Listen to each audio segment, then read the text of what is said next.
I'll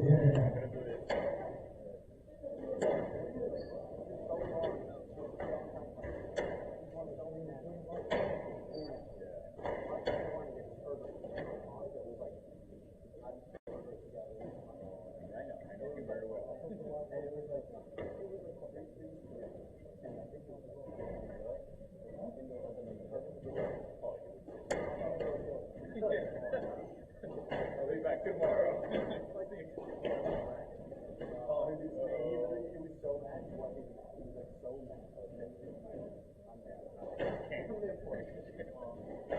Can't react to this.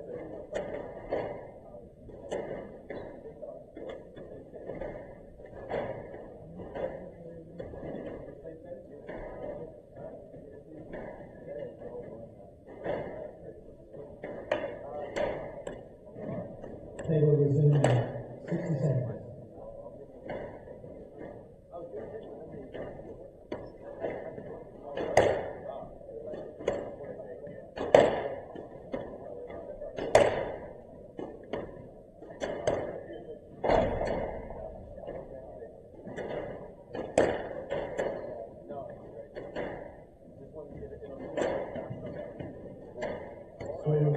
One game on, so we're at the third, and look at it.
They will resume in 60 seconds.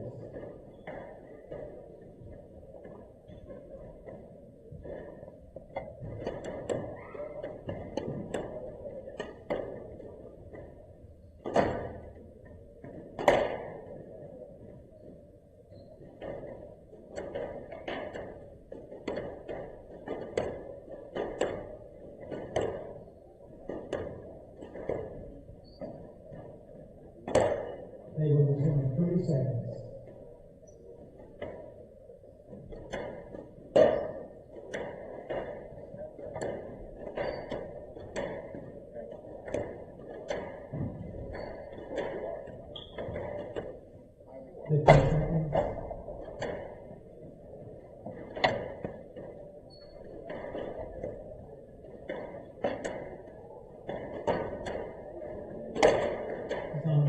Two games to love, or 2 games to win, as long as the serve, no ball.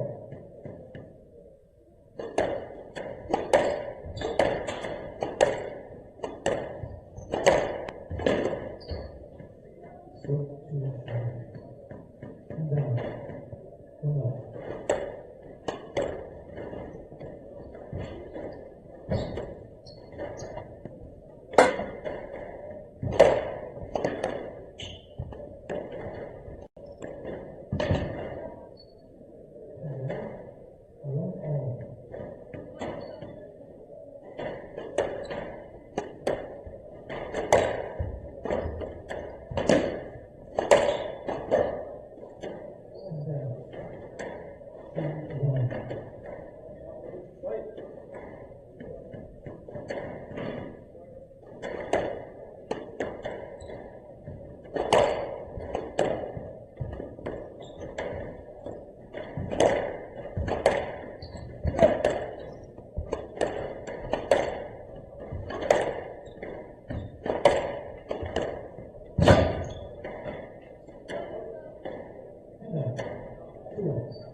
3-2.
Welcome back to the St. James Expression Open 2025 here in Springfield, USA, just outside of Washington, D.C. Well, I'm Stephen Hurst, and joining me, who has been joining me all week, is Lewis Anderson. How are we? Very well, thank you. Thank you for having me again. Haven't been fired yet. Not yet. There's always time, though. It's been a great week so far. We've had some fantastic matches, close 5-setters all the way through, and we've had some serious upsets so far. I mean, most notably yesterday, the number 1 seed from the women's game, Marina Stefanoni of USA, taken out by Hong Kong player Sin Yuk Chan. I mean, that has really opened up the draw for the women's game, hasn't it? Absolutely, yeah. It's some people would say it isn't a shock, but looking at that draw, as a squash enthusiast, that would look like the draw has opened up. And not just only that one, there was a few other upsets in that women's draw, so it's going to be a really exciting day to see who can get a spot in the last 4 and push on. Yeah, we talk about Sin Yuk Chan as being, not necessarily an upset. She's won 3 events back to back now. She hasn't lost for quite some time. And speaking of the other upsets, we had the number 4 seed in the women's game, Marie Stéphane, the French player, has been taken out by Madeleine Highland. And then obviously in the men's game, Nathan Lake, the number 4 seed, was taken out by Salman Khalil. Now, it really starts to feel like, apart from the number 1 and 2 seeds, it's really open playing field. Yeah, definitely. And these young players coming through, Madeleine Highland and Salman Khalil, who took those upsets, are going to be feeling great about themselves and just oozing confidence. So they're not going to be showing signs of stopping right now. And there's a great opportunity because Salman's opponent, Heramias, is also unseeded. He knocked out another seeded player. So when you've got 2 unseeded players in the quarterfinals, it can really excite. Yeah, and turning our attention as well to another match that is 2 unseeded sort of surprise players is Alina Bushma from Ukraine, and she's up against now again? Sin Yuk Chan. Sin Yuk Chan, that's the one. So obviously Alina Bushma taking out Saran Nagim. Now Saran Nagim is number 5 seed. She's a local player here for the B Squash Academy. How do you think that one's going to line up? That's a real cracker, that one, for me. Yeah, I was looking at that match as another blockbuster today. Bushman played a really good game against Saran yesterday. It was back and forth the whole way through the match, and Alina in the post-match interview said she's feeling really confident and ready to go again. So yeah, she's going to be gunning for that unbeaten run to stop today for Sin Yuk Chan. And then turning our attention as well to the number 1 and 2 seed of the men's draw. Now, Lionel Cardenas was pretty on fire, wasn't he? He absolutely demolished Joseph White. No disrespect to him, he played very well, but Cardenas looked like he was seriously on fire, didn't he? Yeah, he's also just off a win in Canada. He's loving these smaller events just to build his confidence, get those wins, and I think he could go all the way in this pretty comfortably in some ways. His opponent, very stylish, very classy player, but I think Cardenas will have a bit too much for him. Yeah, and also Mohamed El Shabini, he took out the up and coming Omar Said in a pretty tightly competed match, 3 games to love, but he looked very, very sharp there. For me, those two are just a little bit above the rest of the seedings. Yeah, they are. And when the players enter these competitions, they see those names on the draw and don't necessarily want to play them all the time. And a name like Leo or El Shabini can just scare one or two players off. But it's down to these new players that are coming through, like a Salman Khalil, to really cause a sculpt on one of those. Yeah. And looking ahead today, is there any matches for you that sort of stand out? Now, I'm going to probably give you a chance to give you yet another prediction opportunity. You don't need to go into quite as much detail as the last time if you don't want to, but you can if you want. I've made some predictions the whole way through the day. I could run through every single one, or Give us your top two. Okay, I'm going to go with Lucy Beecroft to get through to the semi-finals, and I'm going to go with Sabrina Sobey to carry on her comeback run against Hannah Murtaz in the opening game, a Harvard University alumni battle. But she's looking like she did all those months ago. Yeah, that is a good point, actually. Bringing up Sabrina Sobey, obviously coming back from injury, and she was very sharp against Nicole Bunyan, wasn't she, yesterday? Yeah, incredible. And she's going to be loving this, being back in the competitive environment. So, yeah. Well, we've got a big opportunity here for a lot of these players in the Copper event. This is the first sort of stage of the World Series events in the PSA Squash Tour. And there we've got our order of play for today's quarterfinals. Sabrina Sobey of the United States up against the number 2 seed Hannah Motaz of Egypt at 1 o'clock. Now we're slightly behind schedule there as we're having a satellite. PSA satellite is running at the same time. So they're on centre court. So there might be a slight delay there. But as soon as we get on, we will put you straight through to the action. Following Sabrina Sobey, we have Jeremiah Azana of Argentina up against Salman Khalil of Egypt. Then Madeline Highland up against Habiba Hani, the number 8 seed from Egypt at 3 o'clock. Number 1 seed Lionel Cardenas up against the very skillful Japanese player Ryo Tsuke, number 6 seed. All being well, there'll be a short break in between the sessions if it doesn't overrun. And then at 5:30, we have the Egyptian Zina Zain up against number 3 seed of England, Lucy Beecroft. Followed by that, we'll have Veer Chatrani, number 5 seed of India, up against Mohamed El Shabini, number 2 seed in this event from Egypt. Sinyok Chan, the giant killer, up against another giant killer, Alina Bushma of Ukraine. That'll be a really interesting match to decide that semi-final place. And then finally, for today's action, we'll have Timothy Brownell of United States, number 3 seed, up against Shahjahan Khan, number 8 seed. As we let this PSA satellite event run through on this centre court, we will be back as shortly as we can to get to the live stream here and kickstart today's quarterfinal action here at the St. James Expression Open 2025.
Well, hello everyone, and welcome to day 3 of St. James Expression Open. We have been treated to some unbelievable squash, and it is showing no signs of stopping. So, without further ado, let's welcome our first match of the day onto court. Firstly, from the USA, Sabrina Sobey.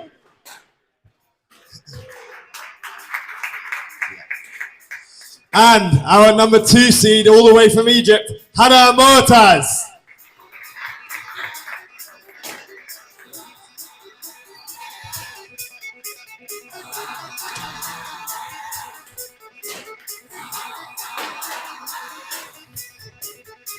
Well, what a first match we have in store. 2 Harvard alumni, Sabrina Sobey coming back from injury, and number 2 seed from Egypt. Our referee for today, David Fishburne.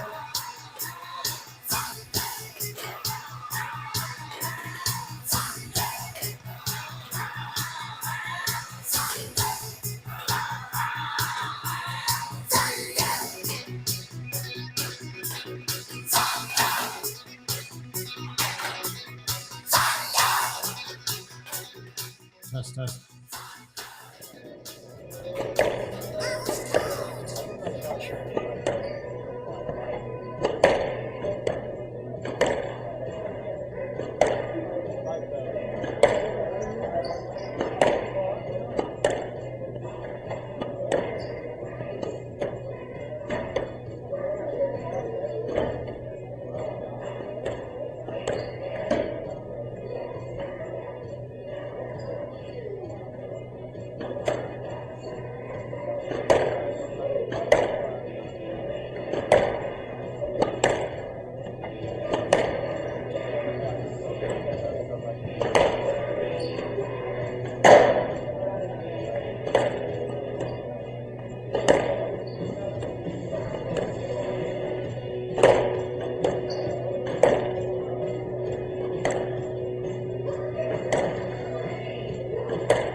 Welcome back to the St. James Expression Open 2025.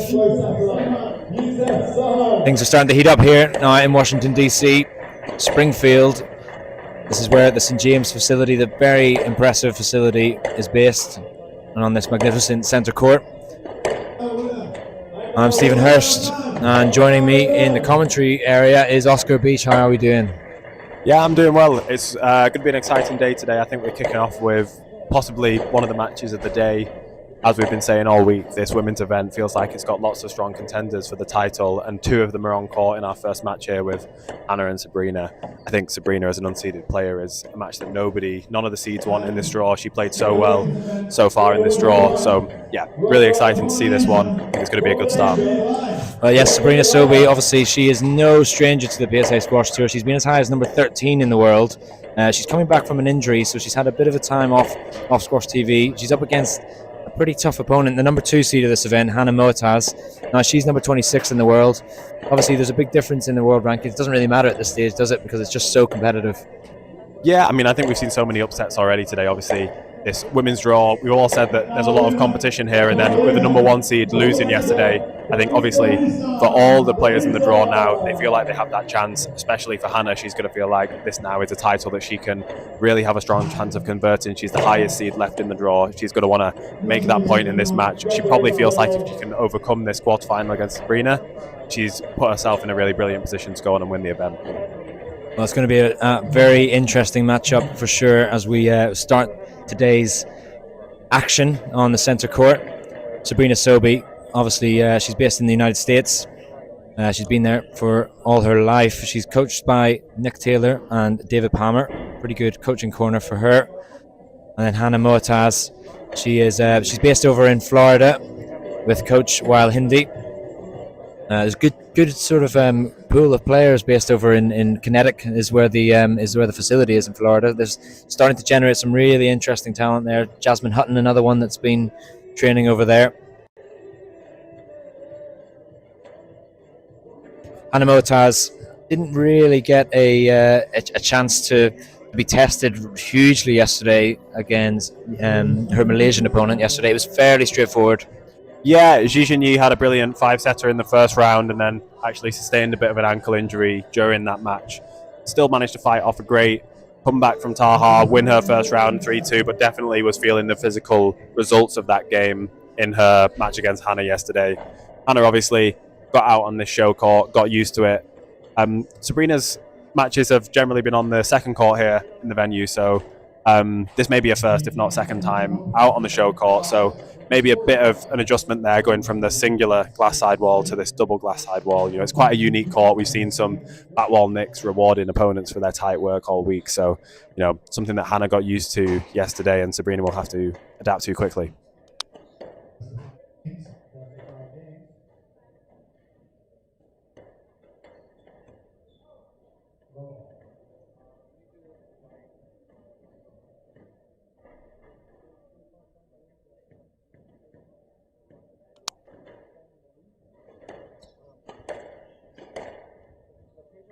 Sabrina Sobey kickstarts this quarterfinals day here at the St. James.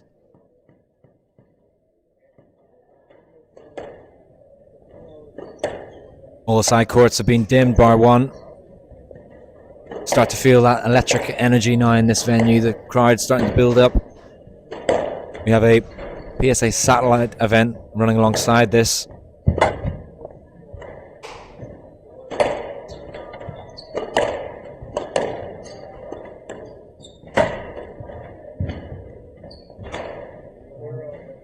One thing for me that stands out for Sabrina Sobey is she's got incredible retrieval skills. She's really fast off the tee. She really moves a lot with her feet, does very fast feet around those sort of front court areas. You think that's something that Moataz is going to try and really accentuate, really try and bring out that hard kind of movements into those front corners? Yeah, we just see it there, how quickly Sabrina's jumping onto that counter drop in the front. It's going to be difficult tactically for Moataz. She wants to keep Sabrina moving and working hard. You may feel like her game is at her best when she's hitting very powerfully and controlling the middle of the court, moving around her opponent. The problem is if you open up that court too early, Sabrina's going to jump onto those counters so quickly, use that speed to her advantage. So, Hannah may want to start this opening game quite patiently and just establish herself around the middle.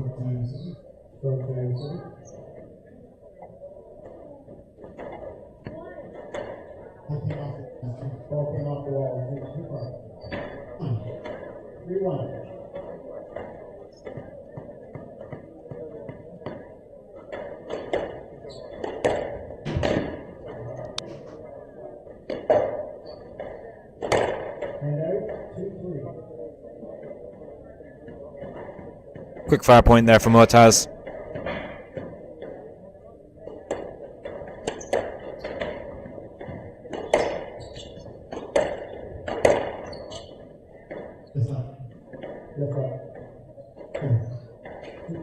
Currently at her highest world ranking there of 26. Certainly a player that's in form.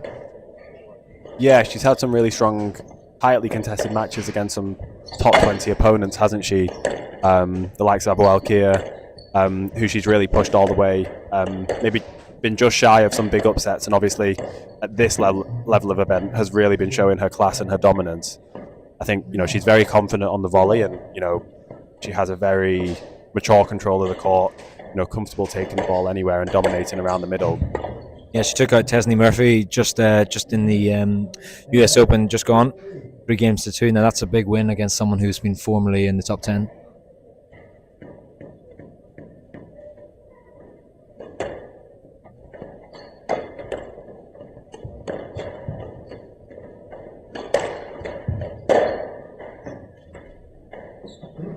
It's actually Sabrina, you'd say, who seems the more settled in the first half of this game, despite the fact that she's the person who's fresh on this show court. And obviously it's the unseeded player. You know, maybe that's given her a huge amount of relaxation that she's taken into this first game. I'm sure she has very high expectations of what she can do in this event. However, as far as the draw is concerned, she's the unseeded player. There's no pressure on her shoulders, and she's just going to be out here trying to play her best squash.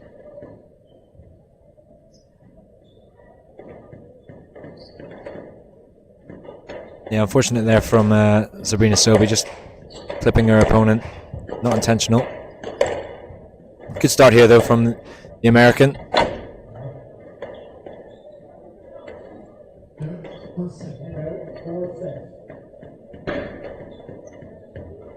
To see there that winner in the back left, we've seen a lot of winning shots in that back left for a few reasons. You know, there's that slightly bigger back wall nick down that left hand side. Also, it's quite a hot court and quite a fast court, but with those glass side walls, it does take a great width, as you can see there from Moataz. If you find that angle right, yeah, the ball really does die at the back, and it goes into those corners quite quick. So it makes it quite a challenging court, but it does reward this really high level ball control that these pros obviously have.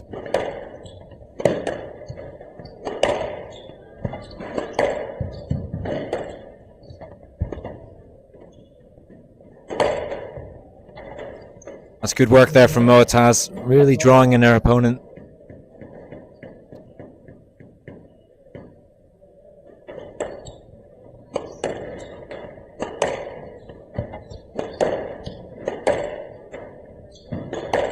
Yeah, both these two like to hit with a lot of pace, don't they? As we see that fast kill go in from Moataz. I think in general this week we've seen that fast, hard hitting be rewarded because of the pace of the court. It really hurries your opponent.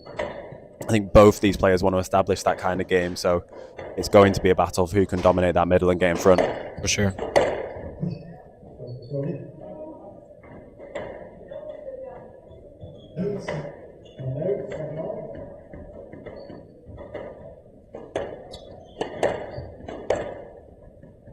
These two have met on the PSA Squash Tour. The head-to-head in favour of Sabrina Sobey. 2 matches up, so Anna Moataz will look to really try and get on that board.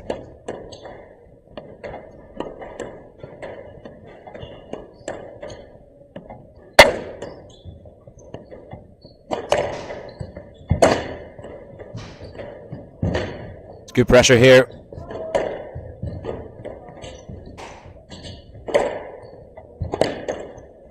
Oh, it's a fantastic rally. She had Sabrina Sobey doing a lot of work there, but it was just that one extra shot too far for Moataz.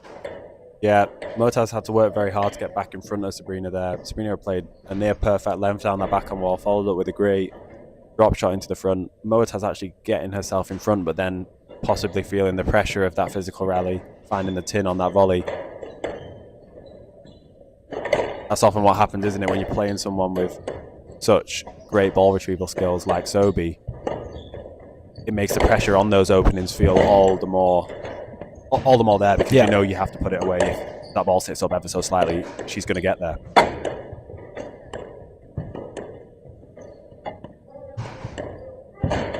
That's a great shot there, great angle there. We just saw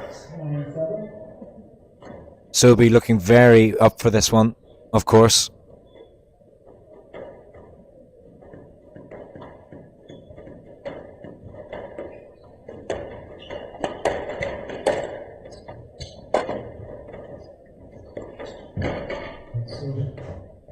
Yeah, tidying up well now.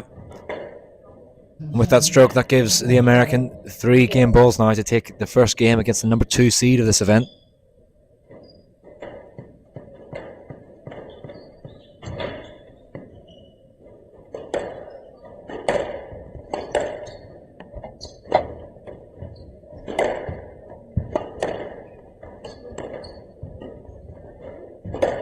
She's not put a foot wrong, had she, here, Sabrina?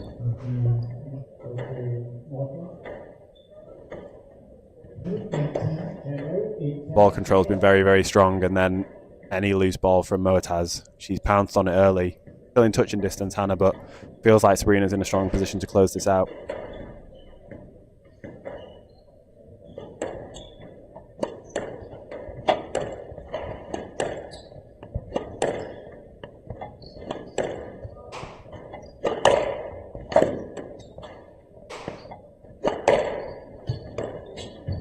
Yeah, it's just a bit too loose there for Moataz. She's opened up the court there, and Sabrina Sobey has taken full advantage.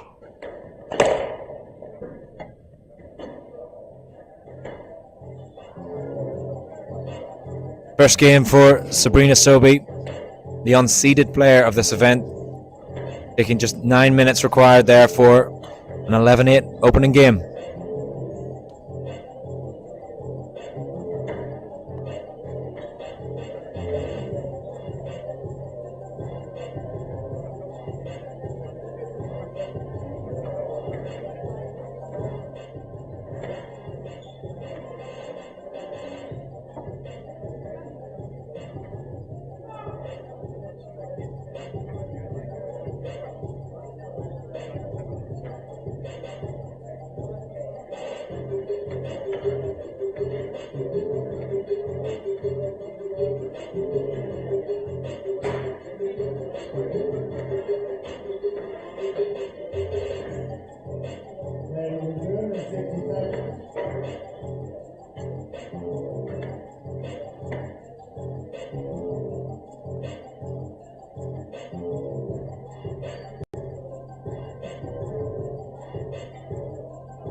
Well, Oscar, it was a very strong performance in that first game from Sobey. Obviously, Moataz starting to mark a comeback in that latter stage of the game, but do you think Moataz is doing the right stuff? Is she doing the right tactic here to try and nullify Sobey's just unbelievable retrievals? I think she's doing everything she can to get settled into this match. I actually think, obviously, Sabrina's movement is a constant strength of her game, but actually I was most impressed with how quickly she was finding her corners on this court. She really started to pressure Moataz from the first few points with some brilliant straight short drops, countering her slightly early attempts to move Sabrina around the court. And then as the match went on, you know, she was working some looser balls, looser drives from Moataz after some really tight work up and down the walls. She was just running those straight drops into the side walls. Got quite a few strokes from those situations where Hannah was just being forced to play that ball slightly looser off the wall. Yeah. You know, I think she's just seems to be finding the better width and the tighter lines here so far. That's probably what Moataz needs to try and rectify if she wants to get back in control. Very clever there from Sabrina Sobey.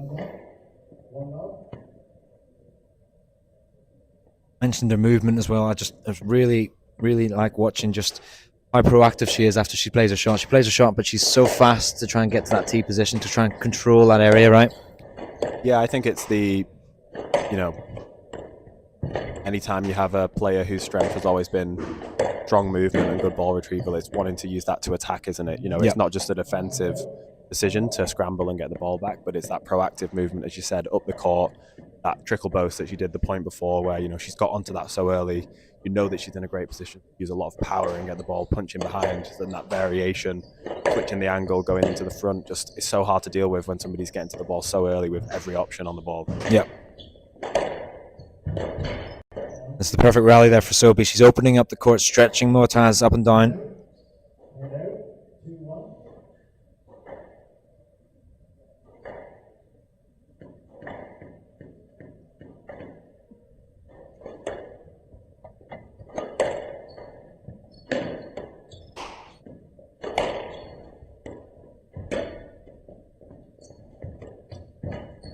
Just that bit more severe now from Sabrina Sobey. Yeah, Moataz may be inclined to try and slow down the pace of her general length hitting here. Yep. Attempt to just get Sabrina behind her with some slightly more higher, tighter work, you know, chipping those balls down the wall. But in general, we've not seen a lot of that on this court. I think, you know, it does favour that slightly faster game. That's a great shot there from Moataz. Saw the angle and just ran it across the front of the wall there.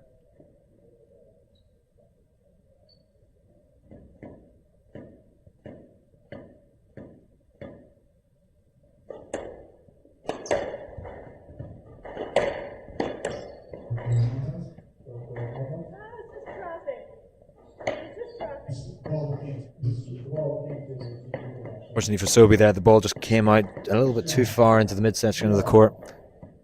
Referee deeming that as a stroke.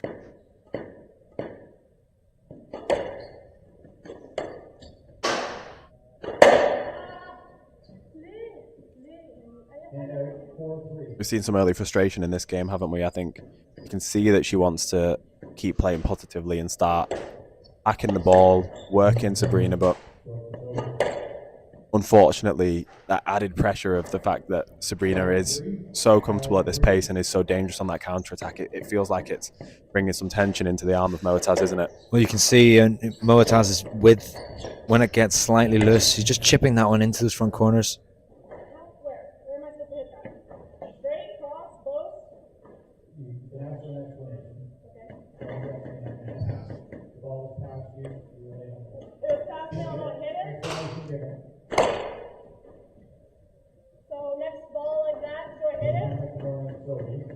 I mean, I'm not sure it was worth the conduct, if I'm being brutally honest. I don't think that was too harsh there from Sabrina Sobi to ask the question. No, definitely not. I think the referee just felt that ball was too tight to the wall. However, Hannah was stood right in front of it, so you can see the confusion from Sobi there is pretty understandable. And Hannah is furious with herself there because that felt like an opportunity to reset in this game. You know, Sabrina potentially being slightly distracted, had a really great attacking position in the point and just found that tin again. Yeah, just a couple of unforced errors here that is just keeping Moataz away on the scoreboard, but that's a good response. It's a positive, taking that one early on the points. Yeah, she's got so many weapons when she's stepping onto those balls in the front of the court. It's currently that game around the middle.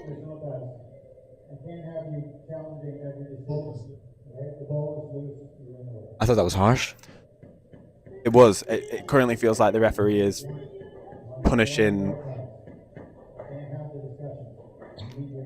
any ball that's loose and then punishing any attempt from the players to ask for an explanation. He clearly is punishing, and anything loose down that middle is going to be a stroke. Yeah, by the things in this game. It's a very strong take. I'm not too sure. I don't know if the conduct warnings are particularly necessary at this stage of the game. For me, I don't think that was too bad, but well, clearly setting the stall out here, the referee. Yeah, I don't think.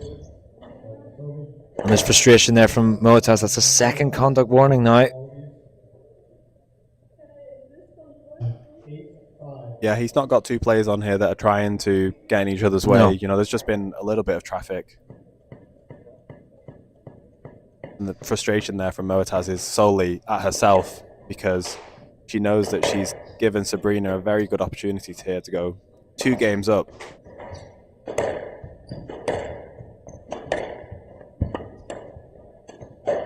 There's an unforced error now from Sobi. There feels like tension now, doesn't there? And it's not necessarily as a result, like you say, of that traffic from the two players. It's the interaction between the ref now, isn't it?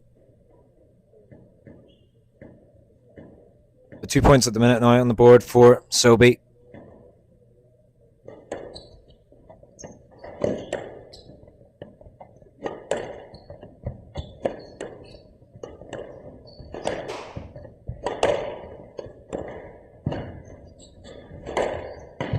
It's a great shot there from Sobi.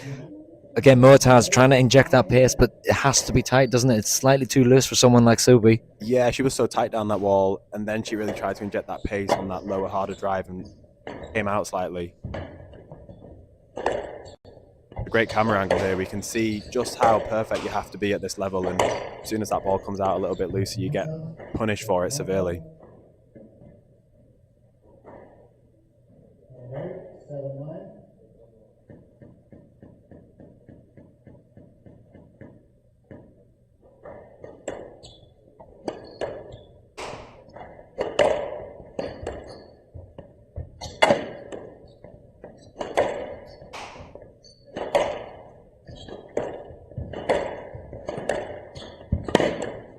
Another injection of pace here from Motaz.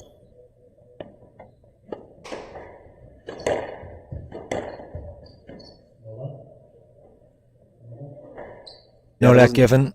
There wasn't too much interference there. I liked how Motaz varied the pace in that rally. Yes. You know, she did inject some lower, harder drives and then chipped a few nice cross-court lobs over the head of Sobi. You know, that would be a really nice way to stop that constant barrage of high-paced rallies that Sobi just seems so comfortable in.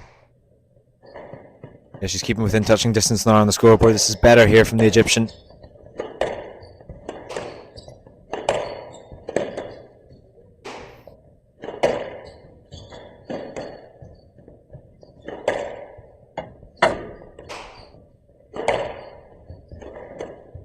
She's crunching these lengths now, isn't she? Oh, it's a great change of variation there from Sabrina Sobi. Just holding that slight delay there, sending it cross court, and that gives her 2 game balls. Yeah, Motaz had a lot of control time in that rally, but you know, Sabrina just needs one opportunity, doesn't she? And then she's so clever with her shot selection there. Oh, it's a perfect length from the American. And it's the unseeded player that's taken the second game against the number 2 seed from Egypt.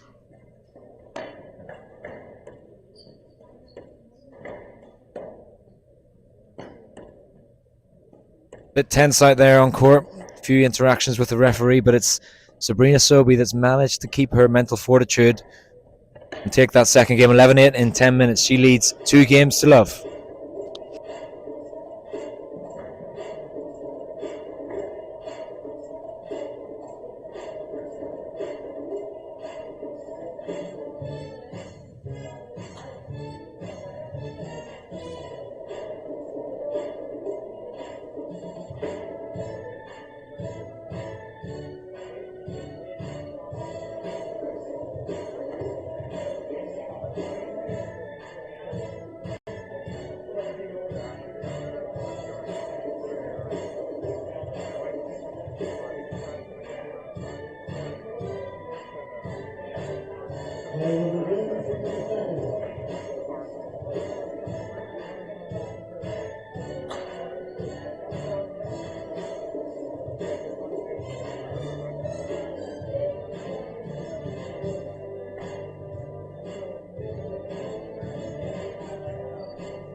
All right, Oscar then. Number 2 seed, Hannah Motaz, under severe pressure now for a big upset in this event. Is there a way out here? And if so, what's she going to have to do?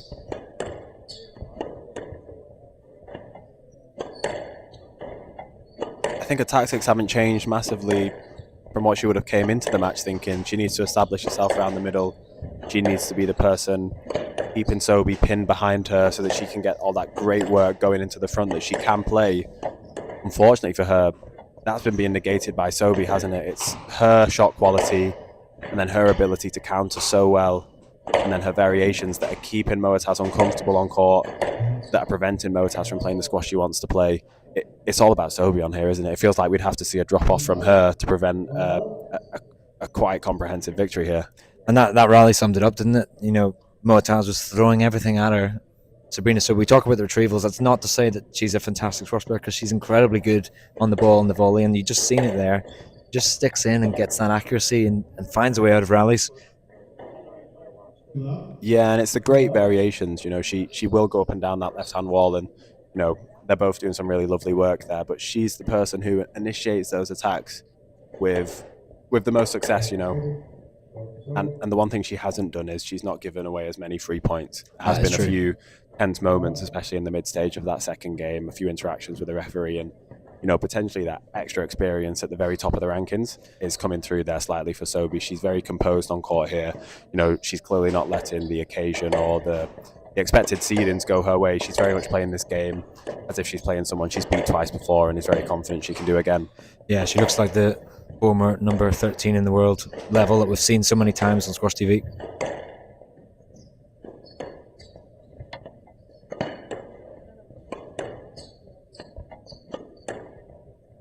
We didn't do any predictions at the start of this match. I think I would have gone for a very even game between the two players there as Sobi hits in an incredible straight volley shot winner. there. I don't know if you and Lewis did any predictions in the pre-show, but I don't think anybody had Sobi with a potential 3-love victory here. Certainly not a 3-love. We always thought this was going to be very close, especially with Sobi. We always said, on paper she's unseeded, but she's nowhere near unseeded in terms of her caliber. But this is a seriously impressive performance so far from the American.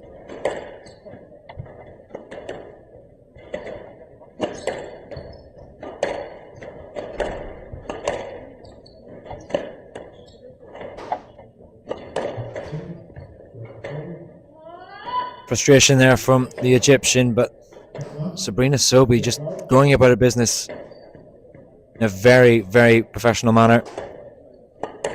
Yeah, I think everybody at the St. James will be happy to see this level of performance from Sobi. Anna looked incredible yesterday in her first match of the tournament, and Sobi, one of the stars of US squash. Everybody was excited to see her this week, and she's really delivering on her potential here, isn't she? For sure. Certainly not over yet, though.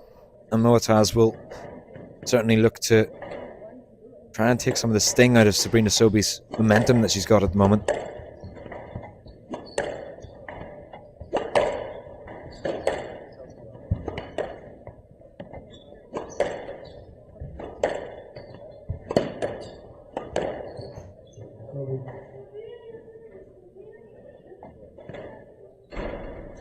Yeah, it's unraveling a little bit, isn't it? It's been the pressure from Sobi.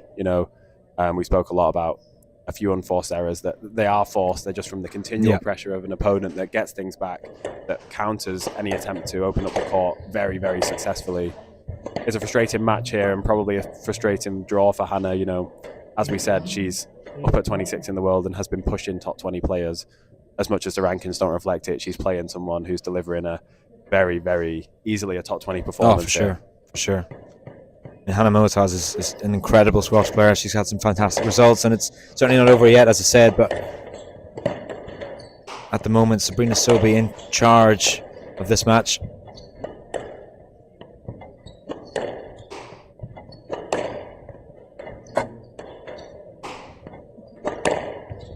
That's a wicked kill there from Moataz. That's what we need to see more of. She's been looking for those kind of shots, hasn't she, throughout the match, but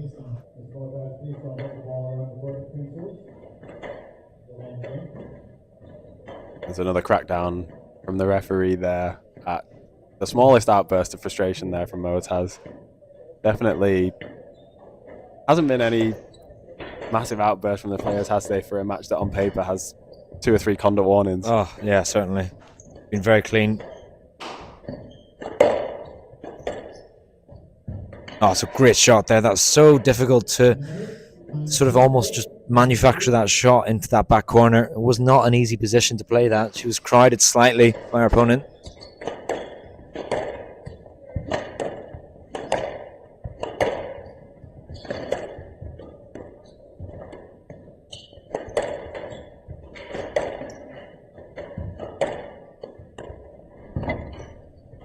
She's so busy around the court. So busy.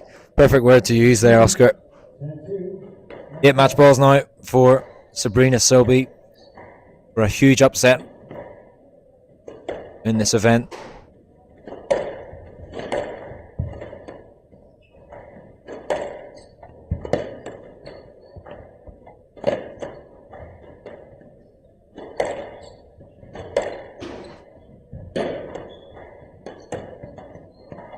Using those busy feet there on the tee.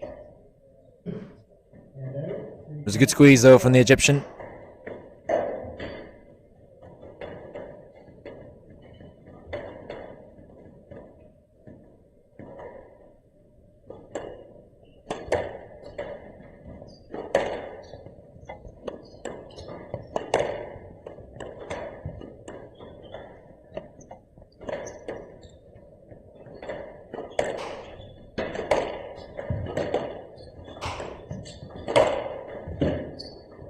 Pressure's on Sobi, and it just goes into the tin.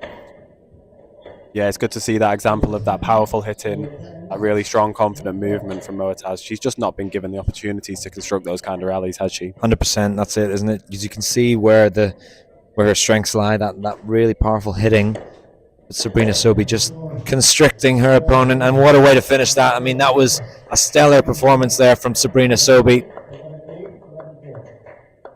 She's taken out the number 2 seed, and we're going to join her on court with Lewis Anderson. Well, a big round of applause for these two players. And let's welcome back onto court your winner, Sabrina Sobi.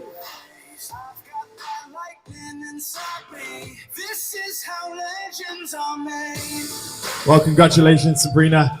You're looking right at home, looking like you haven't been out for a while. How are you feeling in your comeback tour? Yeah, I feel good. Been playing some good squash this week. Never been here, and just kind of focusing on, I don't know, just playing matches after matches. I missed it a lot, and that's kind of what I, grinded all of last year for. So I'm just trying to ride that energy and that enthusiasm a little bit.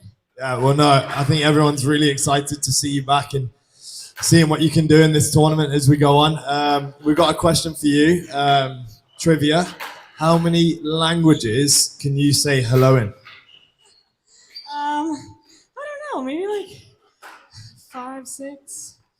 Let's hear it. Hello, bonjour, assalamu alaikum, ni hao, aloha, hola, buongiorno, and there we go, you beat it. Well done. If anyone can beat that, let me know and I'll get you onto court. Please welcome back the next 2 players onto court very shortly. Confirmation there, Sabrina Sobi taking out the number 2 seed of this event, Hannah Moataz of Egypt. 3 games to love. Stellar performance from her.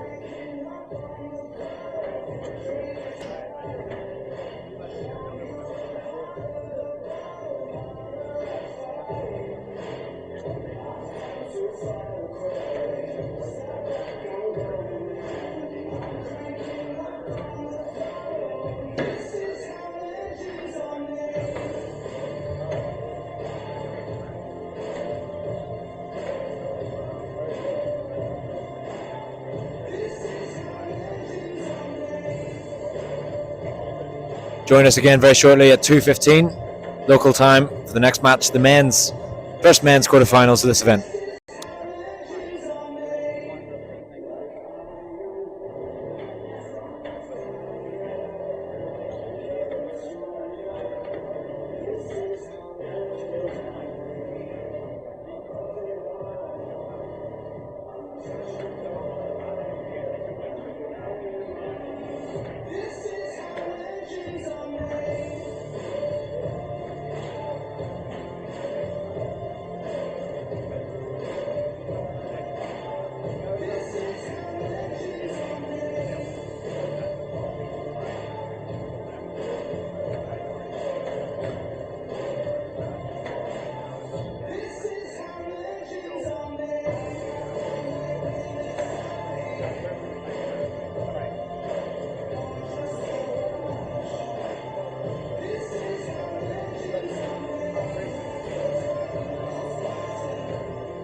quarterfinals day and the first men's quarterfinal.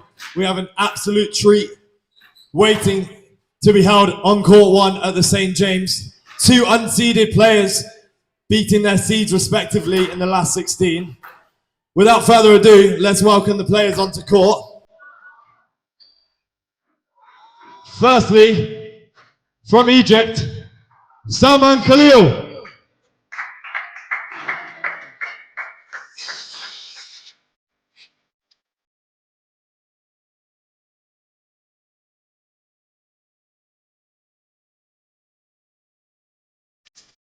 And from Argentina, Jeremias Anzara.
Testing.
Welcome back to the St. James Expression Open 2025.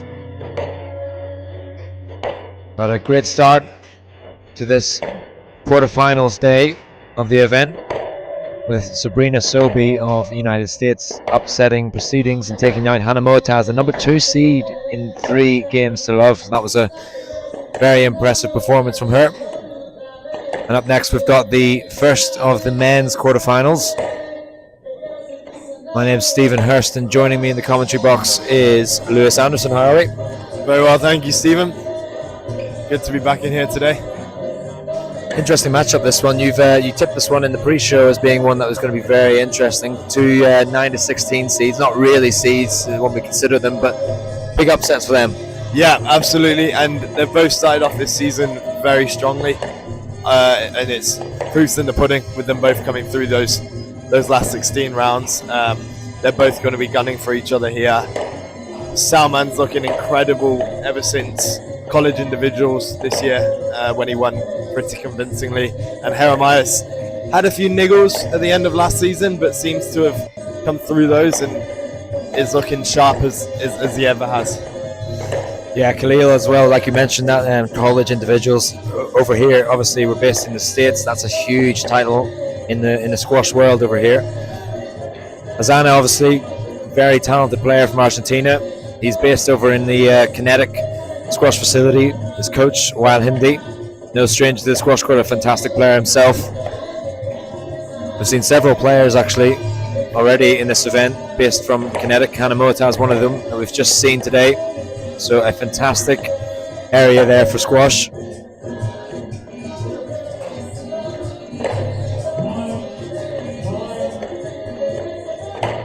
Khalil, I have to say though, has been on serious form though, taking out the very strong Nathan Lake, number 4 seed, but also in previous events he beat Sam Todd, he beat Adrian Waller. He's just racking up some very big wins, isn't he? Yeah, and it's consistency, not just in his results, but on court with what he does. He always goes on with a solid game plan. I've always loved his mentality. Keeps a very calm head on his shoulders. And I played him late last year, and he took me apart in 3. Maybe I was below average, but he didn't let me do anything. And I think that's what he's been doing against these top boys, just neutralizing everything they throw at him. And with his strong movement and classy racket skills, I've got him to win this one, if I'm honest. Yeah, I don't think that's a bad prediction at all. I mean, his results are just, well, the proof, aren't they? I mean, he takes out people very quickly. 3 games to love at times. But Azana's going to have something to say to him. I think he's playing really well in this event. He hasn't dropped a game so far against 2 tough opponents in the previous rounds.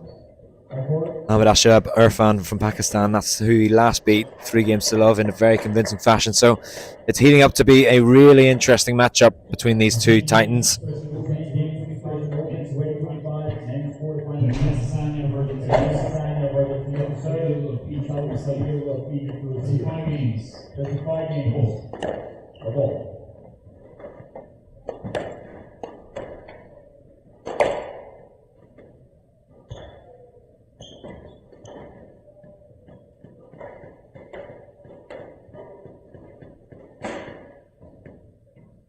Ivana gets us started in this quarterfinal match.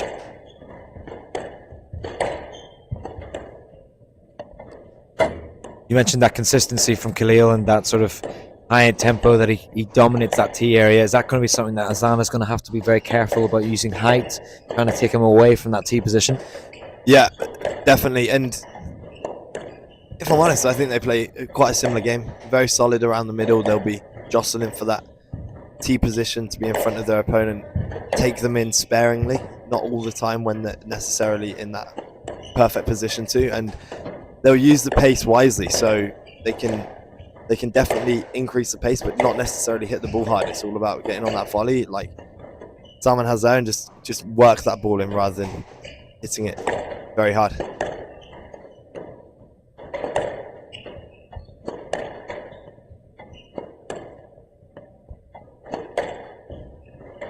A nice testing opening rally, both just sort of feeling each other out, trying to find their sort of groove on the centre court here.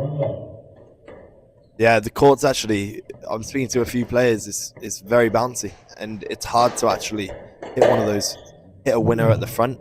The ball's sitting up, and a lot of players are actually opting to let the ball go past them rather than take it on the volley, because it's going to sit up in these back corners. Maybe a bit colder today, with less people in here to start.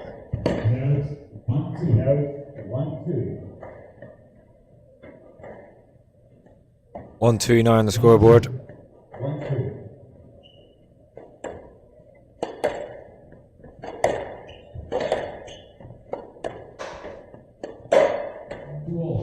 Both players played their first rounds on the side court, so this is the first outing on the centre court. Yeah, I mean the side court's also got one glass wall. Yep. Which gives just another spin to this match. However, they will be both playing a lot down that backhand wall, which is similar to court 2, so I don't think it will be too much of a problem for them to transfer over. Oh, it's a lovely shot there from Azana.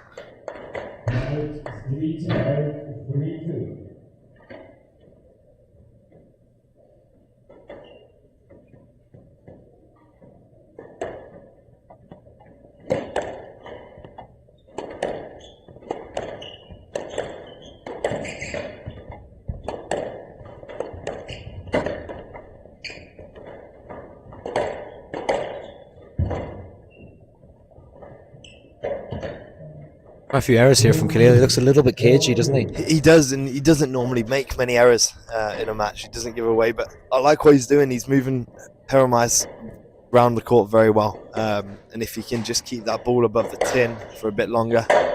Another error from Heromais there, and most of these points have been won on both players' errors rather than winners. Yeah, maybe a sign of the occasion, a little bit of a few nerves right there on centre court. Yeah, I mean, both players coming through those seeds yesterday, they know what's up for grabs today. A lot of points to be had, prize money. They'll definitely be leaving everything out here. It's almost their final.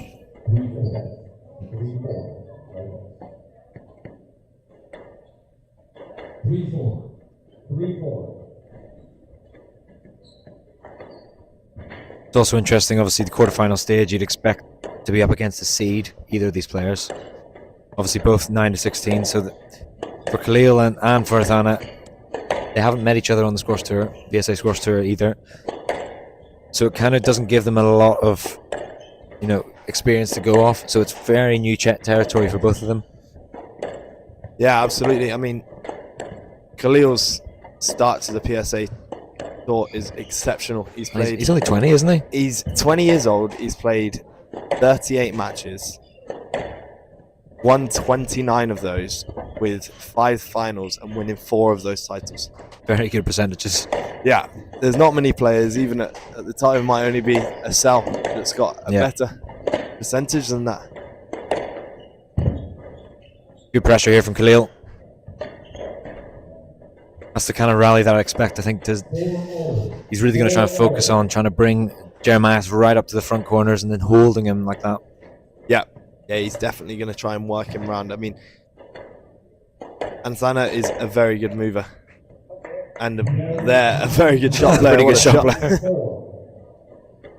He is just a good squash player, isn't he, Steve? Yeah, that is squash, isn't it? That is squash.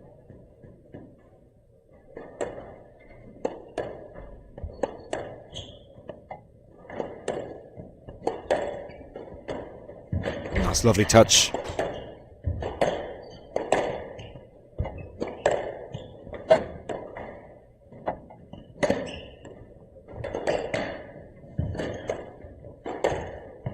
That under pressure now.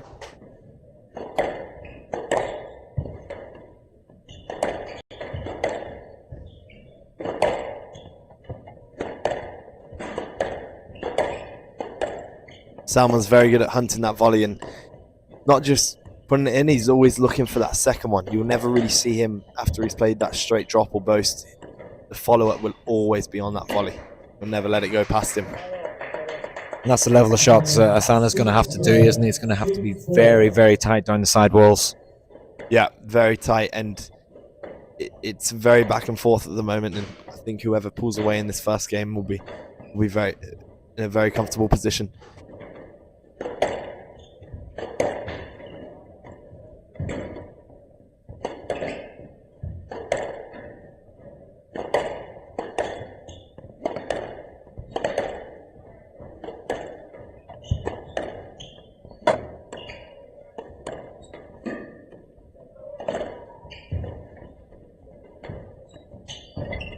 Lovely movement here from Athana.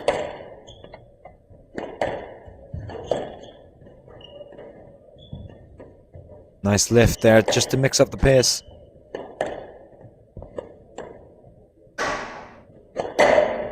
Just slightly overcooking that one. It's another error. It's been a lot here from both players, hasn't there? It's that sense that there's a little bit of caginess about taking it in from the back. I think they know that how bouncy the ball is in the court, and they're just trying to force it a bit too much rather than using it as a working shot to create that space on the court. Yeah, working shot's a good term for that.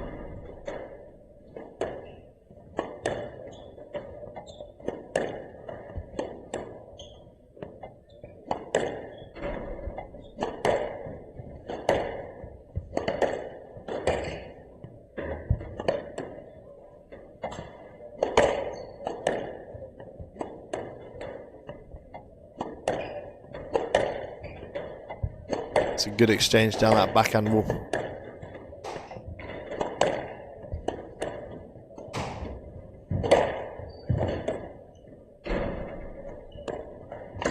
This is nice pressure here from the Argentinian. Two very fair players as well. There won't be many stop starts between the ref and them.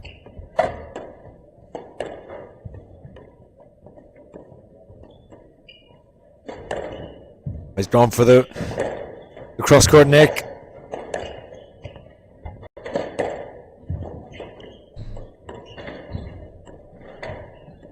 Oh, wonderful shot there from Athana.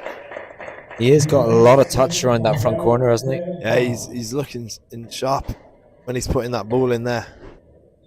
And that's going to be the key. It might not necessarily be the person that takes the person in first. It's about how can they counter when they're out of position. But it's a very quick start from both of them. Both of them doing a lot of work early on. That's another tin from Khalil. We must be up to about 3 or 4 tins now. Makes such a difference in an opening game as well. You've got to have momentum in a quarterfinal. Yeah, it's sometimes a good thing. Or not necessarily a good thing. It's you'd rather those tins come at the start than at the end when it gets a bit closer. It's another one.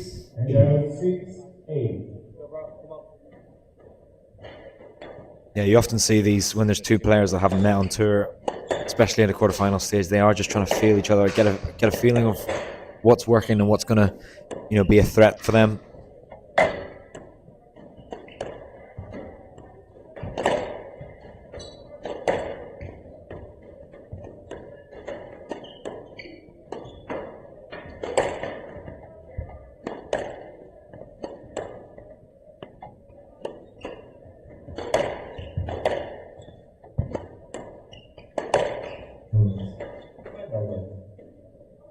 Great shot there from Athana. Taking in the volley very nicely so far. Khalil just taking the wrong line there. Yeah, I think he didn't. I don't think he knew how far it had bounced back, and there was actually a line behind Herremeister.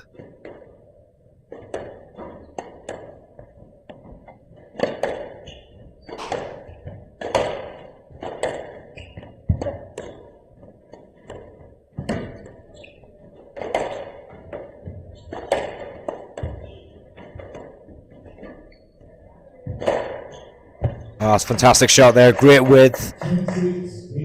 With that shot, it gives the Argentinian player 4 game balls to take the opening, very important opening game of this match. And it's a classy start too.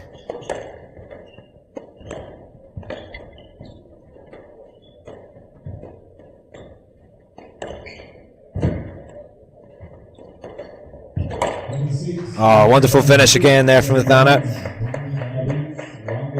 He's taking the opening game, 11-6.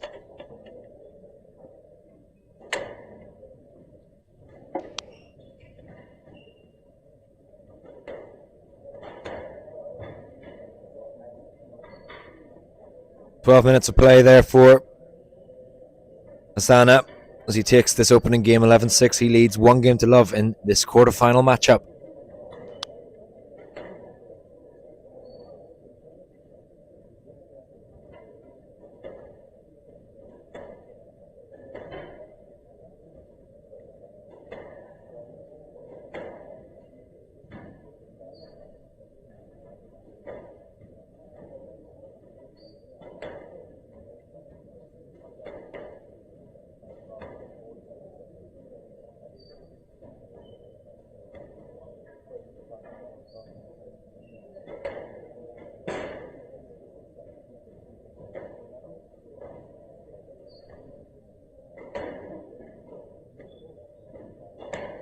Resume 60 seconds.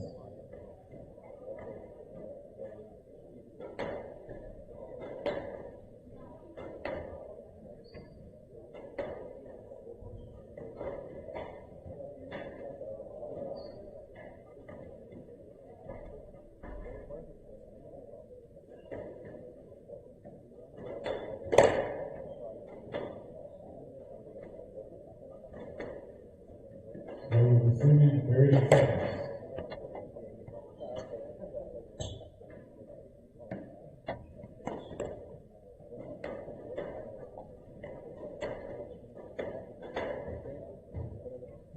Fifteen seconds.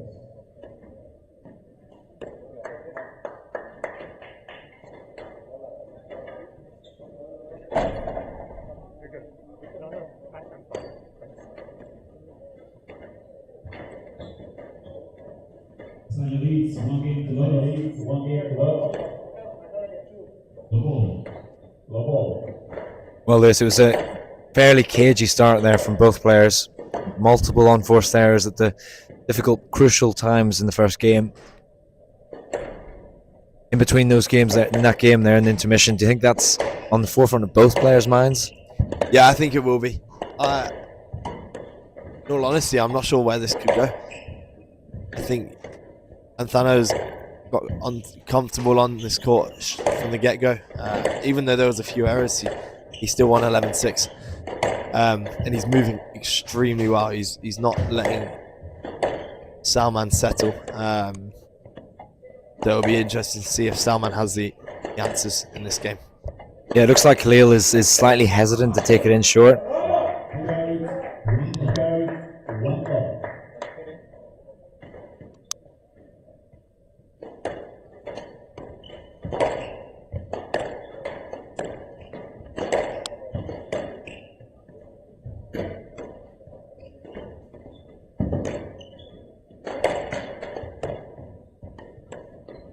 I do feel like Khalil's response is going to be something with a bit more aggression, a bit more, sort of thoughtfulness about his game here. Yeah. Yeah, you just see him getting on that ball that bit quicker, adding the intensity, as you say. I thought he pushed around the ball a bit too much in that last game. Just like that. Yeah, and shots like that. That gives Anthano, the Argentinian, that time to get onto the ball and create something rather than hitting up on that ball. Because as you said, Azana's movement is sublime so far, and he just looks comfortable on there. And like you said, he's Khalil a little bit more sort of getting used to the bounce, the trajectory of the ball, but Azana looks very good.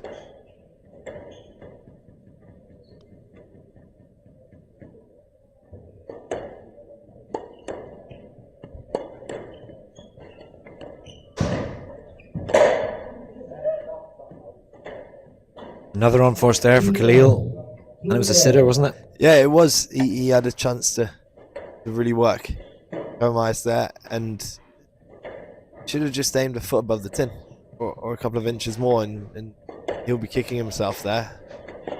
He's let Anthony get straight back into this game.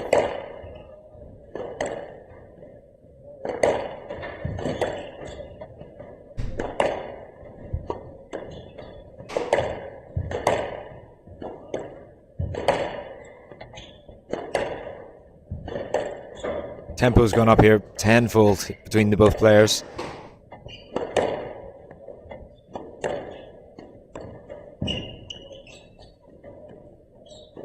He's working in that straight drop really nicely. Yeah. Jeremias is just finding an even better shot almost when he's countering. That was a great shot there. A good example of, instead of trying to go for that cross court, that straight drop nick, just get that ball running away from your opponent. It just fades away into the back. Yeah, that working shot we talked about, just finding that tight quality.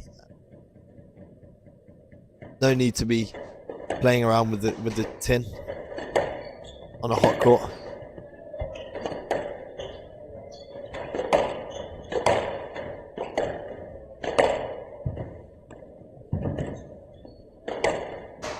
Great shot there from Khalil, right in the air. Yeah, you just feel like there needs to be a bit of a sense of urgency from Khalil's movements, just on the tee, but buzz around a bit more like Jeremias is doing. Yeah, it is that.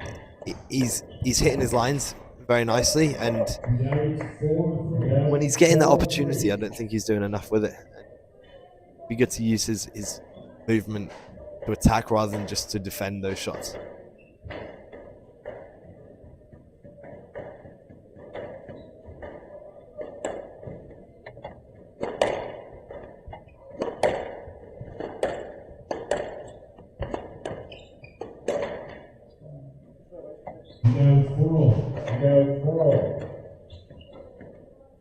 Where do you see this match going, Steve? It's one of those ones where it's obviously the momentum is a little bit weird. Oh, what a get from Azana. That's an incredible guy. Oh, this is a joke. Rally. Oh, what a finish from the we go. Argentinian player. That was phenomenal movement from both. Little fist pump there. Yeah, it's weird. It's on a sort of knife edge at the minute with the scoreboard. It's it's unforced there for unforced there, and it's sort of waiting for someone just to take a hold of the match. Yeah, definitely take those reins and prove why they deserve that spot in the semi-final.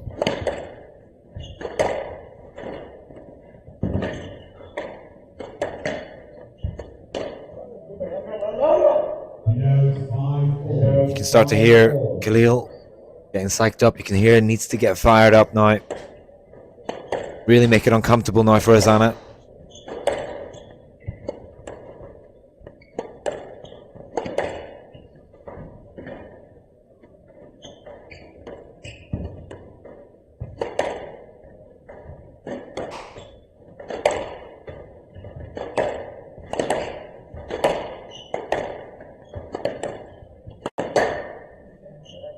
Another unforced error from Khalil.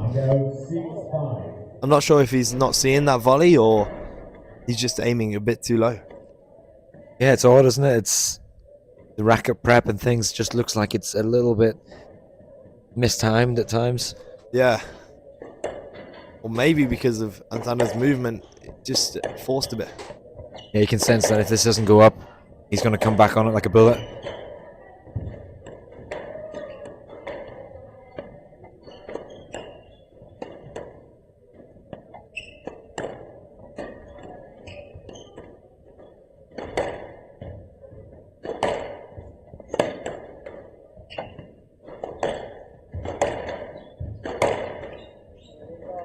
Khalil guessed there, sent him the wrong way, and Zana's starting to take a hold of this game. As we said, taking the reins slightly. I know it's only 2 points on the scoreboard, but the body language is more positive with the Argentinian. Yeah, it is. He's bouncing around. Classic Jeremiah stuff when he gets on a roll. It'll be interesting to see what answers Khalil has.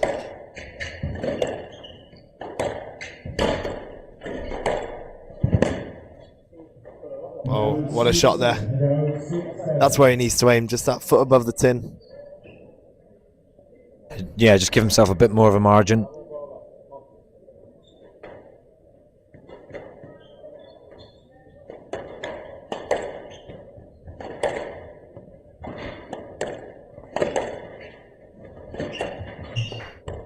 Oh, that's a wonderful shot. Well, it's a nick on the left side wall, but we haven't seen many nicks recently in the back left corner. It's almost as if your man Josh Taylor's been on the court late at night doing some DIY. Filling in the gap. It's a good point, though, because the accuracy hasn't been hugely good on that backhand side. It's been very good on the forehand. There we go. That was an aerial shot and a half from Azana. Psychologically, it could be tough for Khalil here. Just always that 1 or 2 points behind when he gets back into that game. He's struggling to get in front of the Argentinian on the scoreboard.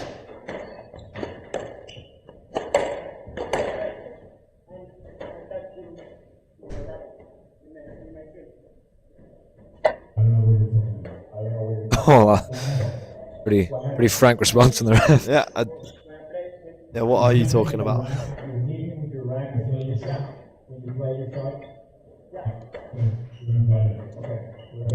I think it was Salman Khalil's body language. As I said, he's super fair, super respectful, and he kind of gave that up. Yeah, for sure. There's no complaints there from Khalil. There wasn't an instant response there, so that's really good to see.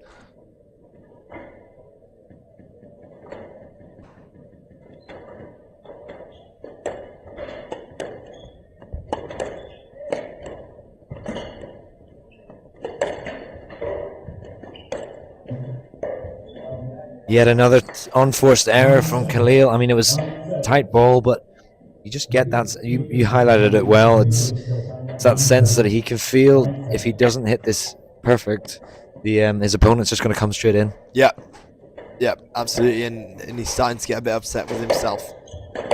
Almost needs to just hit that reset button and start fresh again.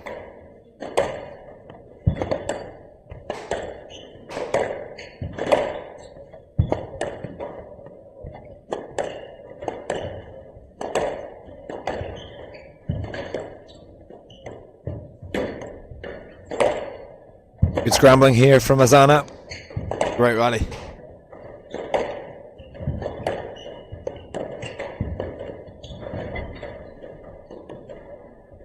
Great defensive lob there from the Argentine. Yeah, this match has got it all, hasn't it? Yeah, this is great.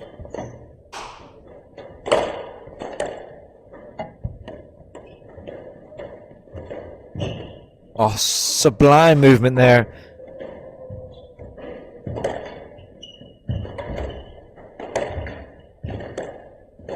And it ends on an unforced there. What a rally between these two players.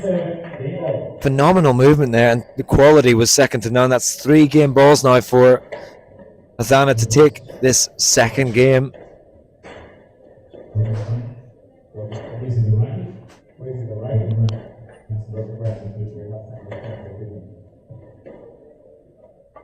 It was so good that it broke his racket. He has to replace it now.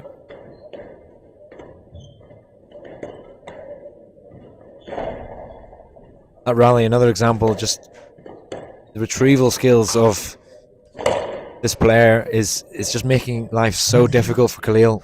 Yeah, this court's suiting him down to a T. He's able to move on to pretty much every ball and just make Khalil second guess and another error to finish that game. I mean, it's an error that sort of sums up Khalil's game in this one, but all credit to the Argentine. He's taken the second game. Looking incredibly comfortable on court. Composed, and that's given him a 2-love lead here in this quarterfinal of the St. James Expression Open 2025. 12 minutes required.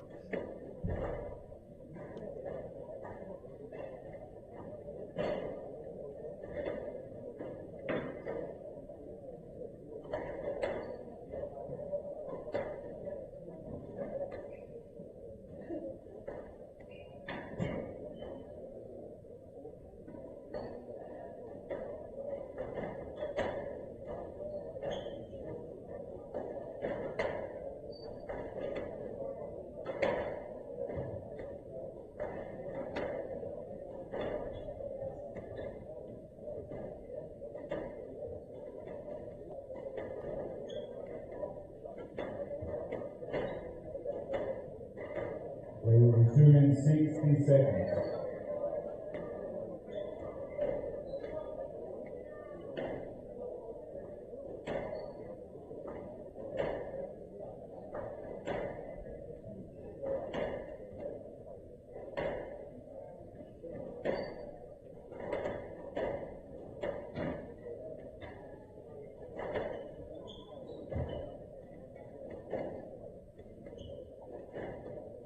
We will resume in 30 seconds.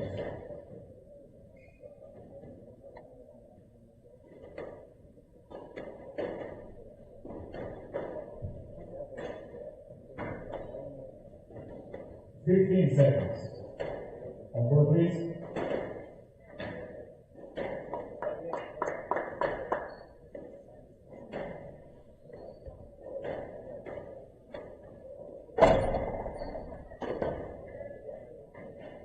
Leads 2 games to love. One more. Down, please.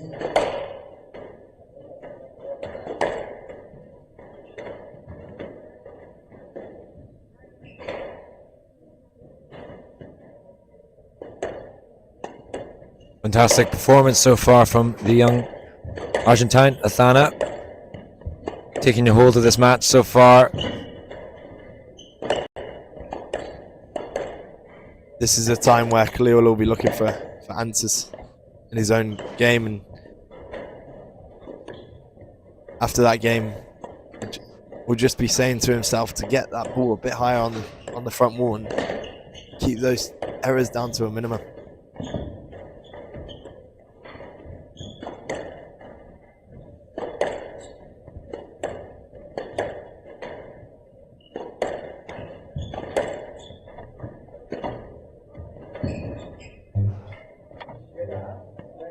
It's a well-worked rally there from Khalil. Yeah, the boast didn't necessarily hit the nick at the front, but it caught Heremias off guard and forced that lob out of court.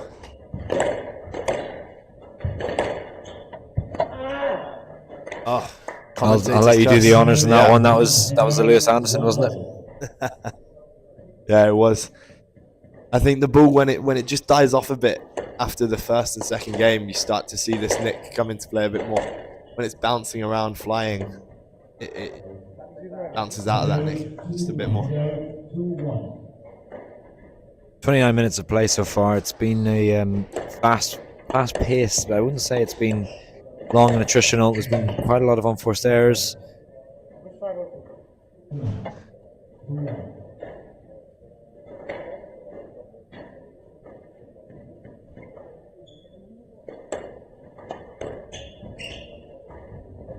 Oh, that's a wonderful touch there from Khalil. That's just an insight into what he can do. Just completely flip this game on its head with a 3-1 lead, and his pedigree is with some of the up there with some of the best players in the world. I mean, he is actually unbeaten against a friend of mine, Jonah Bryan. Really? Yeah, he's beaten him twice.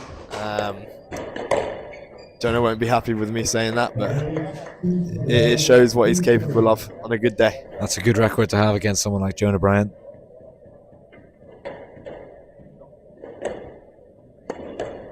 I think what's been impressive here is every time Asana's sort of lost control of a rally, the next one he just switches on and just doesn't give anything away and forces his opponent to make the error. Yeah, he's matured with age, actually. Become a really hard player to beat. And it's his mindset above anything else. It's just always staying in that game, and then maybe getting those extra balls back just forces his opponent play that error, or even just get tired from his constant pressure of movement. He's hanging in very well in this rally. There's a lot of pressure now, but he's just clipped the tin there. It's the right idea though. He's doing the right things. He's trying to take it in when he's in front and really build that rally.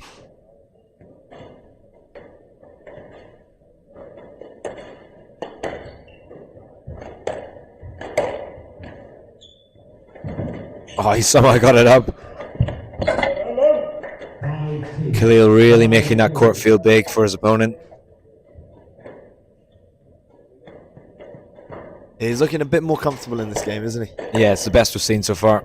He's not going to go away anytime soon, I don't think.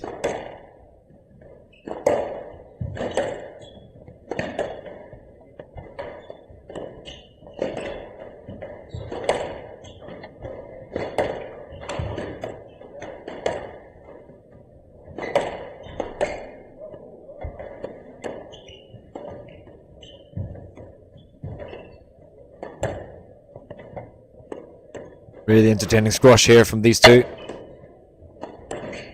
Beautiful control down that side. Sorry. Yeah, it is. No, it is great control. Do you think the even though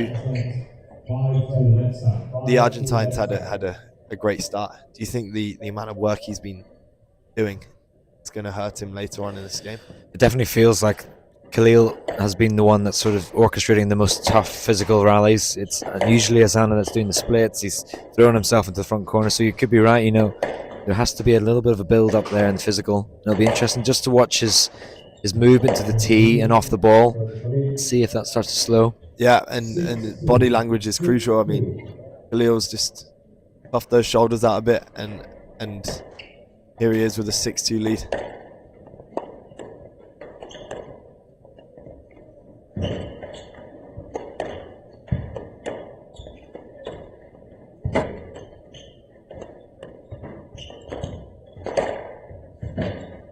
This is tough work again now for the Argentine, but he's read it.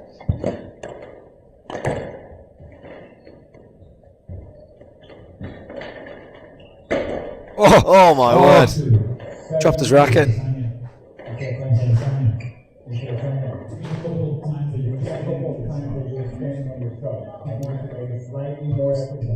Well, I completely disagree with I have what to the agree ref with you, just disagreeing said. with the ref. And you can disagree with the ref. Not sure what he was going on about then. I mean, there was no. Oh, I mean, I'm just confused by that last decision because there was no standing on the ball there at all. It was just a fast-paced rally. yeah, it's been such a fair game so far.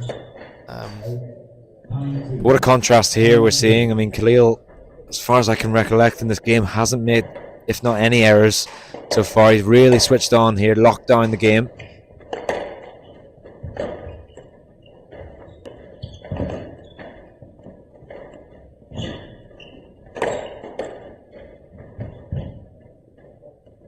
Wow, he's got it up. Oh, what a shot from Khalil.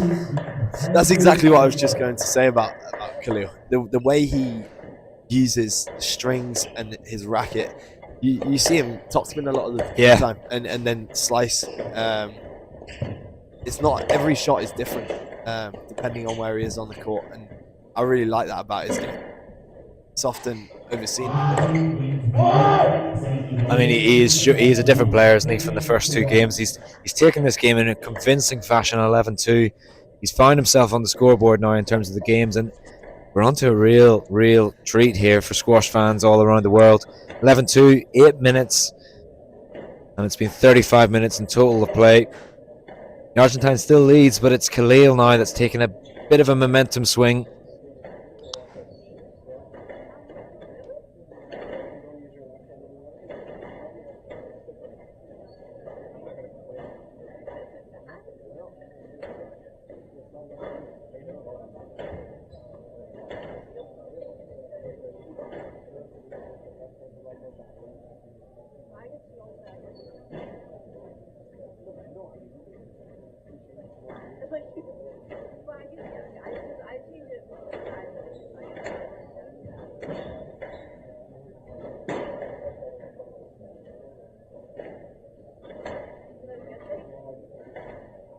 Receiving 60 seconds.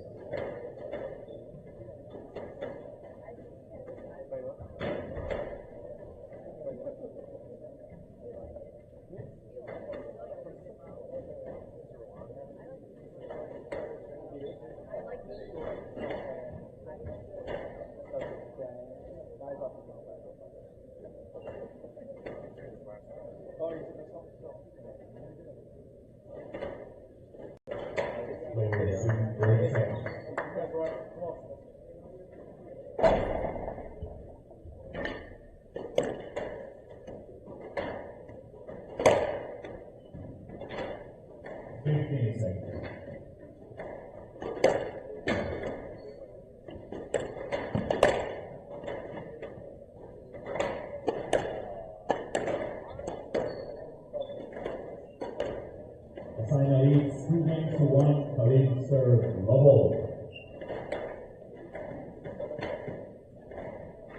Well, an almost unrecognisable Khalil from the first two games. He's really stepped up the tee. He's made very few unforced errors. And it almost looks like he's in the driver's seat now, doesn't it, Lou? He has. He's gone. He basically went on a 8-point stroll then in that game. Maybe it was a rest game for Anthano. I don't think so, though. I think quality of Salman, what he's capable of, he's always going to have those answers. Bouncing around the court, speak. That's a beautiful touch there from Asana. Okay, we'll have to stop. Okay, we'll have to stop. If you leave this I like what he's saying there. It's a very tough battle with the refs at the moment in squash because he can't stop because he won't get given a net. And if he does go through, there's a chance he's not going to play that ball. So it put the players in a really tough place. Yeah, it's not very straightforward at the moment for PSA players in court. I like that the refs are trying to keep it consistent. Yeah. Just a couple of grey areas that could be cleaned up.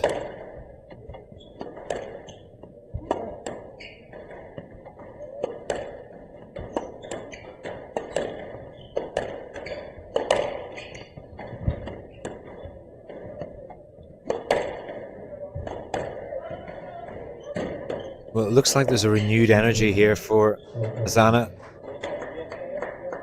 Just looks that little bit more sprightly. Obviously, he's going to have to come back with a lot of energy in these opening points, given that he lost the previous game. Yeah, he's answered back Leo very well, hasn't he?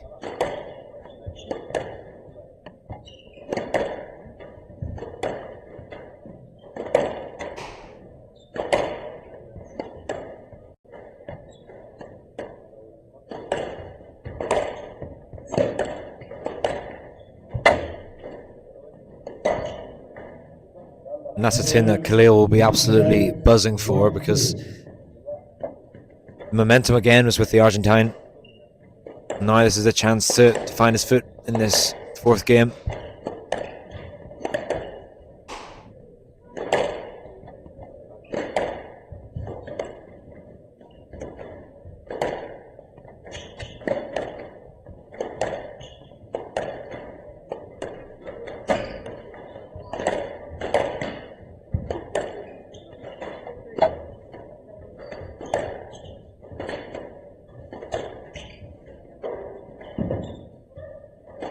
No, this is a tough rally for Azana. Yeah, you just see that heat map again of Anthana doing a lot more of the movement in this match. As we're in the fourth game. With Salman, again, even though he's down on the scoreboard, he is controlling it. There's been that sort of absence of unforced errors, isn't it? There's more confidence when he takes it into the front corners. Indeed.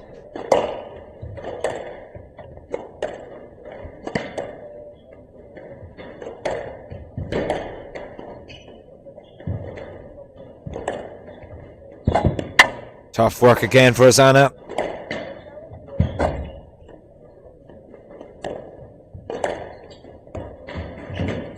Oh, this is brutal. There we go. What a reaction there from Khalil. He deserved that reaction, didn't he? Yeah, he reminded me of something then. When I played him, I always pride myself on trying to hold the ball and send people the wrong way. And I just remember he just didn't let me settle and read everything I threw at him. And he's doing that now. He just holds his T position so well.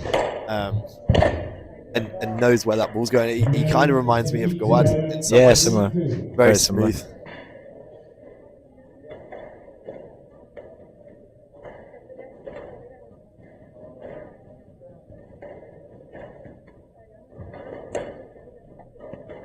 Zana just really keeping a lid on that sort of fatigue that he has to be feeling physical damage now, because some of those rallies are very, very tough on the legs.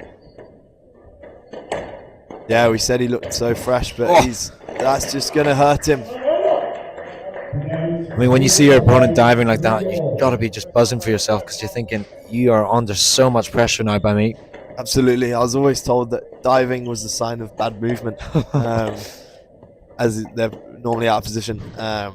I don't know what the South Americans would have to say about that. No, it's part of their game, isn't it? It's good, very good for us to watch, but not for the player. Not at all. You just see him being wrong-footed a couple of times, and then that just creates that uncertainty. And these tins are creeping in for Ansana now, and it was Khalil doing that at the start of the game. I really can't remember now the last unforced error, the real unforced error from Khalil. It's been really a very good patch of just locking down his discipline and making sure that he keeps everything with a good amount of margin.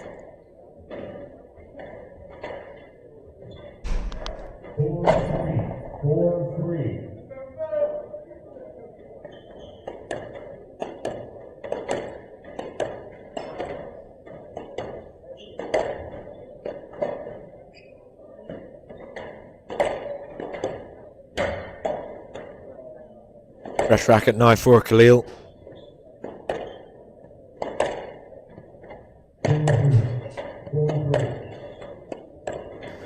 Been very clean so far. I mean, it's been a joy to watch these two players. They're very, very fair on court and just have a very nice style about them, don't they?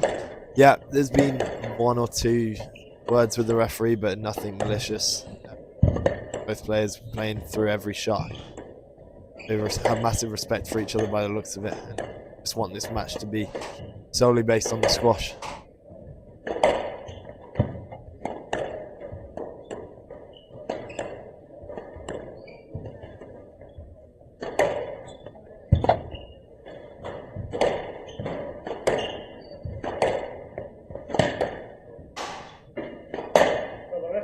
Really is a role reversal here from Azana. He's the one that's making the unforced errors. Khalil just keeping his mental fortitude very, very strong so far.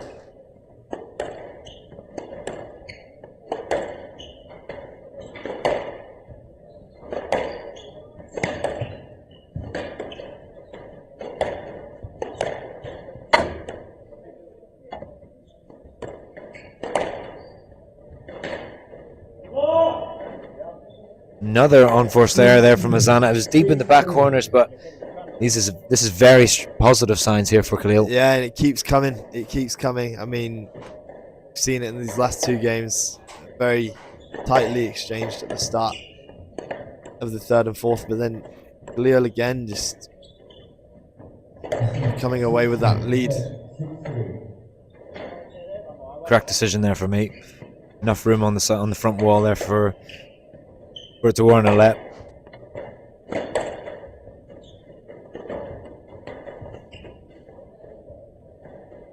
It's a beautiful lob.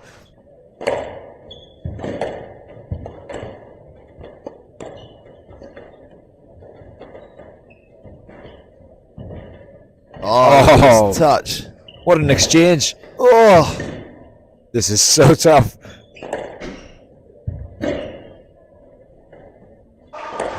Oh, what a reaction there from Khalil. I really had it all. This has been a real match of the event for me so far to watch. Yeah, only 45 minutes, so not too long, but it's down to these last two games. I mean, points have gone away from Anthana very quickly. You can just see that movement on the tee slowing down ever so slightly.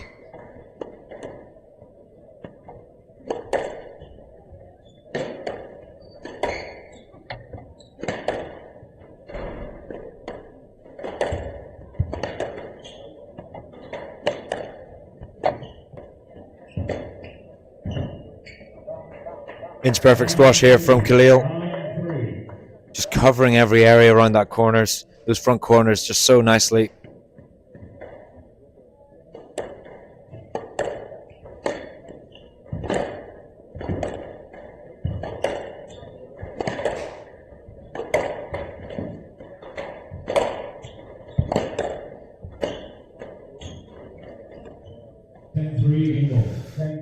Seven game balls now for Khalil to bring this to a fifth and final game.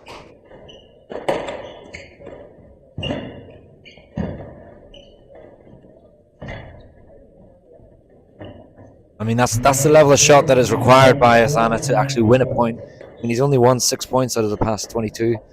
I was just thinking that, yeah, it is 6 points in the past 22 points. And there we have it. There's the game for Khalil. He's drawn level in this match.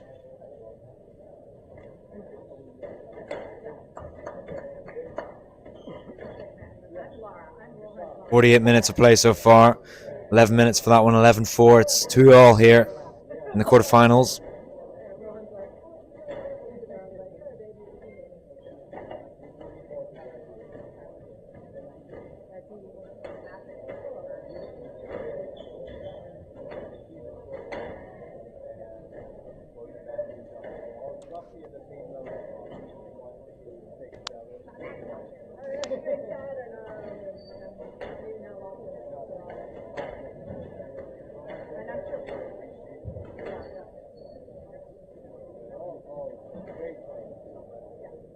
Well, Lewis, I mean, we've got to talk about this match so far.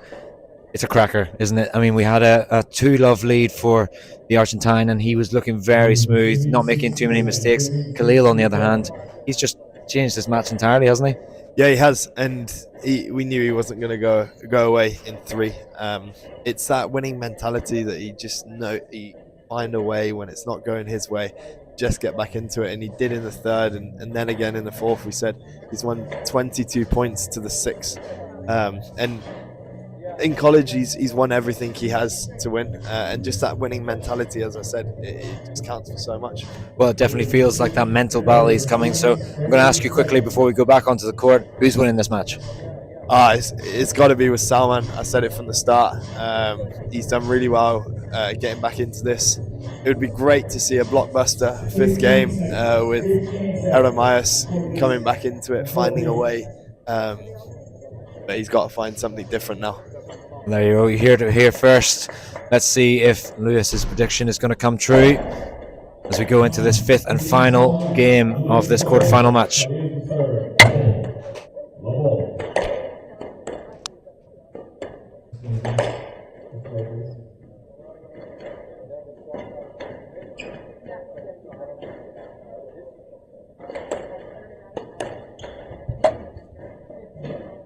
Dream start here for the Argentine.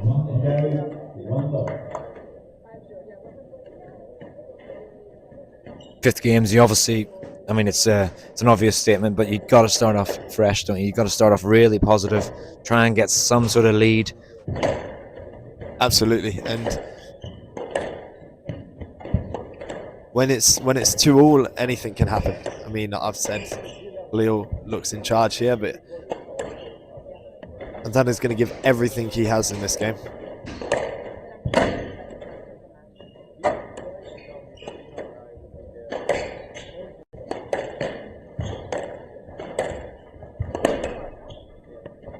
Khalil now hunting on that tee line. He's trying to cut him off quick. Yeah, they're not going to give an inch of the court away. You can see just making these rallies as long as possible.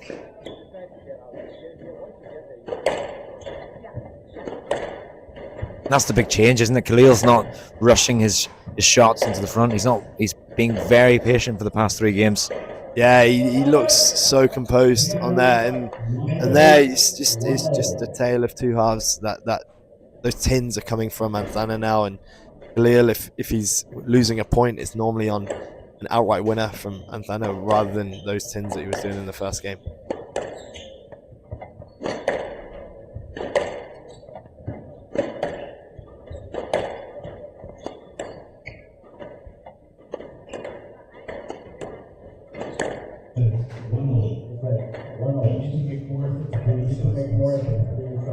I think the refs kind of got Anthana as he's staying on his shots, and arguably a no-let there, but because he has maybe. Oh, there we go.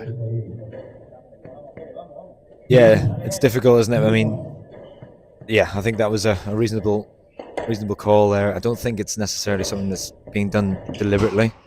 But so far, the match has been very clean. Yeah.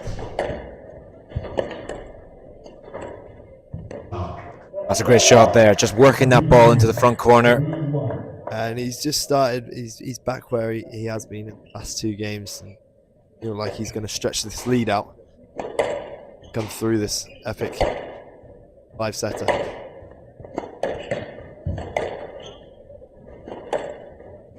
And honestly, I really cannot remember an unforced error from Khalil.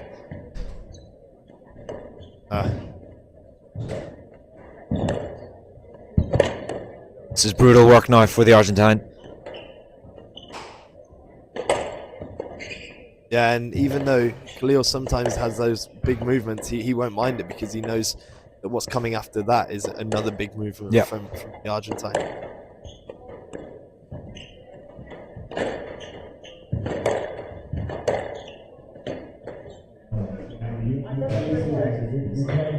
Oh, it looks like he's maybe had a knee to the back of the calf there for Azana.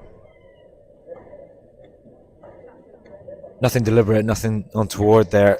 I do think, though, Khalil, he played through his shot, didn't he? He did. if he had stopped, he might have got a let. Yeah. Or even a stroke, actually. But when you play through that shot, the referee is going to give you a no let for playing through.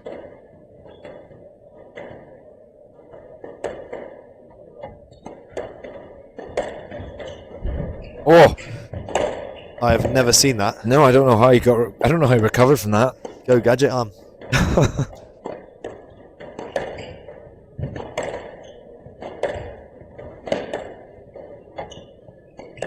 I mean, even on the stream, it's difficult to appreciate just the speed that these guys are playing. Yeah, the tempo has not dropped since that first point.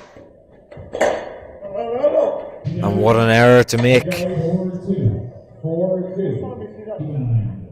Keep going out 4-2. Hang out 4-2. Is everybody? Last all have to use for trying to 4-2. Khalil not actually happy with some of the movements from Azana in terms of maybe just on his ball. But at the minute, I wouldn't be saying anything. He's just forced Azana to make about 3 unforced errors now. Yeah, he's relishing it, isn't he? There's no need for him to get involved with the ref in this situation. He sticks to his game plan. It's really hurting Anthana, and he at the moment he's got no answers. He hasn't had them for large parts of this second half.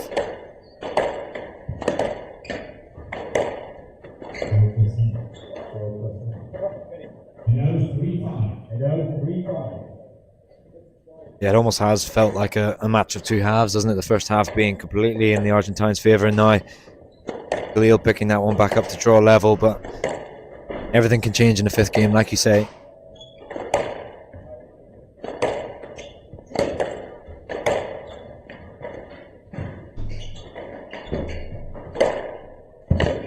Oh, what a retrieval there from Khalil.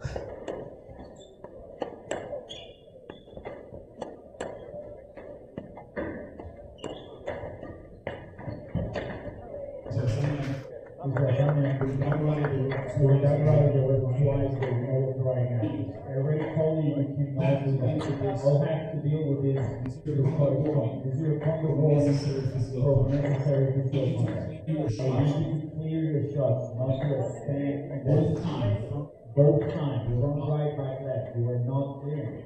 You need to go by angles. You're only make yourself smaller, but not clearing. Well, I said I disagree with the referee early on when he made those comments, and it's making me disagree with him even more. Yeah, I mean, that looked perfectly clean. I don't know what you can see. It's really difficult as well because the speed of the game.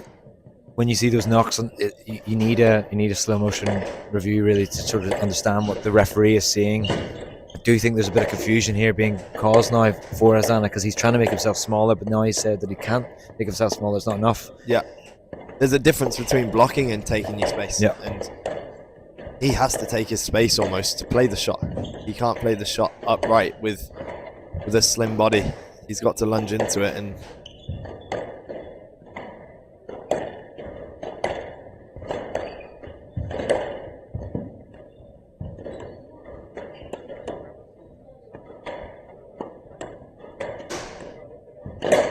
I mean, it's another unforced error here from Azana. About 3 or 4 come out in this crucial fifth game. He was coming back into this, wasn't he? 4-5 down, and just giving that bit of a lead back to Khalil. Definitely play on his mind.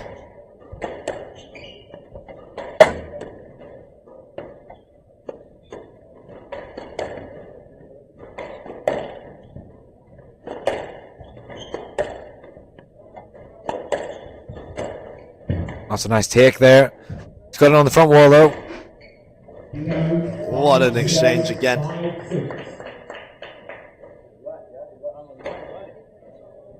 Just like the way that Azana, when he comes into that front corner, when there's a high ball, he literally has no backswing. He just sets the ball up onto the front wall. Yeah, and likewise with Khalil, the drops so tight and short, and it's adding to the amount of movement that's being done by their opponents. Oh, that's a nice flick. That's a really good shot there, especially at that point. Well, he's reset, hasn't he? He's found a way back into this and just started to do. Even though he's hit these few errors, he's doing what he was doing in the first game, which is disrupting Khalil's movement. There's just been a couple of movements that I've noticed that Khalil has sort of looked a little bit lackluster in terms of the body language. Physicality might be coming into effect now.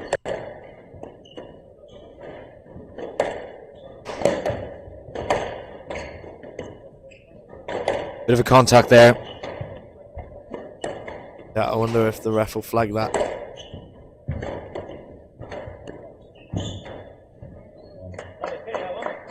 I mean, the fist bumps are coming up left, right, and centre now for Azana.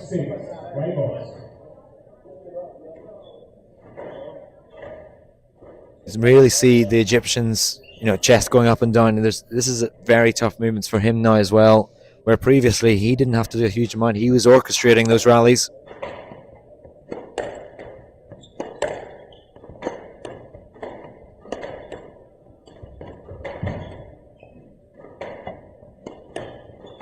Still only 1 point in it now.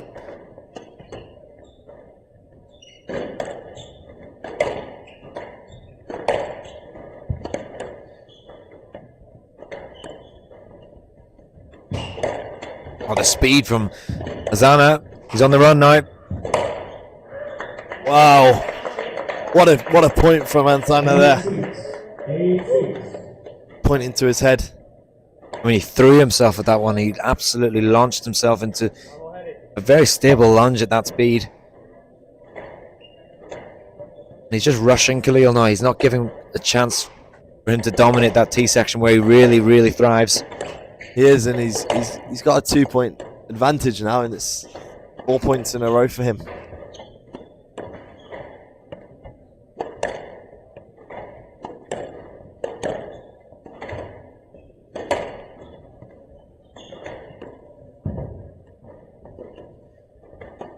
Fabulous angle this, just to see how far these guys are covering.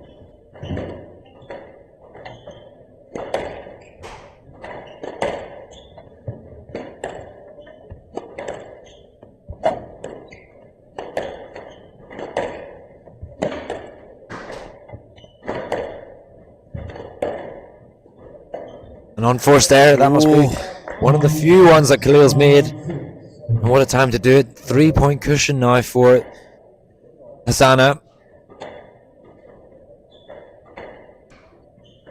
With everything going against Azana with the ref in the third and fourth game, he's done an incredible job of getting back into this.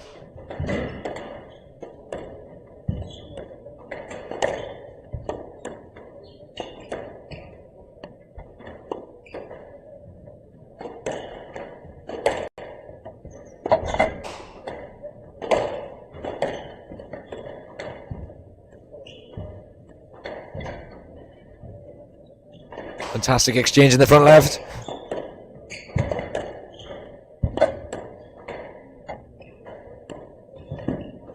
Oh, this is tough. This is tough to watch. What a crucial point here for Azana. He's found himself now with 4 match balls to take this. And it's Khalil that looks the one that's despondent. He looks slightly...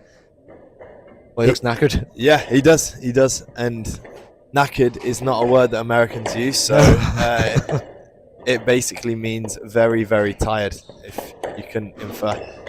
But he does look Thanks knackered. for the translation there. Yeah. Oh, what a get. Oh, he's done it. What a reaction. Phenomenal reaction there from the Argentine. Absolutely fantastic match there between the two. Superb squash. Exciting from start to finish, and it was a real story from start to finish. 63 minutes, 3 games to 2. We're going to join Lewis Anderson courtside.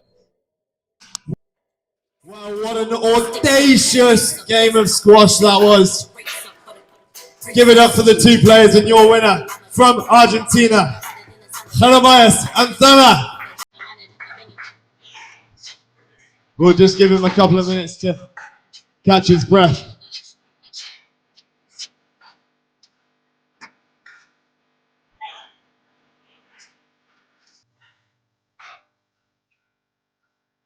Well, what a performance there. It was very much a tale of two halves in some ways. You started off on an absolute screamer, and then he came back in, and then it was all to fight for in the fifth. How did you deal with him this third and fourth game? Yeah, I mean, to be honest, I'm very happy for my performance. And I think I start very well in the final second game, and I think very solid as well. After that, him and started playing very well, no mistakes. And after that, staying in trouble a little bit in the third and the fourth, also in the five as well. After that, I mean, I say myself and my coach as well. Try to say, keep pushing. I mean, it's yours, but I mean, it's congrats and him as well, and he fight every point, every game. So I mean, that is very nice. I mean, I'm very happy to play the semifinals tomorrow, so I'm very excited. So.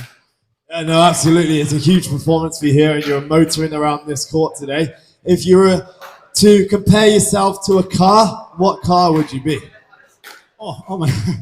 Actually, I like the Audis. I mean, Audis. I mean, in Florida, I mean, with Tom, we have like a one car, like a one Audi. So I mean, I think that is my car. So. Well, there we go. Instead of pronouncing his last name, which I'm struggling with, I'm going to call him Jeremias Audi. So, congratulations. Well done.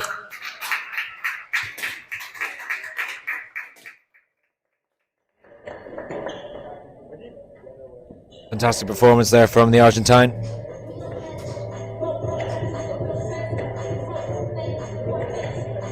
We'll be back on the centre court very shortly with Norway's Madeline Helland up against Habiba Hani, number 8 seed from Egypt.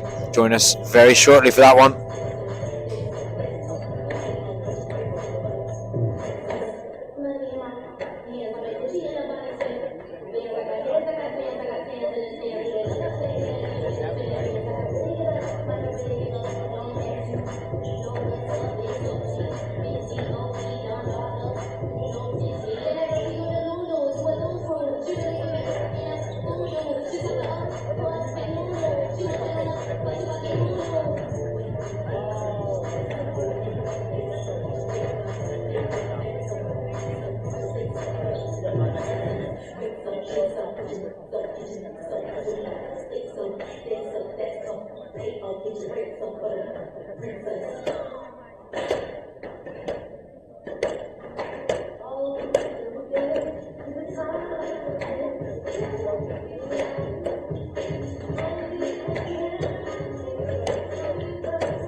Welcoming our next women's match onto court. Firstly, from Norway, Madeline Hilland. Woo! And our number 8 seed from Egypt, Habiba Hani.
Well, hello everyone, and welcome back to this thrilling quarterfinals day.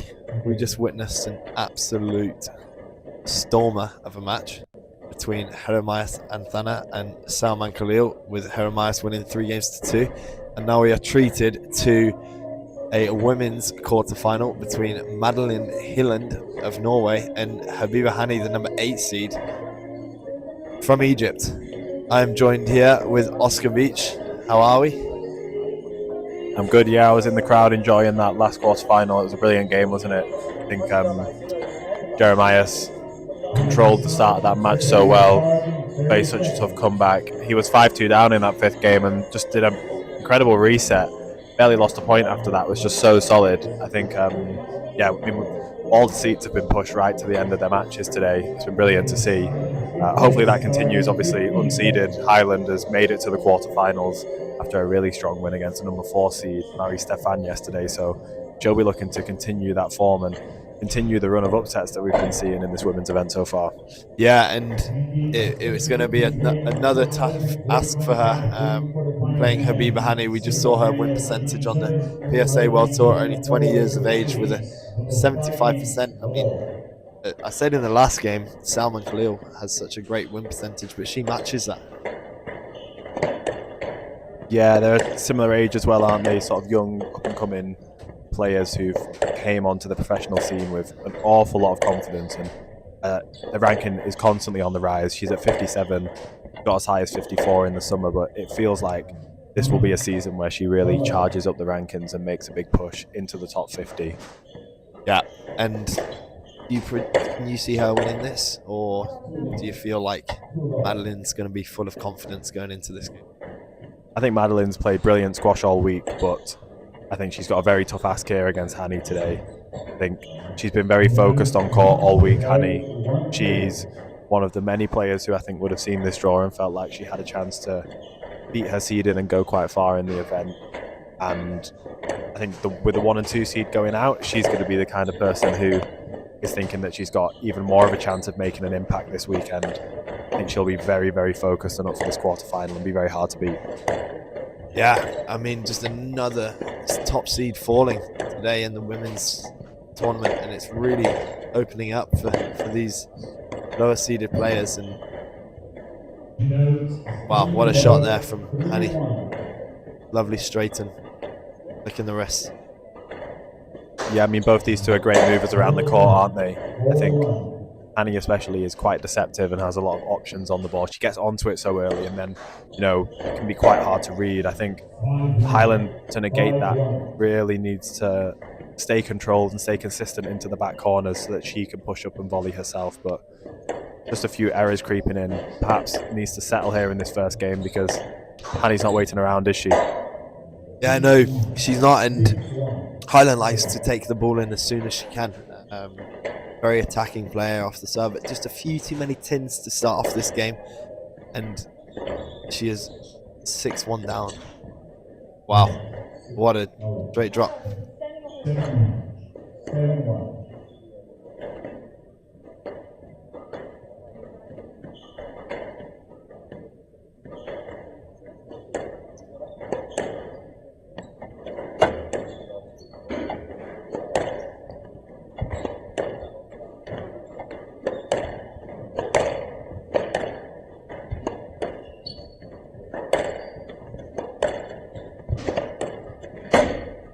Oh, it's a lovely straight line there, isn't it? Some good work from both players down this left-hand wall. We're lucky we've got the great camera angle to see that. That's better from Highland, isn't it? She needs to play away into this game at the back of the court so she can earn that right to take the ball in, doesn't she? Yeah, a couple more of those rallies would be exactly what she'd be hoping for. And then with that, a couple of errors from Hani, it can be straight back in this.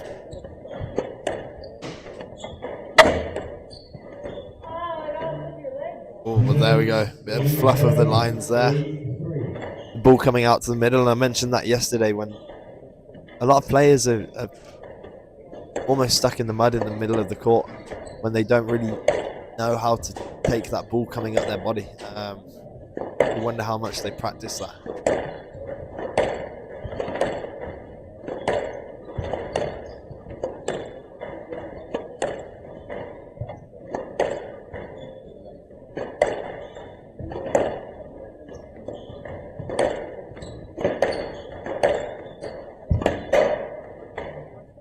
Settled down a bit here, hasn't she? She's finding her lines a little bit better, Highland, just extending the length of the rallies.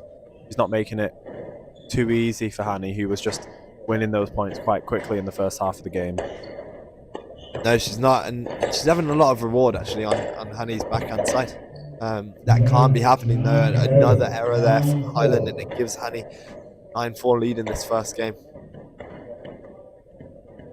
Yeah, and there's been 3 or 4 errors from Highland, but where there hasn't been too much pressure on the racket, has there? She'll be frustrated at that because she would have wanted to put some good work into Hani in this first game. Yeah, you wonder if she's feeling the effects from the tough 3-2 she came through yesterday against Marie Stefan. Be hoping that her body has recovered well. Sure, she tried everything to get ready for this match today.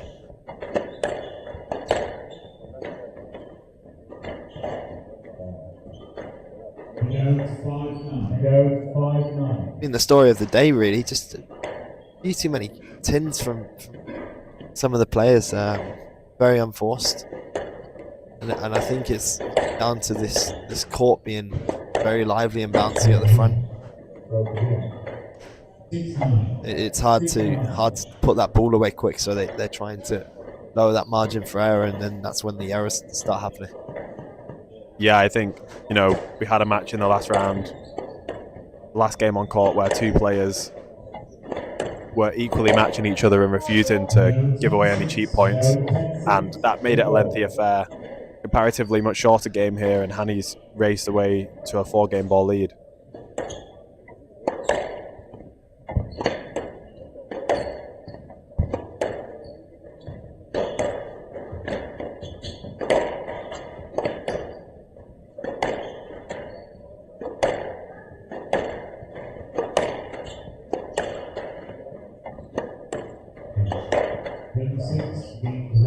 Well, there we have it. Hani takes that first game 11 points to 6 not games. Join us back for game 2.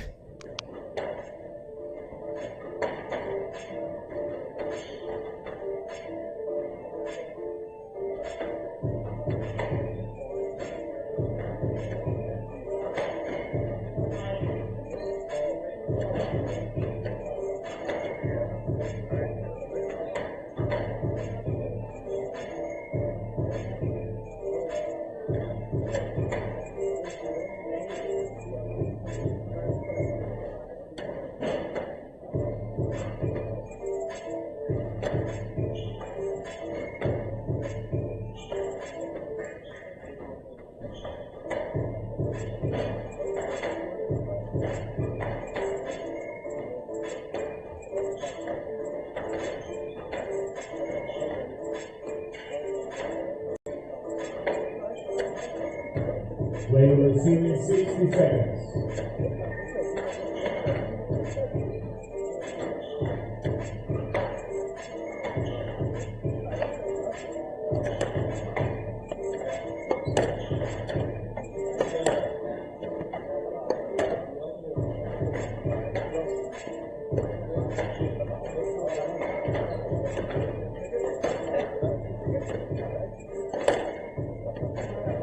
Play will resume in 30 seconds.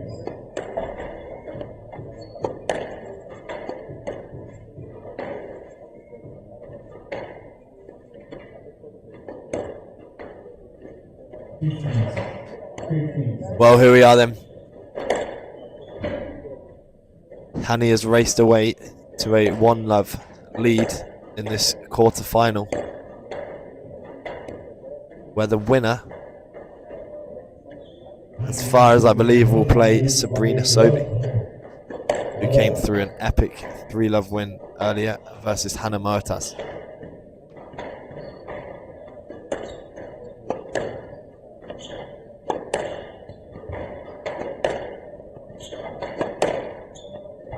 What do you think Highland needs to do here, Oscar, to get back into this game?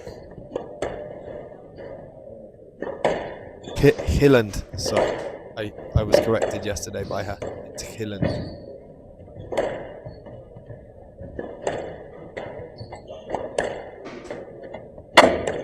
Well, I think Hilland had a much better end to the first game than she did a start.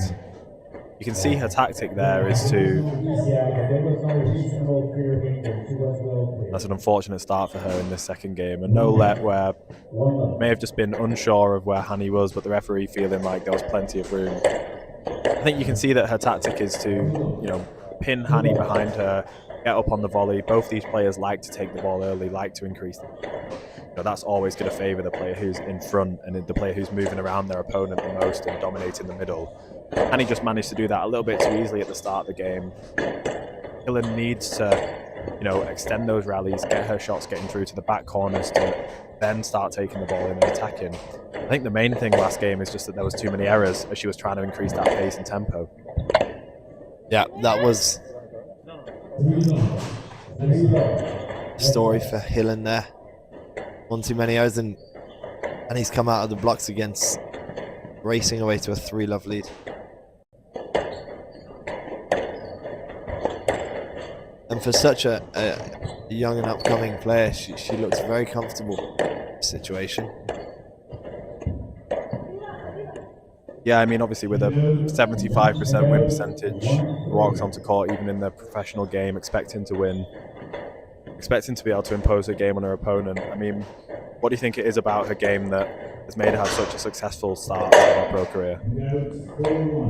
Well, she looks like an incredible mover. So with a good movement, it can count for so much, and then you can just trust yourself. When you try and play it shot in short, you can trust that even if you miss your target slightly, you'll always be able to get that next ball. And that coinciding with great length and understanding what you're trying to do with your game can give you that win percentage that she has.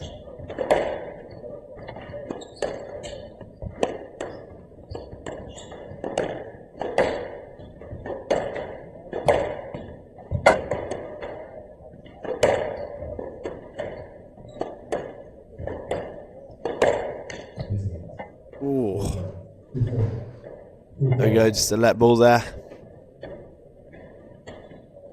Yeah, a bit of heavy contact as she was just desperate to get across the middle of the court there, show she could get that ball, but they are both moving around each other well here, and as with many of the matches we've seen on this court, playing at a pretty ferocious pace, aren't they? Yeah, it's only getting quicker as we get into the latter stages of this tournament. 6-2. What do you think to Hilland is still making every effort to play very positively? As she said, she likes to take it in off serve and whenever that opportunity presents itself. When you get to the mid stage of a game like this and they actually haven't been coming off and you've been hitting some pins, do you change tactic or do you persevere? It's a fine margin, right? So I love that she's been attacking and she's trying to take Hanny in short as much as possible, but I would say she's got to build to the back first and create those openings rather than just firing in it, firing at the wrong time.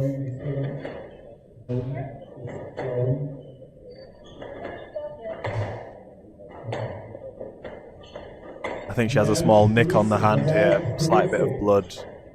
She seems eager not to come off court and have a blood injury break. She wants to keep this going, keep her rhythm. Oh, it's a very nice variation. You can see that reaction there from Hanny. She doesn't want to let Hilland into this at all, does she? She knows how dangerous of a player she is if this becomes a fight towards the end of the games. Yeah, and there we have it, just mixing up that movement.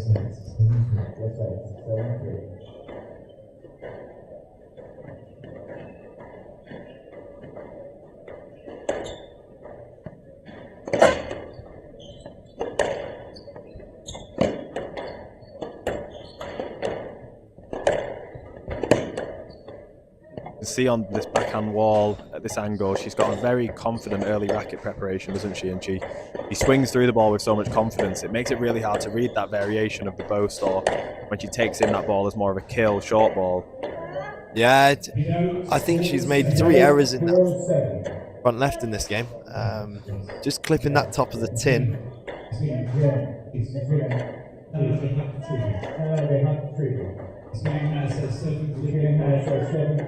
Well, there's a blood injury here for Hilland, I think.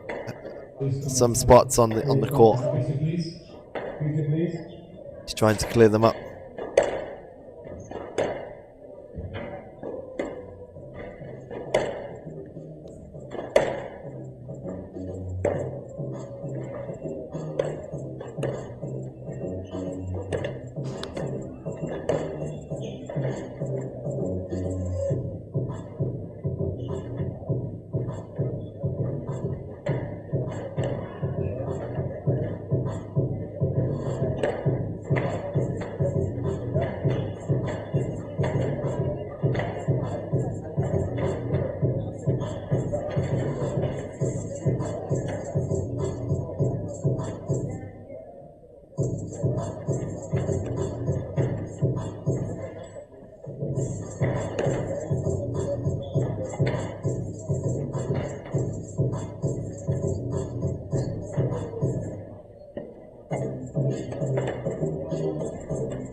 There's blood on the sidewalk too. Okay.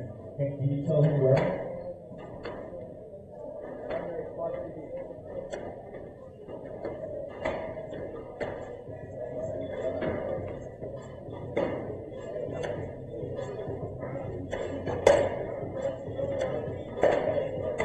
Seconds remaining. Seconds remaining.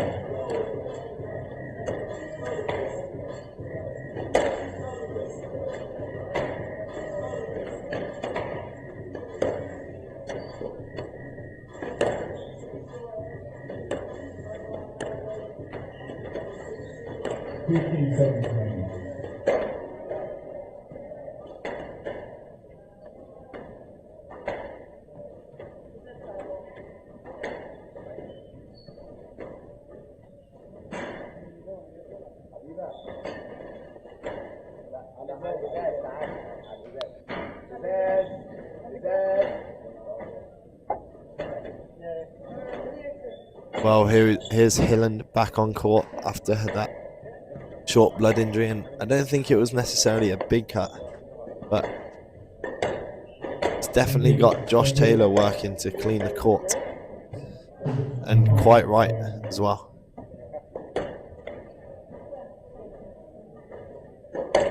If he doesn't do enough at the tournament, this will make up for it, won't it?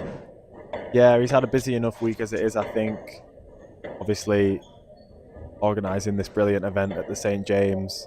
Been prepping for a busy week of squash. Obviously, we had the closed satellite that's been happening at the start of the week. Junior JCT starts tomorrow as well.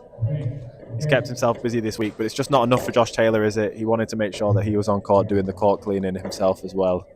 Yeah, that's why everything runs so smoothly at the St. James. Yeah, make sure that he's on top of every last detail. Absolutely, and I know for a fact he would not have given that job / responsibility to Finley Withington. He definitely would have taken that into his own hands.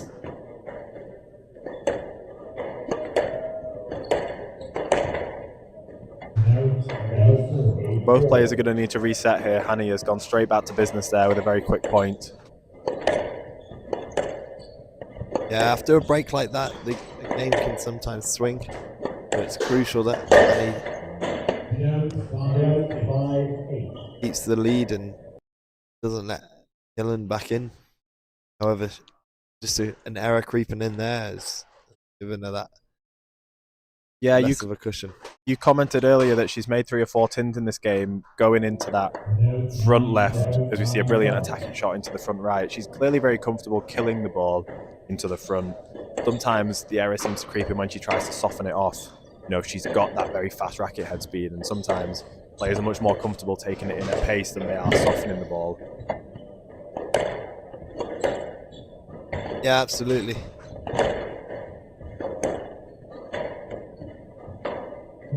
Yeah, there we go. Another drop shot there, opening up a 5-point lead. Give her a game ball in this second game. And she's looking very sharp.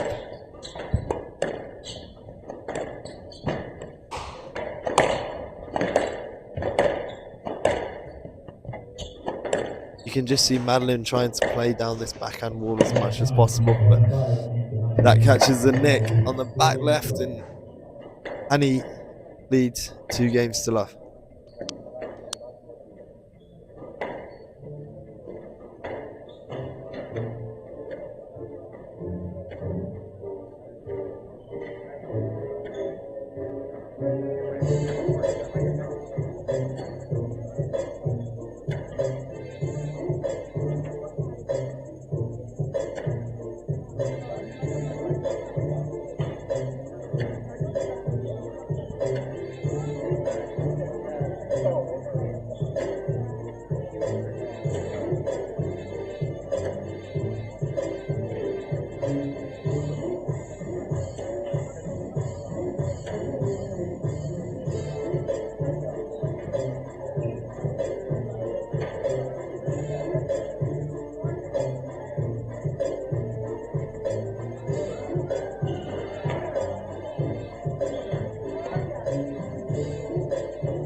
games to love, love all.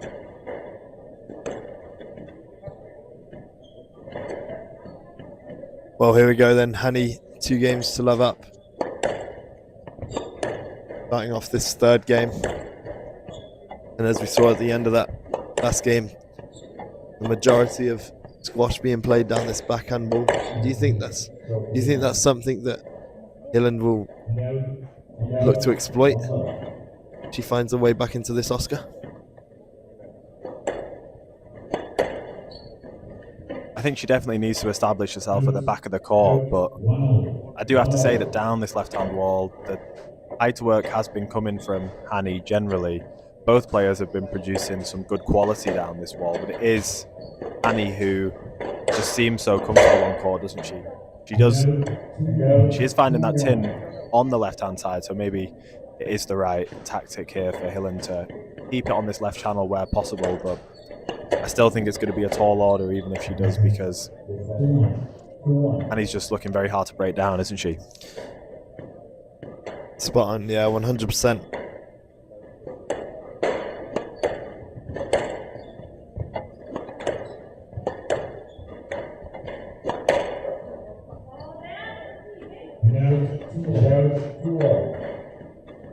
Perfect width there from Hani. There's been some slightly big back wall nicks, isn't there, down those side walls that the players have been finding. It seems like good fortune, but it's actually just because their straight line hitting in their cross courts are often perfect tightness and width, so they're finding that slightly larger nick. Yeah, it is that quality. It's a couple of errors coming in here from Hani, and it's 4-2 to her opponent, and looking very fresh actually. And again, another error. Yeah, she's racing back to that left-hand service box here, tapping the head the point before.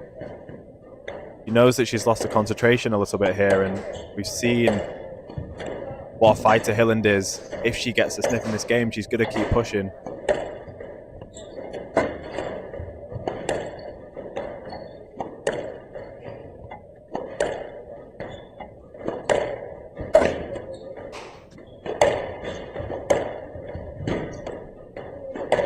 It's a great rally here. Some really tight work down both walls. Oh, it's a brilliant squeeze.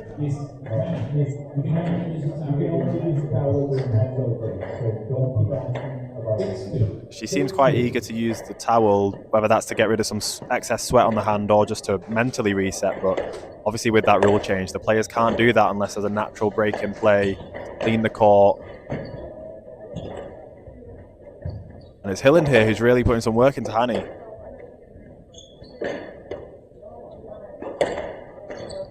Yeah, she is, and she's 6-2 up. You can just see Hani starting to get a bit flustered in between points. Oh, and it's a great drop shot on the volley there from Hilland.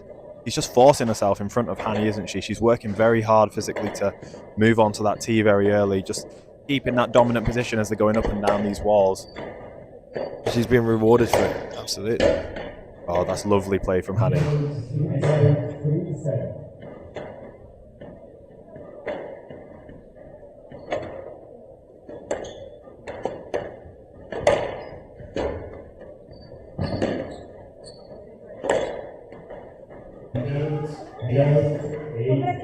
It's almost mirroring the last game we watched, the last match we watched, where Anthana stormed off to a 2-love lead, and Khalil found a way back pretty convincingly, and here's the Norwegian with an 8-4 lead in this third game.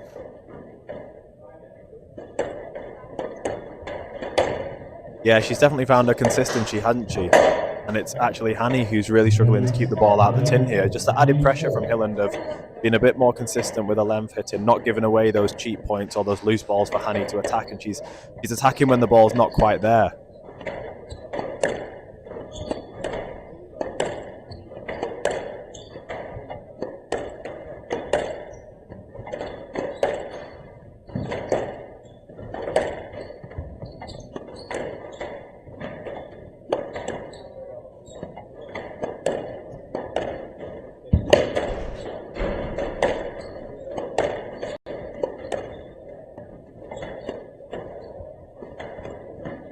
Oh, it's a lovely shot there.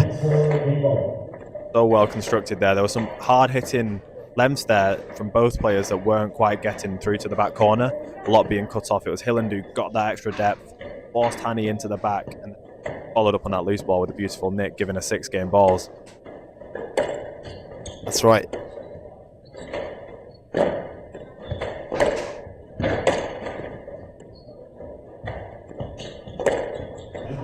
And there we have it. Madeline Highland, the Norwegian, finding her way back into this match in a stylish manner as well. 11 points to 4. But it's Hani who still leads 2 games to 1.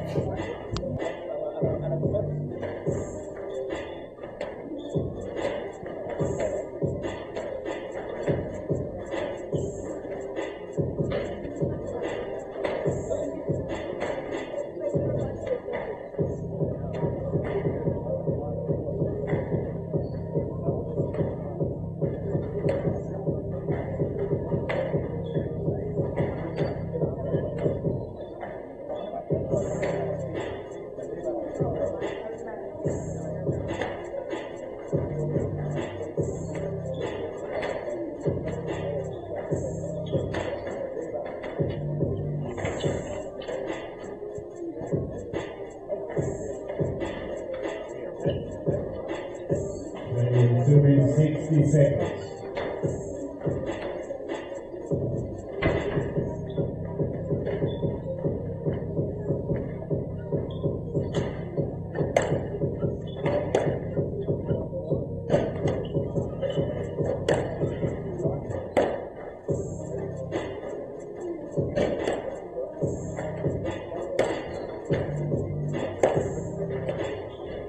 Ready, resuming 30 seconds.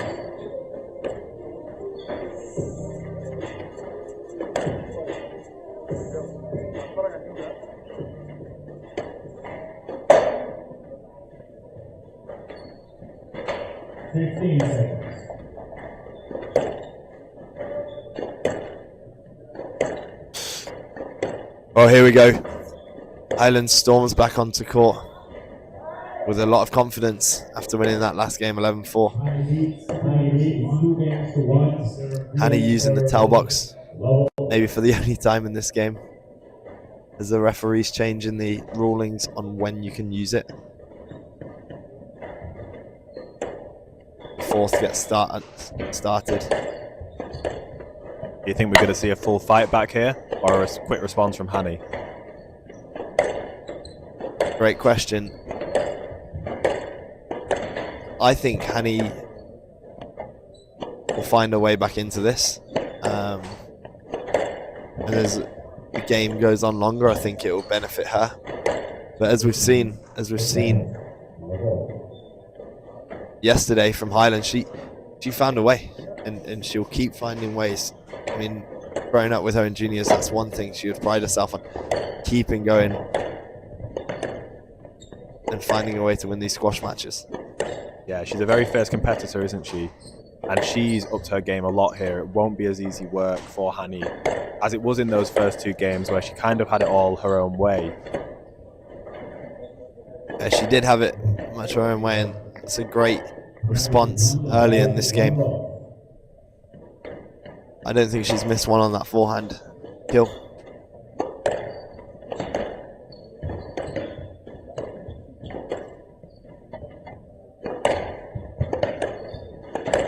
Yeah, she's just finding the corners a bit more at the start of this game again, isn't she? And she's moving Highland around quite well, but as you can see there, the movement of Highland to recover and put in those really strong counters is so impressive.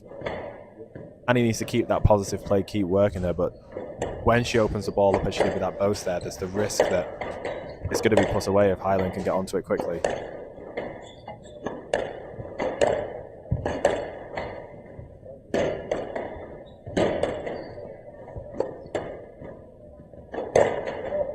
Wow. Another one. 2 points, 2 kills. You can see why Hilland wants that play down the left-hand wall. She's been switched over onto the forehand side quite often in this game so far, and as you said, 2 winners from Hani in the opening 3 rallies.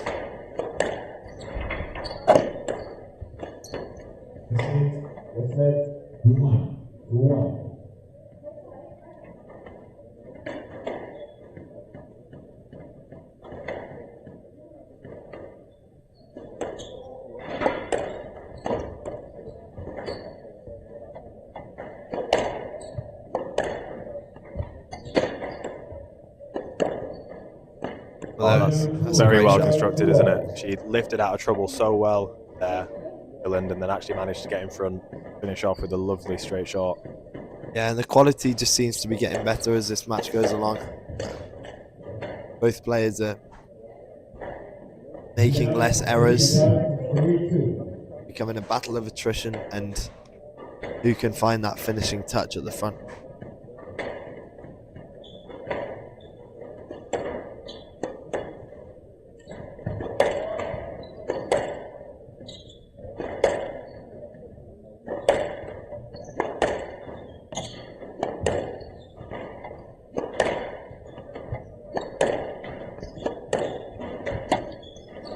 Brilliant length, isn't it? She's got such good flow with her wing and that powerful movement back to the tee, Hani. It's quite similar to El Hamami in the way that she has that very strong early racket preparation, very confident swing through the ball, and then gets so much severity as she's hitting those kills. Yeah, and she's hit that reset button and run away to a 5-2 lead, and she just seems to have come on after that third, had a good talk with herself, and found what she was doing in those first two games. What do you think? Yeah, I think if you look at her length hitting, a lot more of it's getting through to the back wall. She's managing to keep Hilland pinned behind her. She's still struggling at times when it comes to converting that finishing shot. As she's taking that ball in on those kills, hitting it with so much pace. And I think that's just making it quite difficult to time. There's been a few moments in the early stage of this game where she's just taken the pace off those slightly and just kept them tight to the wall. And I think, maybe in this match, probably those shots normally go in, but sometimes you have to adapt and go, okay, I'm finding the tin on those. I need to maybe aim a little bit higher and hit them with a little bit less pace. Yeah, and with that tin comes the no-let decision, and Island claws her way back into this.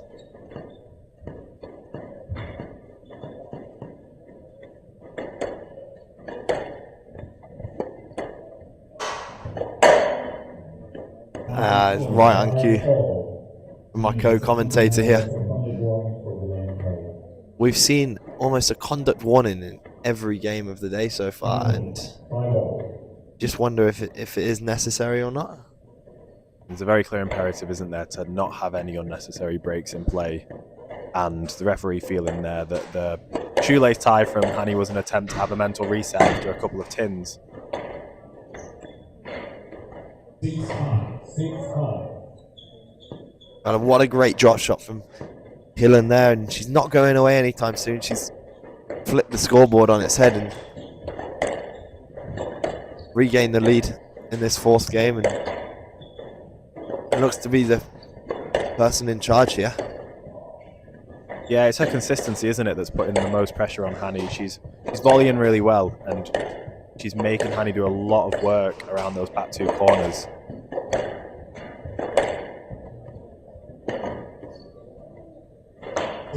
And that's a lovely variation as well. That hard pressure hitting into the back, followed up with that lovely boast. Hani really didn't see that.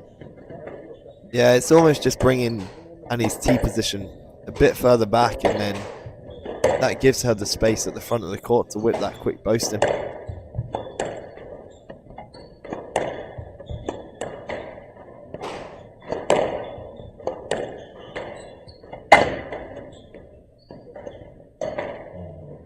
She'll be frustrated there, won't she? Some very good length hitting. Was that necessary, do you think? I actually think that could have been the right shot, just poorly executed. Yeah, I mean, the great length hitting followed up by the variation has been working. I think if I was Hilland, I wouldn't be afraid to just keep Hani pinned in that back corner. I think a lot of these unforced errors from Hani are coming from the pressure of Hilland's movement and Hilland's consistency. The last thing she wants to do is give Hani a few free points back, which he fortunately has done on these last two rallies.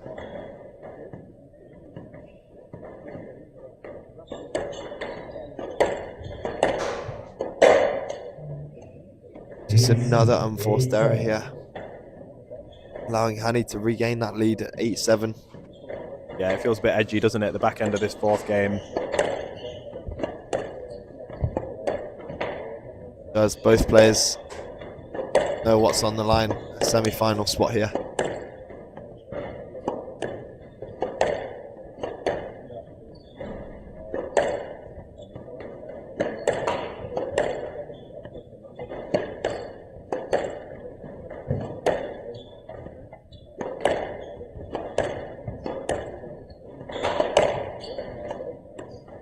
kill there. It's a big point, this.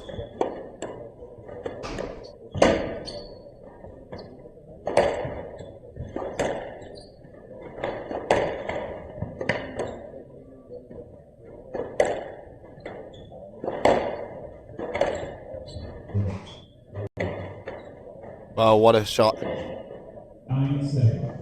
Used her body really well there just to close out the movement around her. Yeah, it's the longest rally of the game in quite some time. One at the back there from Hani.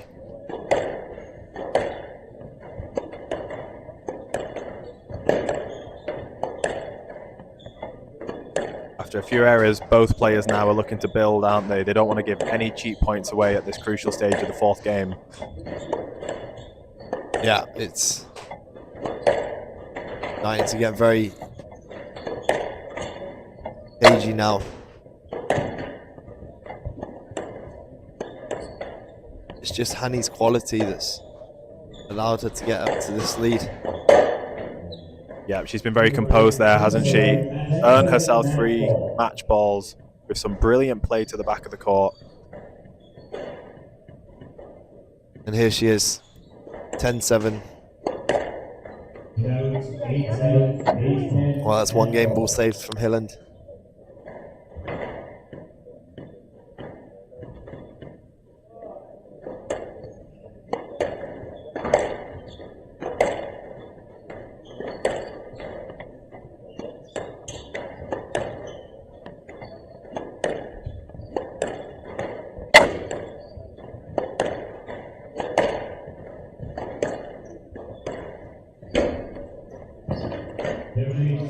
Wow, what a boast from Hani.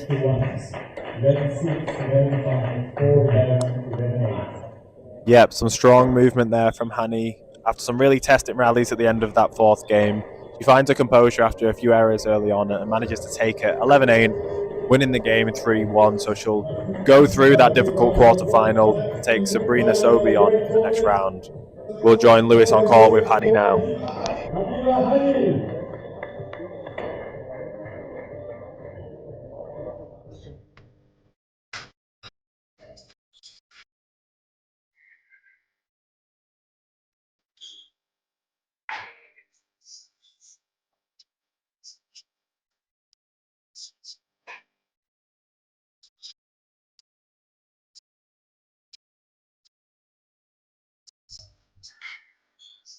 Well, congratulations. What a performance there. It looked like she was coming back into it in that third game, and you just seemed to hit the reset button. What did you tell yourself? Yeah, I'm really happy that I know how to get on top of this match. And yeah, after the second game, I guess I felt like I was trying to rush and I was overthinking. And yeah, all I just try to do is just not think about it and play long rallies. Yeah, Yeah, no, excellent answer. Non-squash related now. Do you watch superhero movies? superhero. Superheroes. Do you know what superheroes are? No? No? Okay then. Well, I guess we'll stop there then.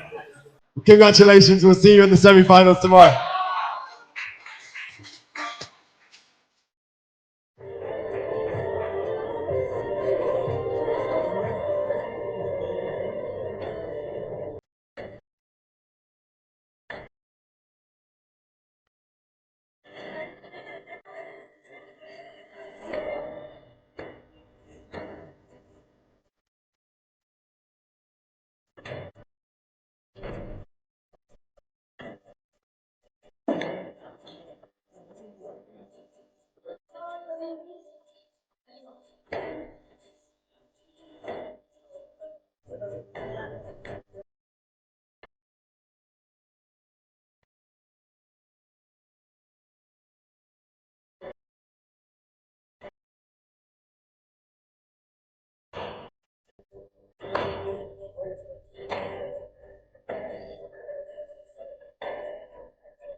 Welcome everyone to the St. James.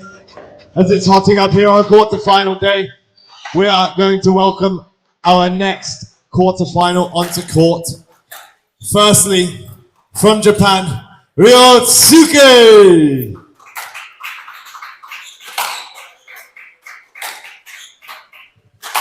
And our number 1 seed, world number 13, from Mexico, Leonel Cardenas!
Welcome back to the St. James Expression Open 2025. It's quarterfinals day here in Springfield at this fantastic facility. Last match of the afternoon session / morning session. And it's the big gun, Leonel Cardenas, up against Ryosuke of Japan, the number 6 seed. I'm Stephen Hurston. Joining me in the commentary box is Lewis Anderson. How are we? Very well, thank you, Stephen. Loving the music, actually. Aisha, who is in charge of DJing, is finding music from every nationality around the world, which I think is really cool. That is cool, giving everyone a chance on the sound, which is cool. But yeah, looking forward to this match. Yeah, Cardenas, the number 1 seed, highest world ranking of number 13 in the world, so he's a really, really top quality player. And he pretty much plain sailing with his match up against Joseph White yesterday. Very strong performance from him. Yeah, you can just see him going up an extra level every point he gets up in the rankings. You know, he's finding it a lot easier to close these early rounds out a convincing style, and I think he could be doing that today too. Obviously, Rio came through a thrilling match against Finley Withington yesterday, but yeah, can you see a way past the number 1 seed? Suke was silky smooth, wasn't he? He was very, very nice on court. Took out a very challenging Finley Withington, but Cardenas is one of those players that's just incredibly difficult to break down. He's very, very attritional, very skillful around the front, but most importantly, I think to notice is just his movement. He takes very few steps off the shot to the tee. He's very efficient, and it just makes it that bit harder to get the ball past him. Absolutely, yeah. Yeah, he will never give you an inch on the court if he doesn't need to.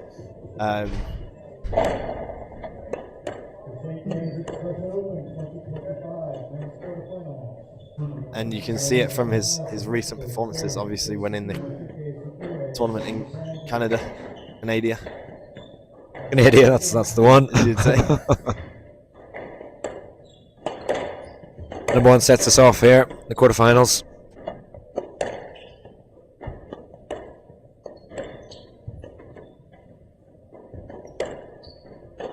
Saw some fantastic variation of pace in the previous match from Suke, particularly the backhand lob to the forehand from the front.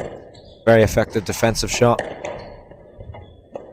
Yeah, he's classy, but that's even classier. That is even classier.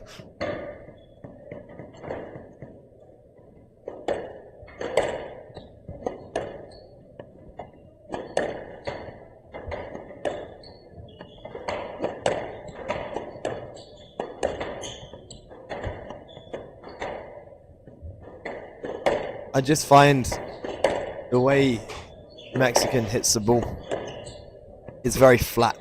Yeah. And always going away from his opponent, and especially on a hot court like this, if he can find that weight straight away, it just makes that extra bit tougher to let his opponent gain a rhythm.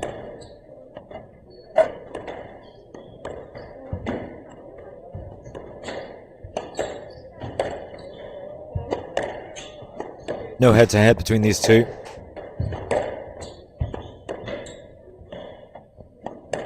So on charted waters for both players.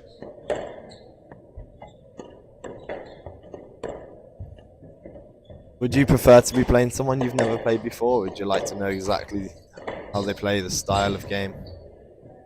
I think at a quarterfinal level you want to have a bit of an understanding of the game beforehand. It works both ways, doesn't it? Because it's if you haven't played someone, it really isn't a sort of open first game. When we saw that previously, Jeremiah's first game is almost a feeler for the both players. They're just trying to understand how the player moves around the court. I think this isn't going to be any different. That was a great drop shot from the Japan player.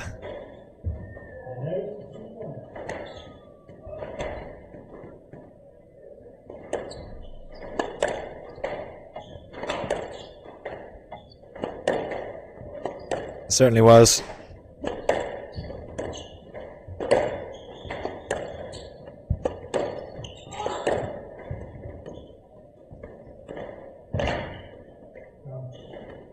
Suke is going to have to be the aggressor, I think, for me. He's going to be the one that has to, when there's a loose ball, be a bit creative with the shots.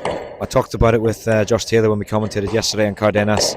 We look at who's beaten him recently, one of which in my sort of recollection is Victor Kran, who didn't try and beat him physically. He tried to beat him, you know, through extending the rallies, getting him moving really far into his front corners and backwards. That takes a lot of skill required. Yeah, that is a lot. There's skill in that for sure. I think if Rio opens up the court too early, he's going to get picked off. He's really going to have to find that quality in all areas of the court.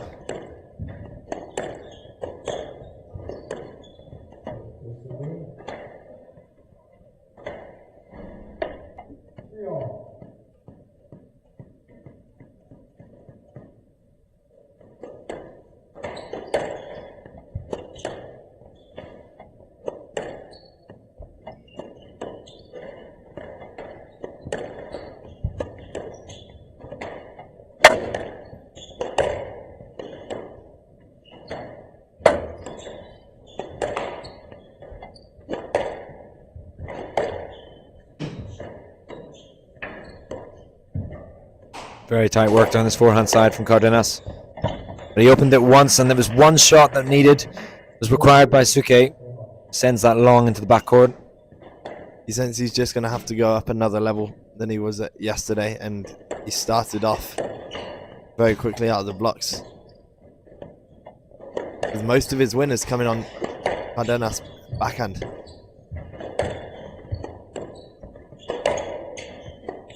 We already highlighted Suke's fairly unorthodox technique on the backhand, using that left hand just to rest over the forehand. Yeah, he will have drilled that ever since he was a young Oh, what a shot from Suke.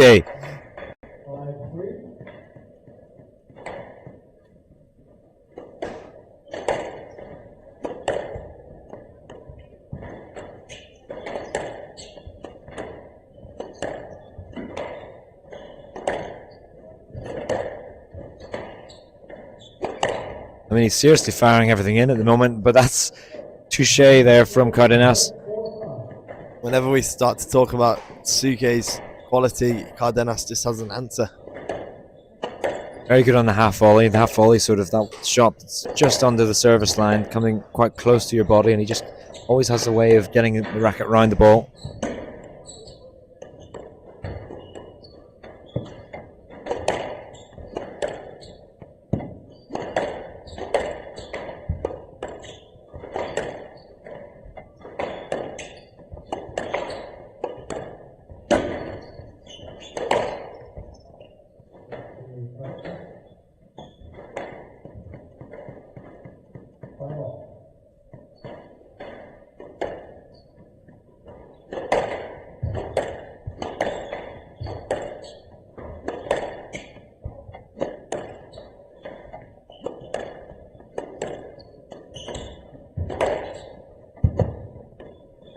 Tough work here now for Suke. Yeah, you just find as this game goes on into the business end, the more tough work Suke's doing is only going to help Cardenas.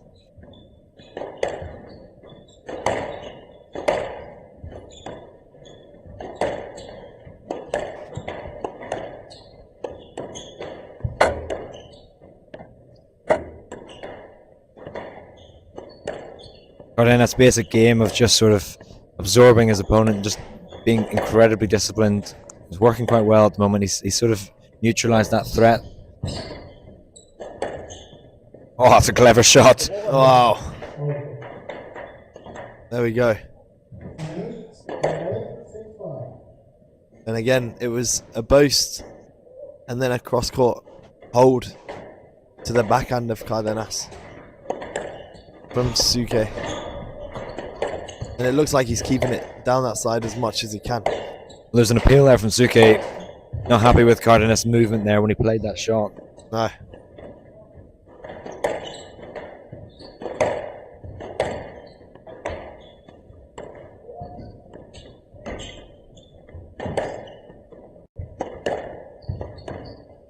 I really like these attacks from the back where he just sort of whips it.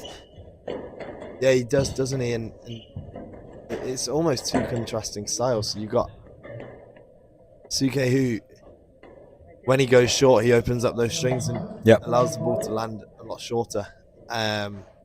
Whereas Leo is a lot flatter on how he plays that shot. It's more of a kill shot. Yep.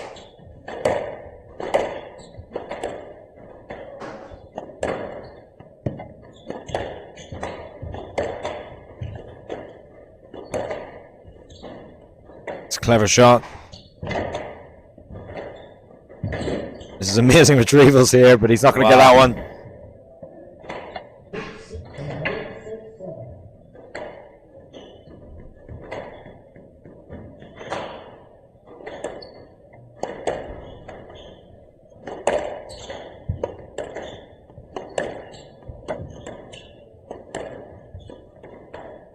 There's that defensive lob. It's good recovery work on the backhand. From Gardenas, just allowing himself to get back to that tee and reset the rally. But equally, Suke's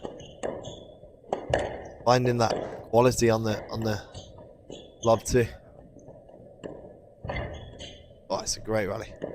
Oh, this is tough. Very well finished by Cardenas. As you're saying, I really like what Suke is trying to do in between these in sort of mid sections of rallies where he's just trying to throw across court or just hold it slightly, get Cardenas guessing.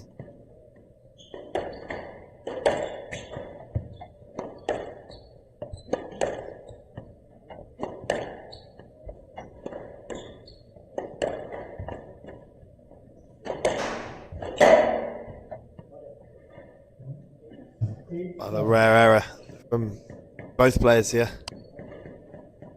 Yeah, it's something that Cardenas is very, very good at, is just never giving away anything. Very stubborn player. Yeah, he doesn't give much, and that's why he is 13 in the world, and you just start to see it. Leading now 9-7 in that first. He's now sort of breaking away from the pack. It was very close all the way through, as if we were to use a running analogy, and he's now just sort of making that little gap now, that sprint to the finish in this game.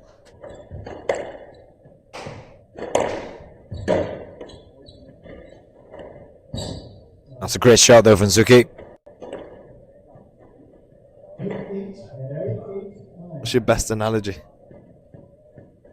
You know what, my best analogy comes from the fact that we're actually sitting in a virtual golf simulation, and you mentioned Cardenas when he hits a drive and it's very flat. Sorry, I'm mesmerised by this rally at the minute. That was an unforced error there from Cardenas.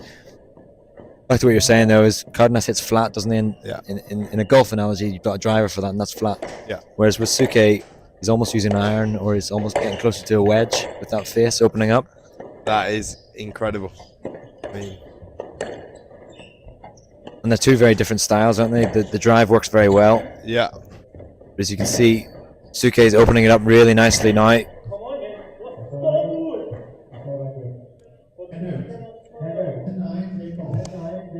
But unfortunately for him, it's Cardenas that comes on top on that rally, and he's got one game ball to take this very, very closely fought opening game. Yeah, it's a great analogy talking about the driver. Cardenas hitting it very flat, and it is a lot more open for Suke, as we see. Yeah, he just chips it, gets a lot more air time on the ball. Very impressed so far with Suke up against the number 1 seed.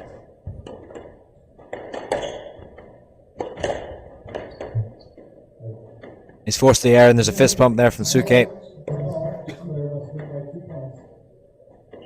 Played a great game here, actually. Tactics seem to be on point. It's so tight. Yeah, he's taking it to the number 1 seed here. He'll be eyeing this up as a real test for him, and want to give it everything he's got.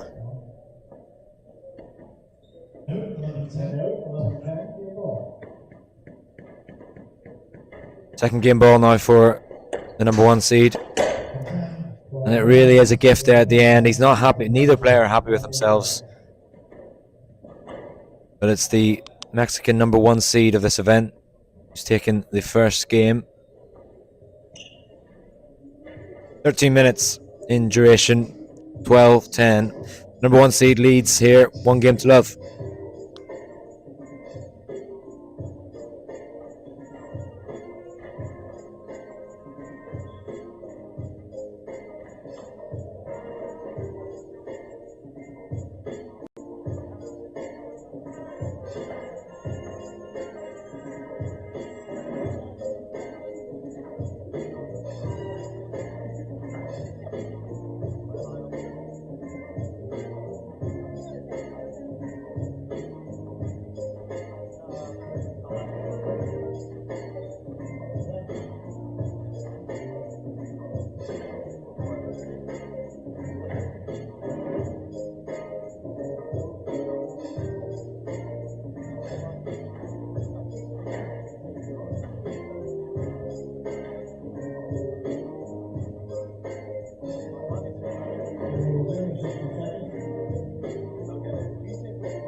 Very closely fought opening game between these two.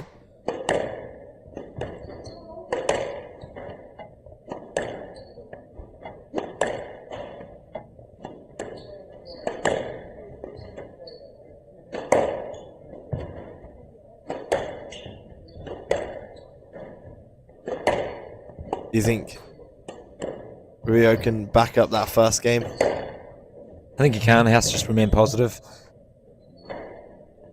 I feel like with someone like Cardenas who just soaks up pressure, you just have to just keep your margins just ever so slightly finer. Yeah. He's playing well though, and it's going to be, you knew it was going to be a challenge, but it's a great shot there.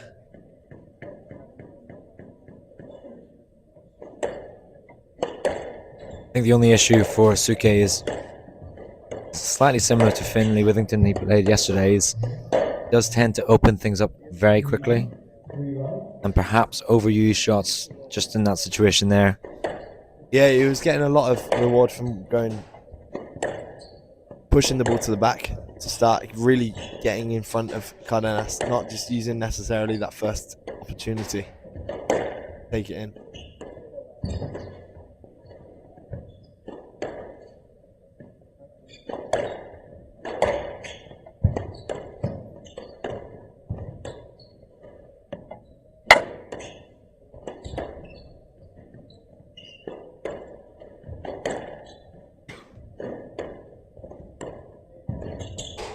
That's clever. Oh, he's read it very well. That was very quick from Suke, pouncing on that one.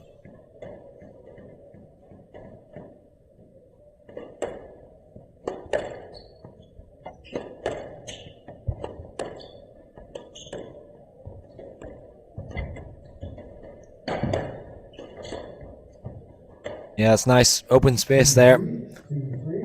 Finished off beautifully by Suke.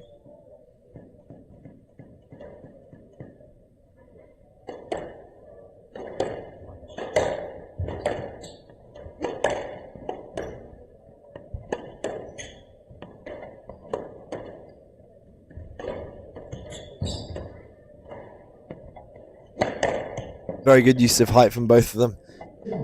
But the difference is he's won 3 points there, and 3 points he lost at the start of this game. The ball just clipped the tin on those occasions, whereas it's gone up now, and he's regained momentum, coming back into this smoothly.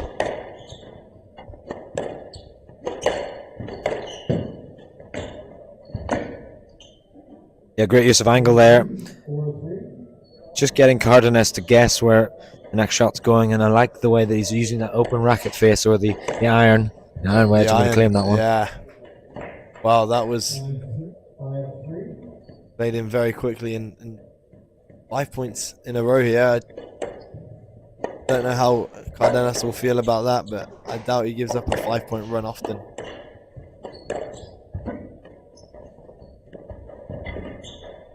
What he tends to do when he's under pressure in these situations where he's up against someone that's firing balls in very quickly is he just gets even more tighter down that backhand side. Particularly, he uses the height, he uses drop shots, but they're always very, very tight to the sidewall. Yeah, he does like using that backhand Mizuki there to the tin.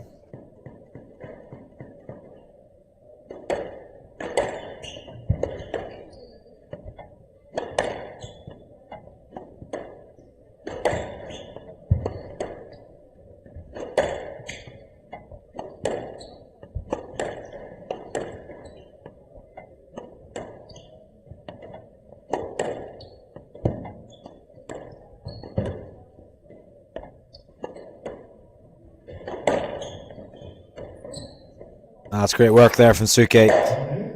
Slightly awkward to turn then and play a backhand in the forehand channel, but very well done. The chance for him to break away here.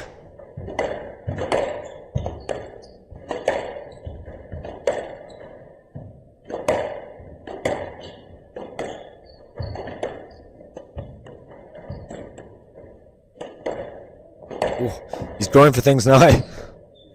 He's giving everything. Oh, he got it. Got it. Oh. I have no idea how he got that ball. That was unbelievable. Yeah, the dexterity there. It's just that constant pressure from Cardenas. I do like this style of what Suke's doing. He's just not allowing himself to get sucked into his game of just up and down the wall, very tightly contained squash. He's really trying to make it unorthodox for Cardenas.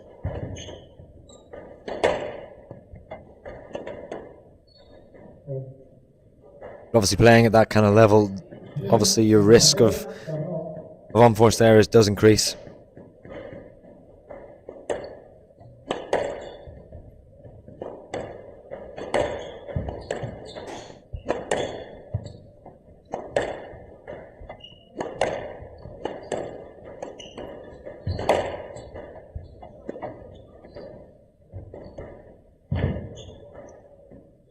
Chance for Cardenas here. He's moving around. Oh! Wow. The squat almost helped that ball go into the nick. He stayed in that for about 10 seconds. Yeah.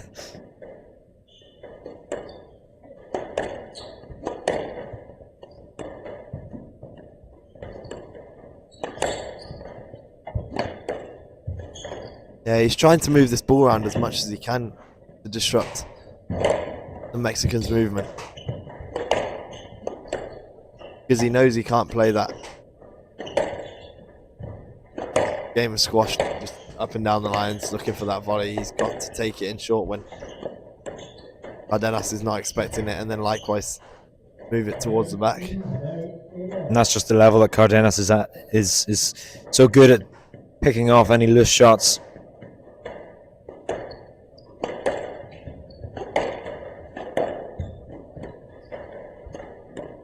Oh, what a shot. Oh, it's a great get. Oh, no. I think Cardenas is going to be pretty upset with this. No complaints. Going to play a let on that one. Yeah. I don't think anyone knew. I don't think they actually know it. I think that was why they played the let. Right.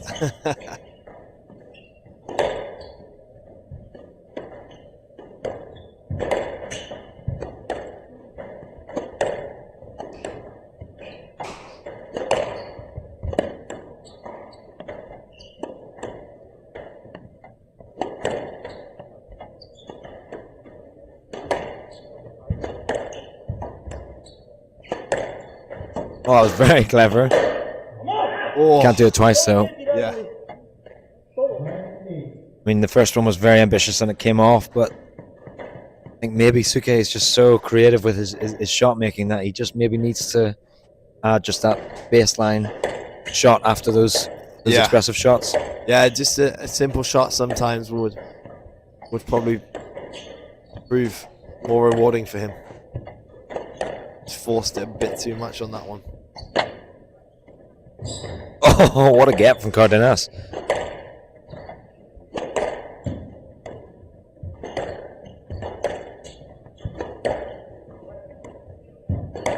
He takes that ball so early. And there you go, Lewis Anderson to finish that rally off. 2 game balls now for Cardenas to double his lead. Have you been keeping score of that whilst I've been gone, or? No, that's your Fine. job. You need to be Okay. watching every single match, Oh, even on sorry. your break. Even when I'm playing a Yeah. closed satellite, I Yeah. have to be watching. Yeah, got it. Be watching that back tonight.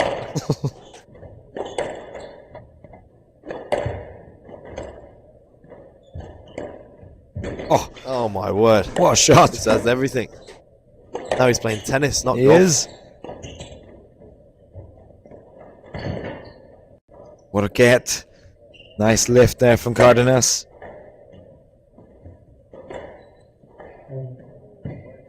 Interesting use of a lob there. Well, I feel like Suki got out of jail there, to be honest. He was under so much pressure. 1 game ball safe now.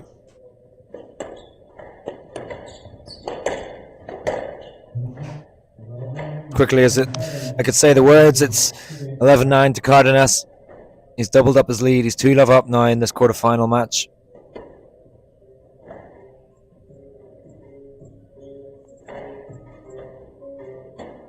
"25 minutes in total. Very tightly contested match between these two. But it's Cardenas, the number 1 seed, who has a very strong lead now at 2 games to love.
Commanding lead now for the number 1 seed.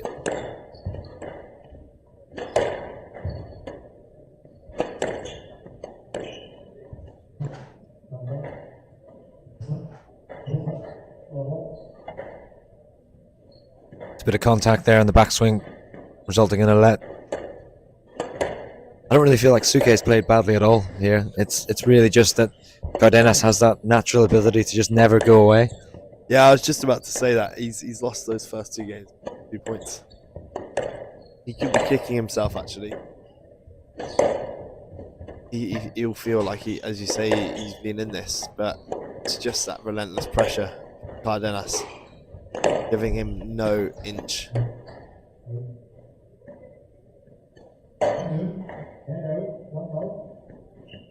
It's going to be crucial he gets away to a slight lead in this to have any chance of a comeback.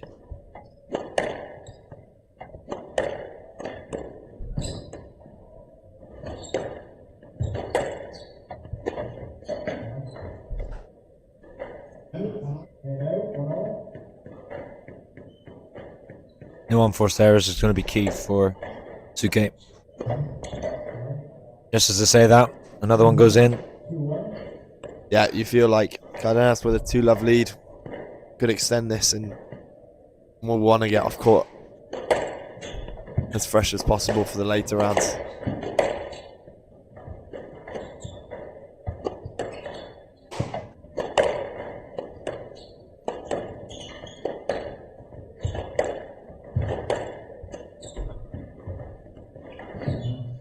He's so good around those front corners. We always talk about his attritional style of play and just how difficult he is to break down. But when he goes into those front corners, he just has such good touch and dexterity on the wrist.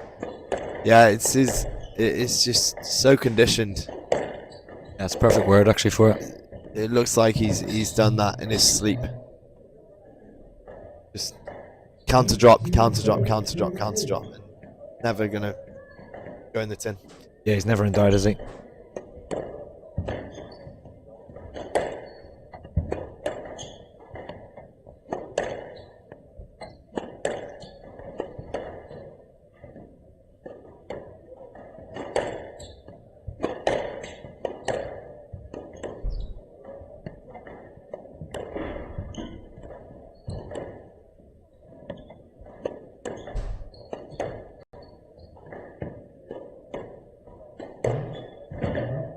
Too good, isn't it? Yeah, it is too good, and again, just the quality he possesses. Oh, good improvisation from Cardenas. Oh, what a shot! Oh,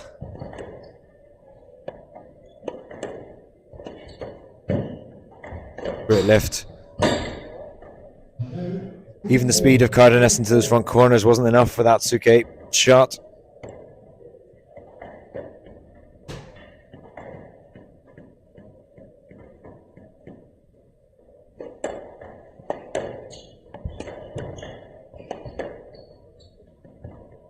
you feel Suke's definitely playing above his ranking, and I've heard that a few times from other people as well, that he could or should be higher than he is in the world rankings. Yeah, definitely agree. Because he can play that level.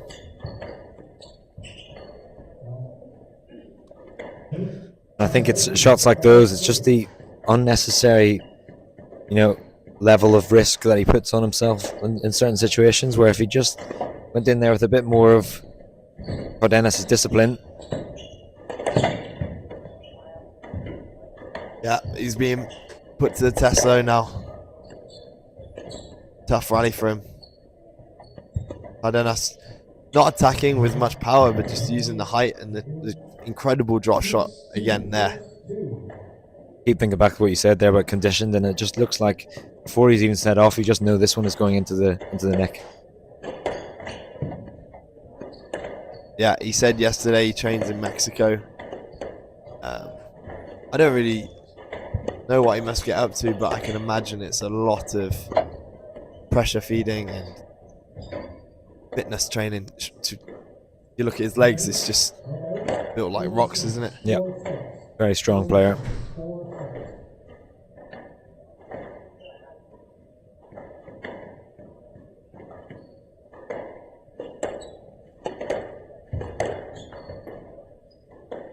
Just knocked off balance there, not intentional.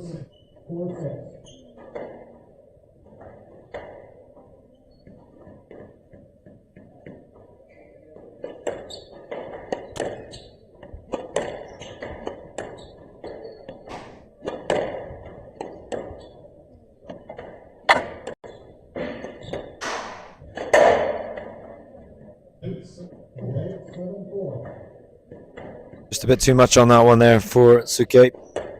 3-point lead now for the number 1 seed. Oh, and he sent him the wrong way. Great hold there. It's just a great time to play it, isn't it? We haven't seen too much of that, but just that hold after he's played a straight drive or a straight drop, just adds another layer to his game. He tried it again there, it didn't come off, but at this point I don't mind him doing that.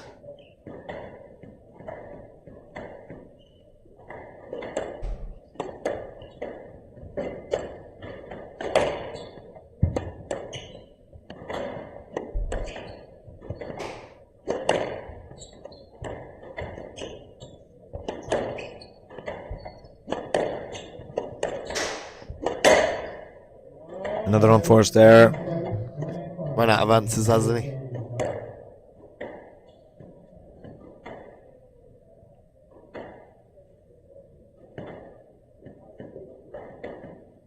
Plain sailing in this game so far for the number 1 seed.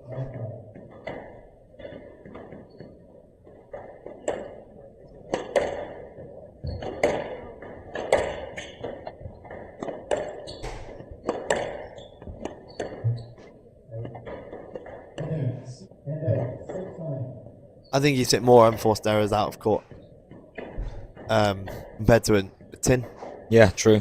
Using that height a bit too much, or not finding that correct angle. That's an angle that he's happy with, though.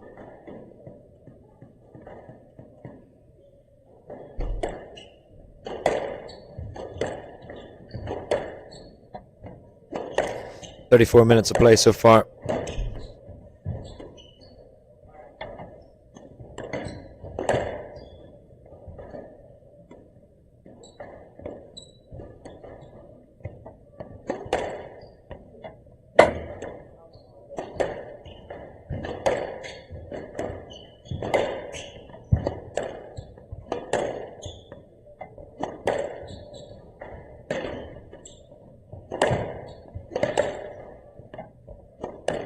Dennis building the pressure in this rally now.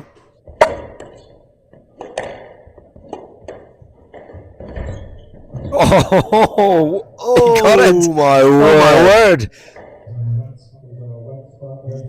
That is incredible retrievals. I mean, that was sublime. I can't believe he got that. Yeah. It all started from the Suke cross court. Cardenas didn't necessarily read it, but I just can't believe across the that pond. dive. That dive, Yeah. he got it on the front wall. It was so... With interest. Yeah.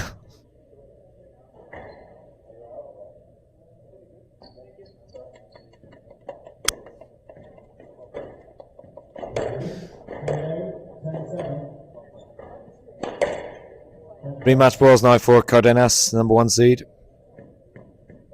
Book his spot into the semi-finals.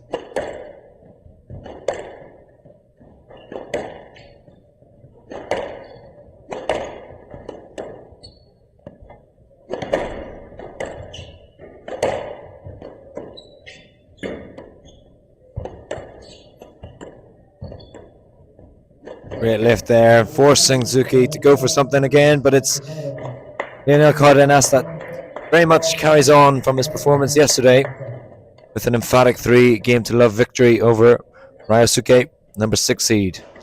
We're going to join Lewis Anderson down on courtside to find out what he has to think of that match. Well, there we have it. Concluding our afternoon session. Big round of applause for both players and your winner, Lionel Cardenas. Well, we were just talking on the commentary. You look so conditioned going into the front on those straight drops. What's the key to your training and going forward to try and get into that top 10? So just keep training, keep playing tournaments and matches, and yeah, that's it. That's a, yeah, that's a great answer. I mean, why should I ask that? I had a question for you. I just forgot it. Oh, superheroes. Do you know what a superhero is? Yeah. Okay, that's great. What's your favorite superhero and why? Probably Spider-Man. I don't know. I like New York and I like Spider-Man. Yeah. Great answer. I love Spider-Man too. Well, after that dive, you look like Spider-Man today. So, well done, and we'll see you tomorrow.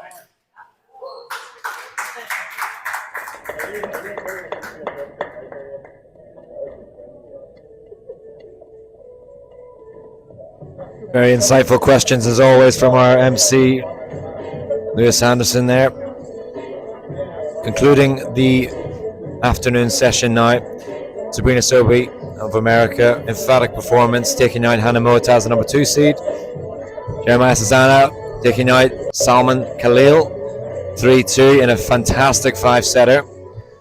Madeline Highland putting up a very good fight towards the end, but unfortunately for her, Biba Hani, number 8 seed, played fantastic, particularly at the crucial points from Egypt. Inal Cardenas then, as we've just seen, taking out Ryosuke of Japan. Well, Lewis, I'm glad you asked those important questions about Spider-Man and superheroes. We need to hear more of them. That's good. What's your pick of the day for the next session coming up in the evening? Well, can I just say, he couldn't believe himself that he got that ball back on that dive. Yeah, he said to me after the interview, he didn't know how he got that to a drop shot. He thought it was going to be a lob, but there we go. Anyway. I mean, it was a fantastic rally. I'm sure it'll be clipped and we'll see it again. But looking ahead of this evening's session, then, is there any standout matches that you think that we should be looking forward to? I am really looking forward to seeing Via again. He's been so impressive for the past 12 months. He's always causing upsets, so that's going to be a very tough game for El Shabini. And whoever can find their length and find the control on the court getting in front is gonna definitely come out on top there. And then Sin-Yuk Chan is just looking unbelievable, and it's a joy to watch her. Likewise, Alina Bushma just keeps coming through. So I think that game could be really exciting. Yeah, it certainly will, and we've got a very good lineup ahead coming up for us. We've got Zina Zain of Egypt up against Lucy Beecroft, number 3 seed from England. As you said, Via Trachani versus Mohamed El Shabini. Then Sin-Yuk Chan versus Alina Bushma of Ukraine, and then Timothy Brownell, number 3 seed from America, up against Shahjahan Khan, also from America. Now that last match for me is actually quite an interesting one because Timmy Brownell has been pushed already in this event. He's number 3 seed, but he nearly had a bit of an early exit yesterday, didn't he? Yeah, he did, against a ridiculously quick player. I mean, we saw one dive there and we went mental. If we watched Nathan Quay yesterday, there was 20 dives in one rally.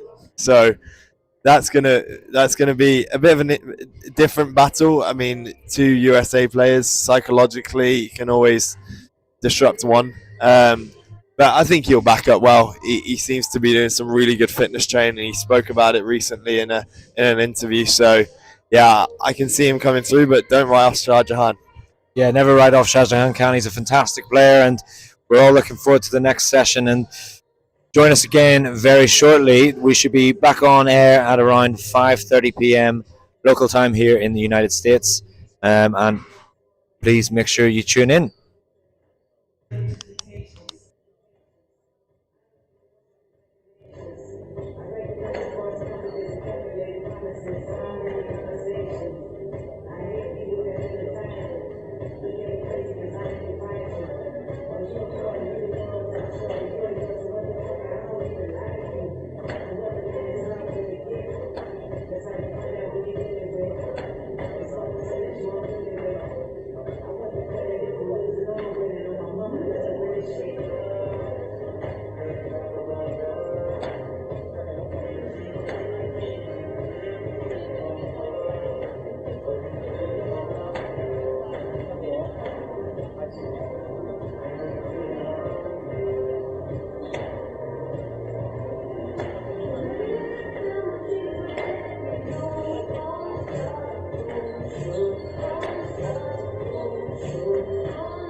Should we just wait until the end of this song because I really like it?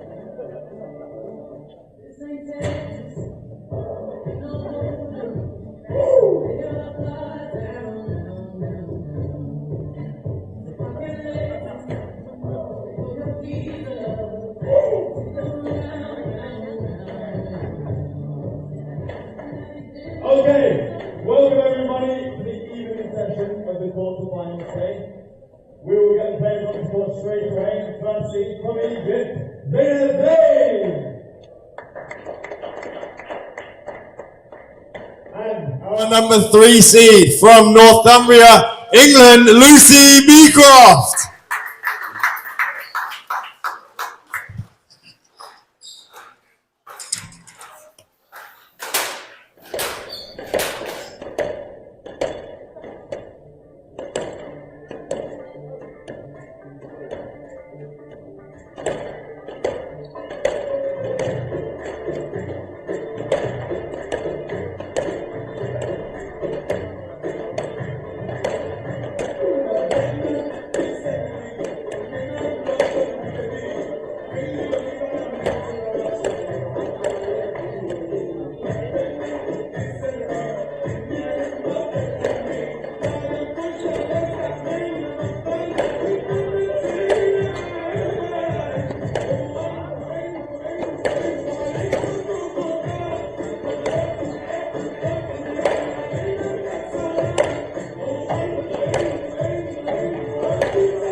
Welcome back to the St. James Open, Expression Open 2025.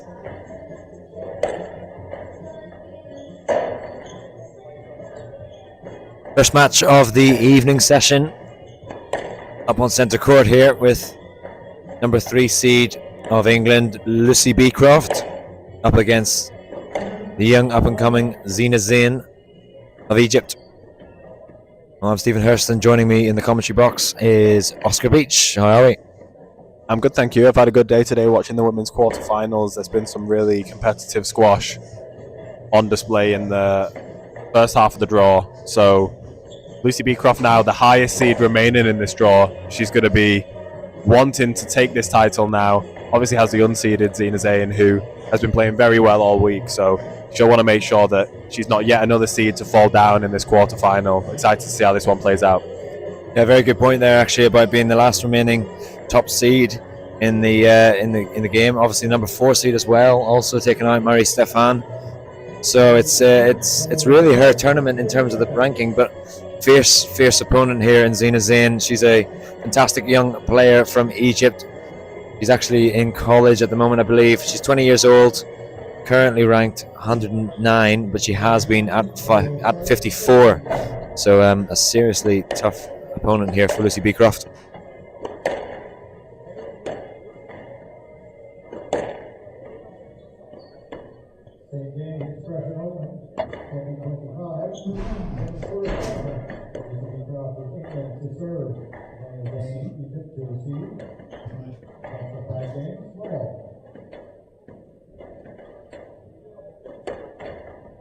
Beecroft sets us off, and it's I think you can call that an ace.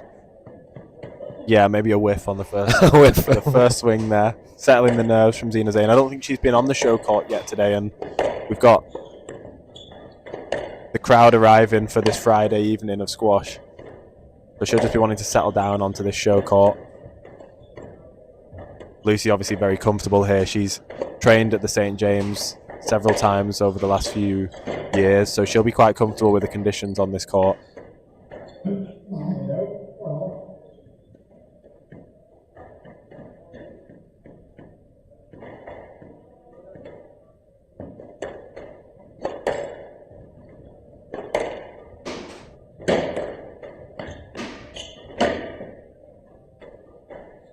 The head-to-head actually is in favour of Zain. The young Egyptian actually took out Lucy Beecroft 3-2 back in 2022 in the Nash Cup, back when she was only 17 years old.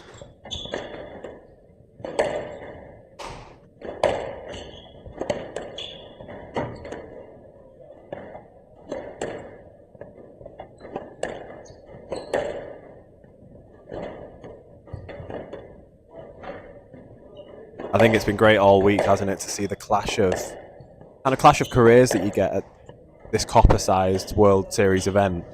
You have a player like Lucy with so much experience on the tour, who's achieved some great things in her career, won some titles, and then a player like Zain, who has risen up the rankings quite highly before, is now studying, but still has such a strong presence on the tour, about 100 in the world. And you're sure Lucy would have seen this draw and known that her unseeded ranking doesn't show her quality here, Zain. She's a very dangerous opponent, having beat her once before.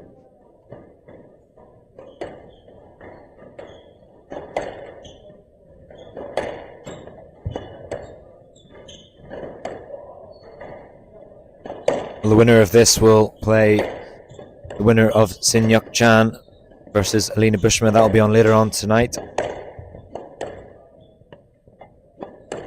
Both of those players 9-16, so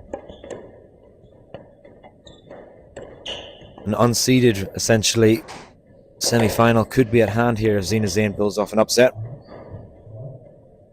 But with shots like that, it's going to be a tough ask, isn't it? Yeah, I mean, Lucy's got a phenomenal game, hasn't she? She's so technically solid. She's got such great timing of the ball. She hits it so sweetly, always times the shot so well.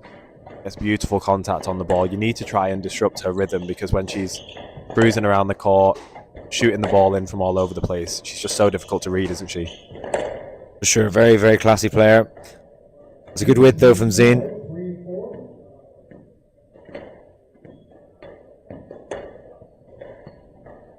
Currently at Princeton College in America here, so not too far away from the St. James.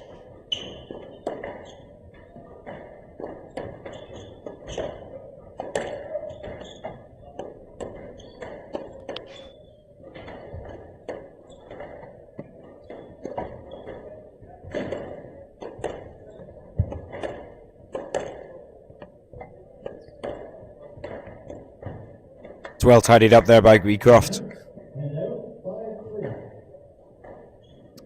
Yeah, there's a very clear tactic here, isn't there, to jump onto the ball early, take everything she can on the volley, and when she is forcing a boast round there from Zane, jumping onto it as quickly as possible there for the counter drop. She clearly wants to keep Zane under constant pressure here. That seems to be paying off. You feel like, you know, once Zane gets hitting and moving, you can start to extend these rallies and bring her physicality into the game. But right now, Lucy's doing a good job of not making that possible. Yeah, she's just searching for that opening, isn't she, Beecroft? Just to very casually put it away. This is very classy stuff here from Beecroft, the number 3 seed.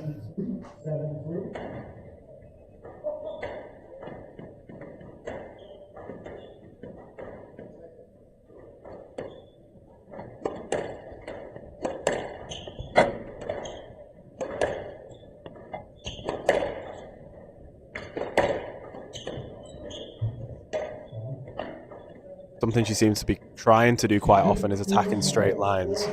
Now, that could be just to close that court down and not give Zane too much time at the front to unleash that power that she has and her impressive short game as well.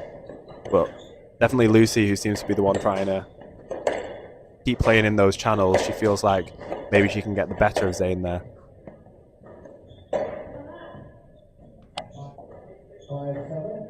Couple of unforced errors there. Just giving Zane a chance here back in this game.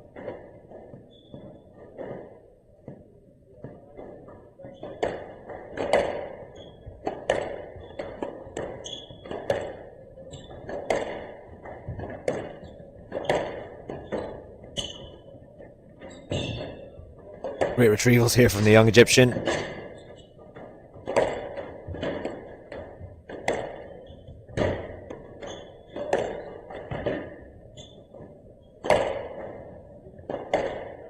Fantastic rally here from Beecroft.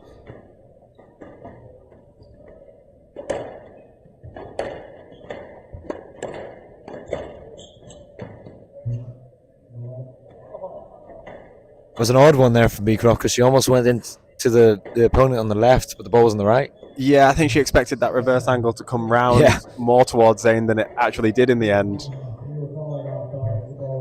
As the referee just explaining there, she also had an awful lot of room to hit into on that side. She'll be kicking herself slightly. Zane did very well to stay in that rally, didn't she? She absorbed an awful lot of pressure and quality from Beecroft. Suddenly it's just 1 point between these two. Super shot there from Beecroft. Amazing retrieval here from... Yeah, I think the referee might have seen one of them down, but the rally continues. And it's Zane who tidies it up with a brilliant counter. Beecroft has a case here because I believe you also heard the mic from the referee saying that was down, but he almost let it play. Yeah, well, both players didn't seem to react as though the ball was down. Some great gets there from Zane. Oh, it's very nicely done, and it's a real switch around here. Yeah, Beecroft has just given her a little bit too much time at the front in the last 2 rallies, and that's all credit to Zane because she's worked her into the back court, got Beecroft pinned behind her, found herself with a bit more time going forwards.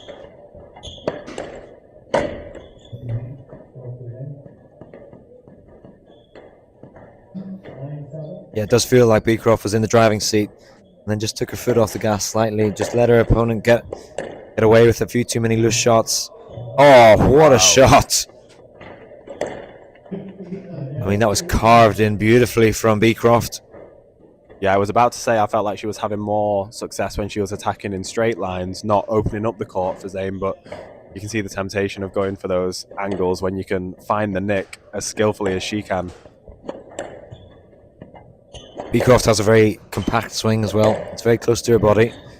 It just means that she can shoot and fire from very, short range. It does. It also makes that ball very close to her, right? So it's awfully hard to read when your opponent actually, their body's quite next to the ball. You often don't have full sight of the ball. Yep. And then they've got every single option. There's somebody who can go short from anywhere on the court. You have to stretch them and not let them get that much time on the ball and that closeness with the ball that they like. It's been a topsy-turvy ladder stage to this first game, but it's Beecroft, the number 3 seed, that's managed to get a game ball.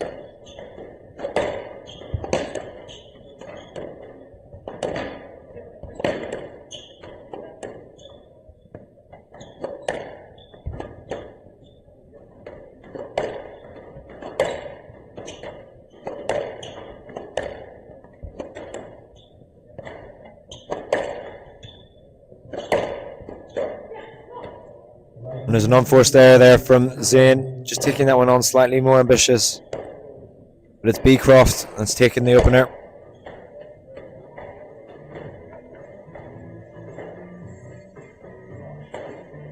(11-9) in 10 minutes.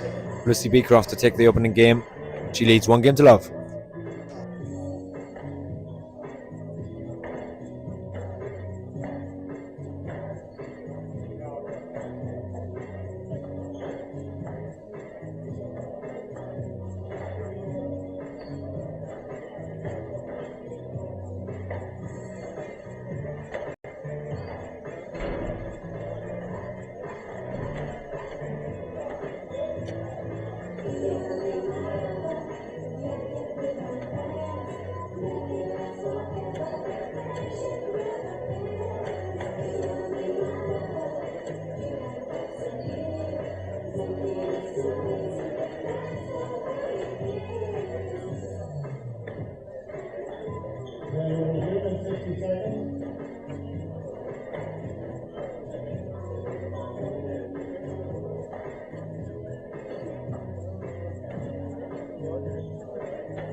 Strong start here for Beecroft.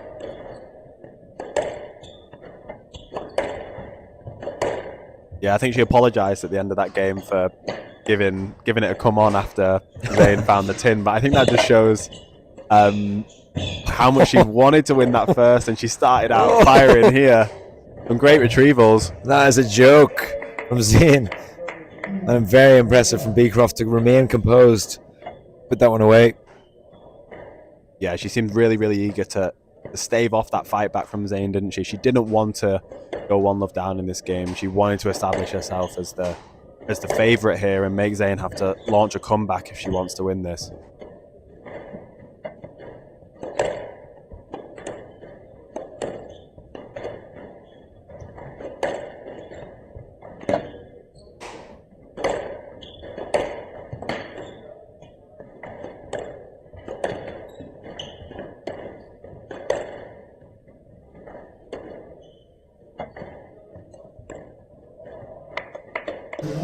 Just in that last shot there, Zane threw that up in the air, but even before the ball had landed, she was gesticulating that she wasn't happy with it. And I think that's those sort of small signs and signals just telegraph to Beecroft that Zena's in a bit of discomfort at the moment. Yeah, she's uncomfortable because of how well Lucy's moving it around the court, isn't she? She's attempting a few things here to try and disrupt that movement, using some height, but currently Lucy's just controlling these rallies, dictating the play and attacking at will and with great quality. It's very hard game to play against, isn't it, when she's playing this well?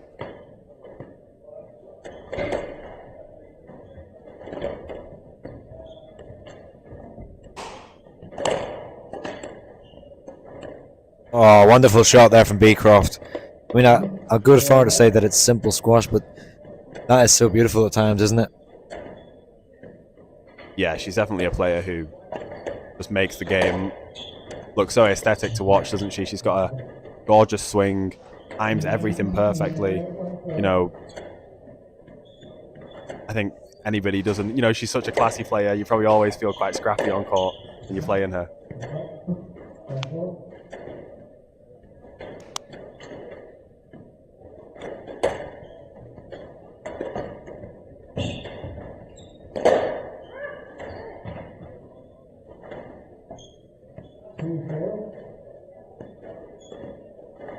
Well, Beecroft had a lead in the first game, didn't she? And the young Egyptian came back. And it looks like she's starting to stage a comeback with shots like that, though. You wouldn't be surprised. Yeah, she's not being deterred, is she? You know, there's been stages in the first game and in this game where she's being outplayed by Beecroft.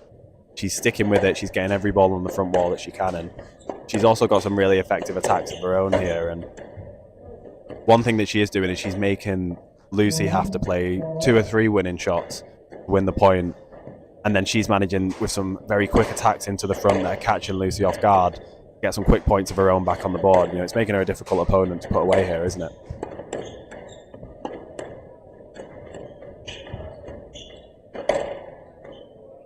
Yeah, it's a nice shot again from Beecroft. Zane just throwing that up in the air, just slightly too loose.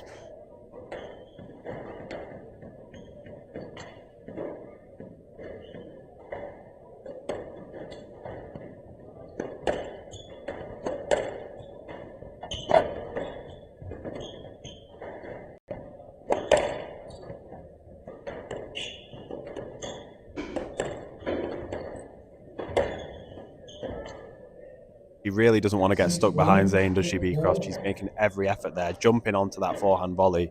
She wants to control the middle of the court here. She doesn't want to get pinned behind her because she knows the danger that Zane has going forwards, leaping onto those balls around the middle herself.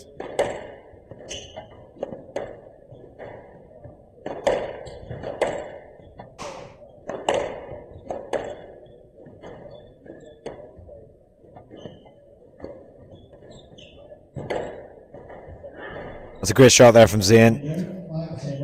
Important for her mentally, I think, just to get a few clean rallies out of the way, isn't it? Just to play into space, get Beecroft really out of position. Oh, that's a wonderful shot.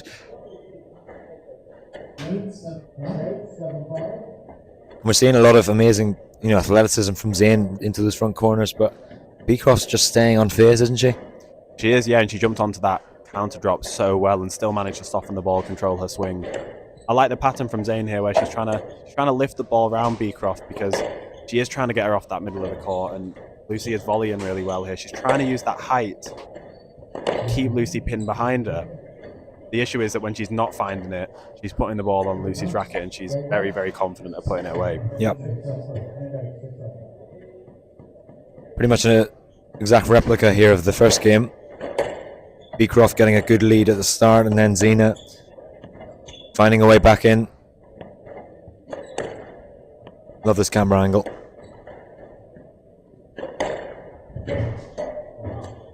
Again, she's attempting to use that lob to great effect. The challenge with Beecroft is that she has many options off the back wall as well there. You know, she's very happy taking it in with that super tight kill there that forced that error.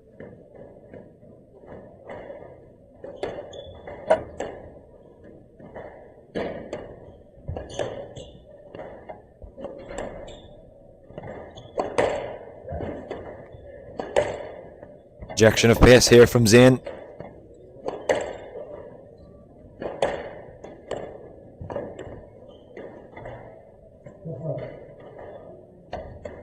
I understand why the that decision came in there, because for me, if Zane had just played that cross court. Yeah, I think we've seen a lot of decisions from the refs so far this week that have indicated they want players to play the shot whenever they can. And there's been quite a few let balls where the players have maybe... Fantastic shot there from Beecroft. Yeah, you were saying? I was saying that where the players maybe think they have a stroke, but it has to be as definite as that, where the ball's right down the middle, or else we are seeing quite a few lets. I think that they don't want to encourage the players looking for those strokes. They want them to try and play the ball where possible. Yeah, I think that's working in some matches. And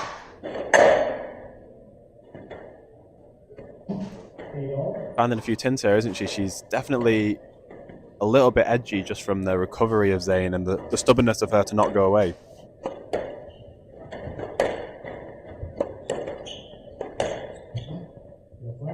Crowd starting to come into the evening session.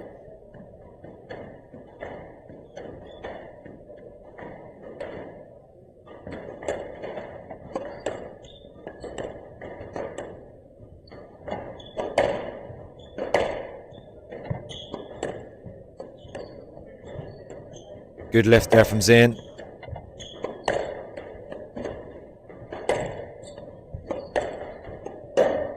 I like how Beecroft, when she's under pressure, just lifts that cross court and it asks the question of Zayn, do you want to go for it high and risk the chance of a 10, or do you want to let it go to the back and I can regain control of the tee?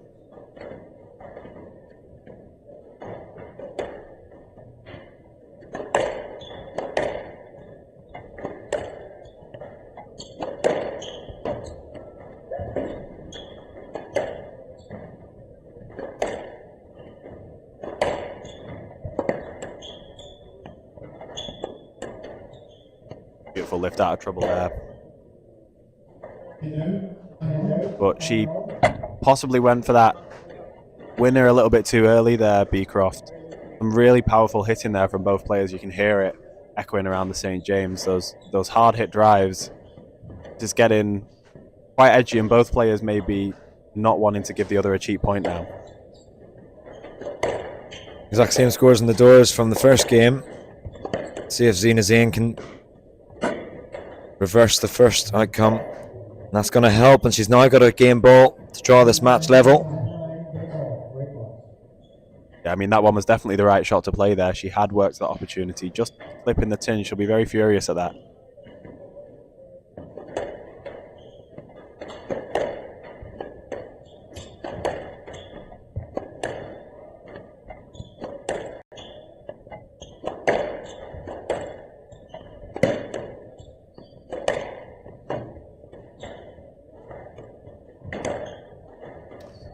Well straightened. Intensity's increased. Both sensing the urgency of this point. No let given. And it's the young Egyptian that's drawn level here in this quarterfinal matchup. Very tight affair so far. Scoreline definitely doesn't lie there. 11-9 in 11 minutes. We're all square here on the center court.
15 seconds.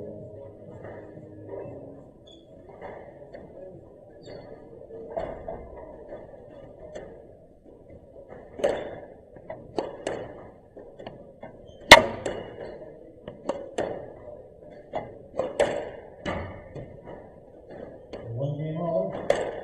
Zane to serve. All square now on the centre court here at St James.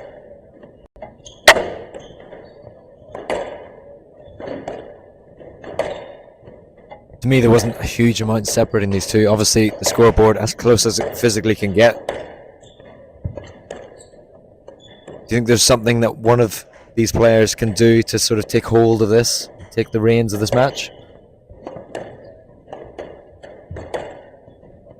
You'd have to say it's Beecroft who's had periods in the match where she's just seemed really difficult to play against, and that's what we've come to expect of her, with a talented shot making. But Zane is starting to match her here. I don't think there was a significant drop in quality from Beecroft at all. Zane is just pushing her by being very competitive at the back of the court, using a lot more variation in the pace of her hitting and the height she's using on the front wall, and that's allowing her to have a little bit more time and create some more opportunities to attack herself. She's working the ball around the court really well here. Right now it feels very even between both players. Yeah, and that boast from Zane is really starting to catch off Beecroft, so it almost feels like she's starting to just put in a few periods and sort of combinations just to get into that position to bring her in quickly.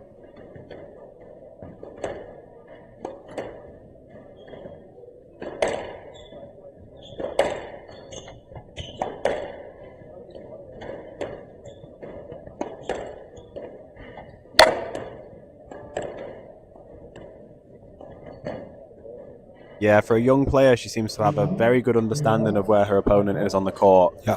When to continue playing in straight lines and when to pounce on the ball and try and, use her quick movement to show a lot of options and maybe put in a slight variation. As you said, we've seen 2 or 3 very strong trickle boasts that have caught Lucy a little bit flat-footed.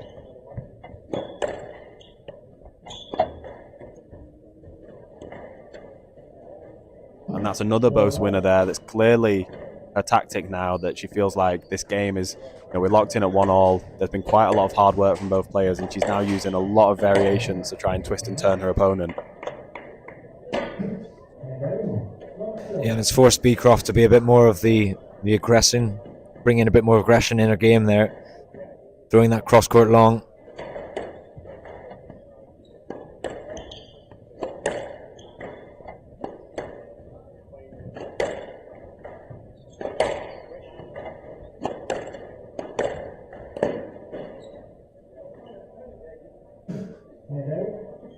Yeah, the attacks now are starting to come in thick and fast for Zane. She's very strong on that volley on the left-hand side, especially. She's very controlled on that side of the court. She's making Lucy have to cover the length and the short ball. That feels like a comfort area there. Just as I say that, she stretched herself onto one slightly too much, but I think possibly Lucy's length game has just got a little bit further off the sidewall, lost some tightness and width. That's allowed Zane to really step up on the volley. Oh, that's a real trademark shot from Beecroft. Just has that open racket face and just fades it across the front wall. I mean, you said before she's got that compact swing. I find that she gets up to some of those short balls so quickly. Yeah. Because she knows she's got such incredible cut on the ball. You can fade it away, make it very difficult to get back. Beecroft's furious at herself there. She let herself a little bit exposed after a fairly loose trying to drop.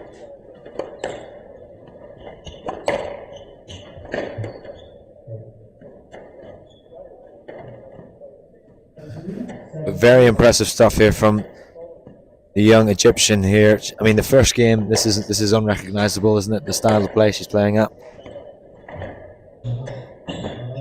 Oh, what a shot again from Beecroft. It feels like it has to be that good, doesn't it? I mean, Zane is just in a comfort zone right now. She's hitting and moving so well. She's taking the middle of the court with relative ease here. Maybe the threat of those options of Beecroft, he's got a little bit more used to them. Also, I think the rallies have lengthened and got slightly a bit more consistent, a bit more predictable. There's Yep. lots of hard rallies to the back here where Zane is consistently getting in front and dictating proceedings.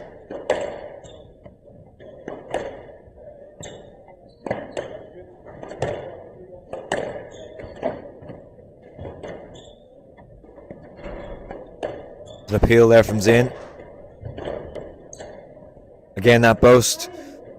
I mean, it's the shot that's defined this game, hasn't it? Yeah, I mean, we talk about the options Beecroft has, but it's currently Zane who's making her opponent very uncomfortable on that court, isn't it? She's whipping round that boast. And you could quite easily play a very hard, fast drive to the back. Very hard to cover those two options.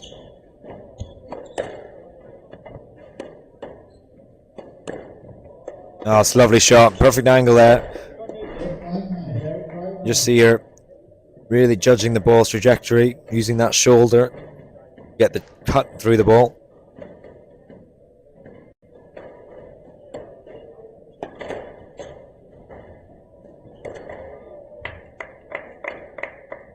And just as you said there, she's got serious weaponry, particularly around that back court.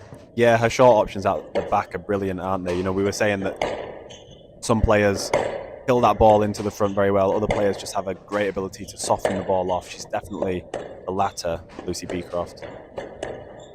And she needs to stay positive here, even though she's down on the scoreboard, 10-6,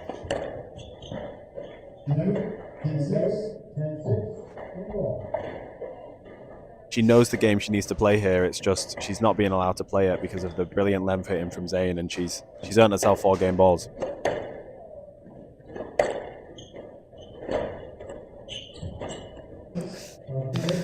Yeah, it felt like she was boxed into a corner in the first game from Beecroft, just being so tight, but Zane has found a way out of that. Opened up the court, and she's now taking a commanding lead now in this quarterfinal matchup. 7 minutes for an 11-6 game victory. She leads 2-1.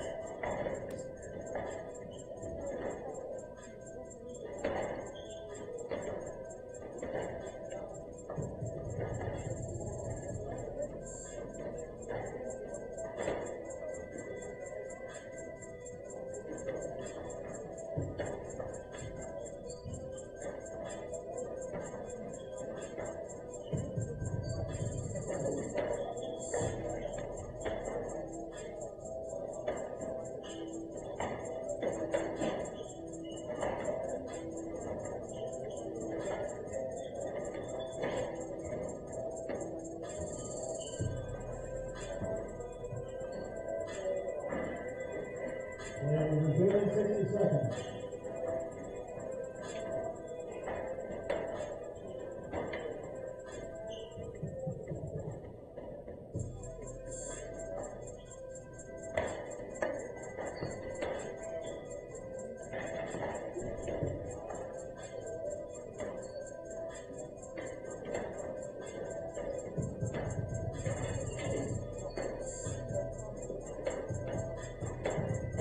And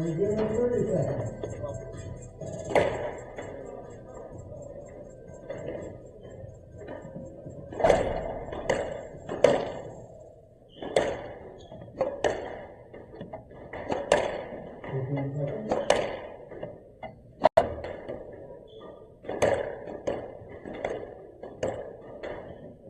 Zane leads 2-1. Zane serve.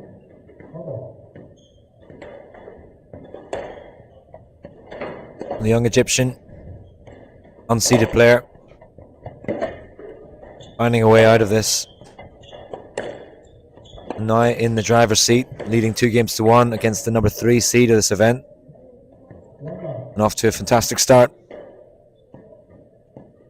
Yeah, we could be looking at the last of the top 4 seeds in the women's draw leaving the competition here unless Beecroft can find something here to disrupt the brilliant form of Zane.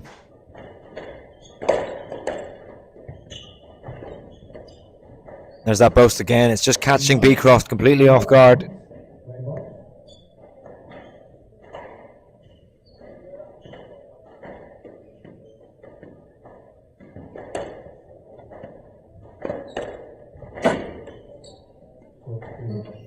I mean, it's been a very strong performance, hasn't it, from Zayn as an unseeded player here.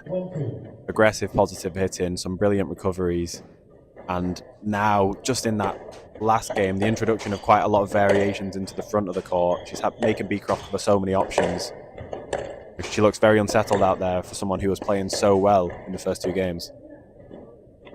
It's turned around brilliantly, but I think Beecroft, if she can start to regain that length that she had from the beginning, because that was what it was, wasn't it? She kept it very tight down the side walls and allowed herself cover those front court areas very nicely.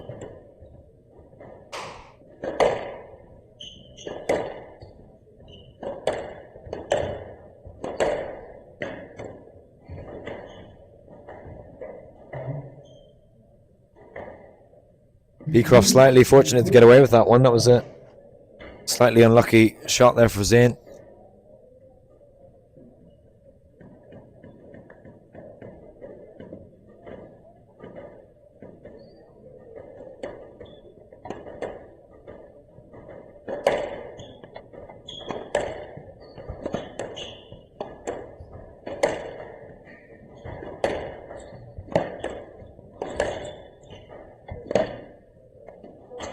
Perfect length there for Zina Zayn. Perfect way to shot as well.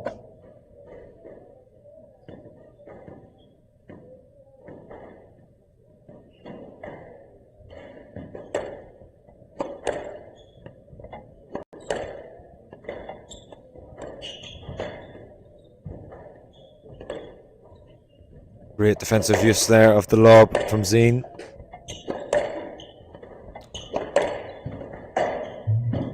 Yeah, she reset the rally well after making Lucy do quite a lot of work, paying off there with that error into the tin from Lucy.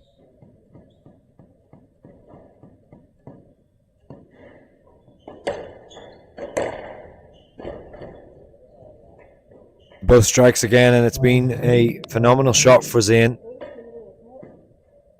Beecroft knows that she cannot afford to leave that loose down that middle side of the forehand particularly. That's where that boast has worked really well for Zina Zayn. Yeah, I mean, it's the exact same swing as her straight drive, isn't it? It's a shot that Laura Massaro always used really well. You know, the option of the straight drive or to whip round that post. It's very difficult to read those. That's well read. Great anticipation from Beecroft.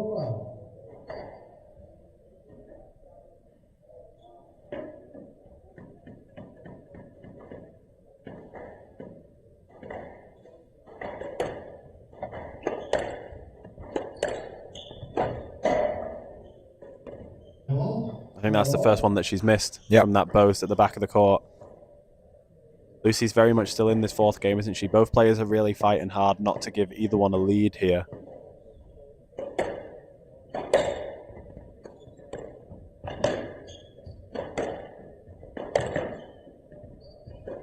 Again, Zina Zayn threatening that boast.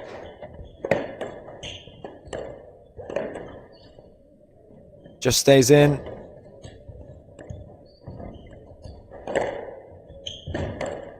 Some amazing retrievals here from the young Egyptian. Yeah, it's a big rally. Both lifting out of trouble well.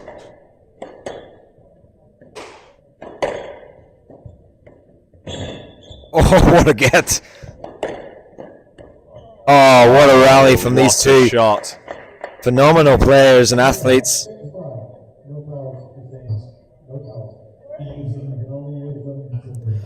I mean, I have to admit, that's got to be a natural break, because that was a phenomenal rally. Yeah, I mean, that was pretty physical for both players. I think neither of them would mind having 10 seconds to use the towel there, reset. Certainly not. Interesting to note there, though, in that rally, Zina Zayn put about 3 or 4 boasts within that one, and they were all just a little bit too high. And you can now get the sense that Beecroft is feeling a little bit sharper, a bit more confident in her shots. Yeah, I mean, she knows Zayn is trying to switch the play and switch the sides that the play is on quite frequently here. The problem when you start to overuse that, especially when you've got the racket skills of Beecroft, you're opening yourself up to some very strong attacks.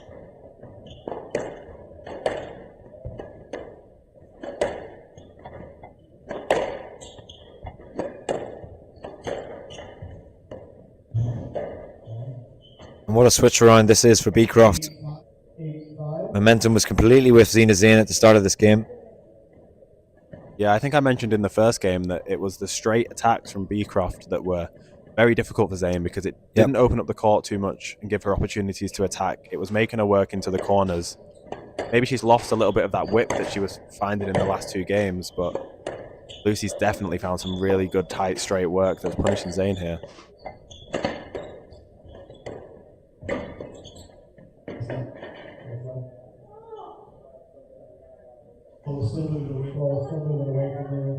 I think it was hard to see the distance from this angle, but it did look like she didn't have a line there. Yeah, it was difficult, that angle from the side. Has to keep the momentum up, though. Obviously frustrating if you feel like the decision has gone against you. But given the past 3 rallies have been very positive squash, she has to ride that wave.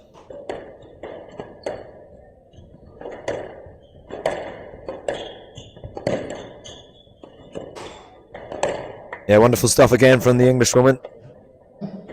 Yeah, it's another great straight attack, isn't it? I think that's the tactic that's working for Beecroft, forcing that first loose ball or jumping onto that attempt to switch the play cross court from Zain with a brilliant straight drop. Yeah, she's all over that one, and it's 5 game balls now for the Englishwoman. Number 3 seed, looking to draw level.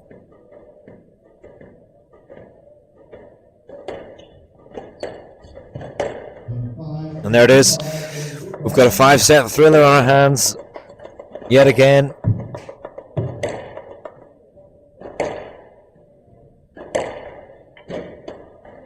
Number 3 seed from England taking that one in a relatively short 11-5. She's drawn level. It's 2-all, and we're going into a 5th and final game.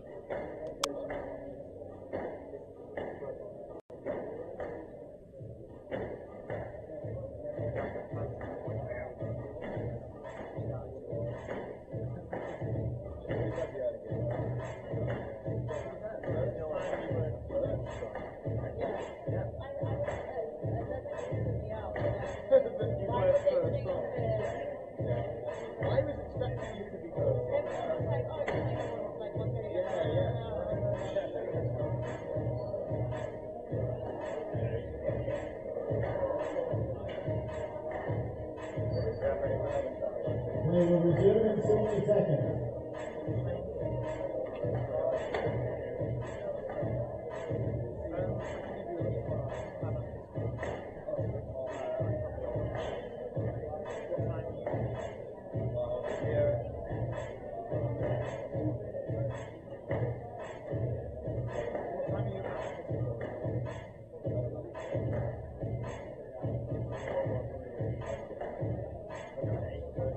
We will resume in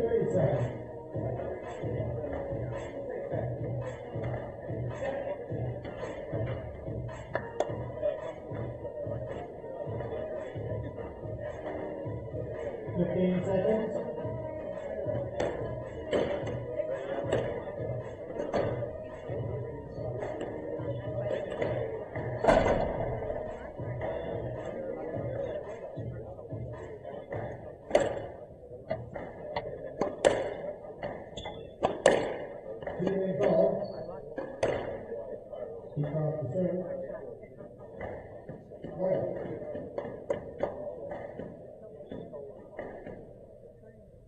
Well, it's a brilliant turnaround here from Lucy Beecroft. Looked really under pressure. Oh, what a shot there from Beecroft, just taking that early.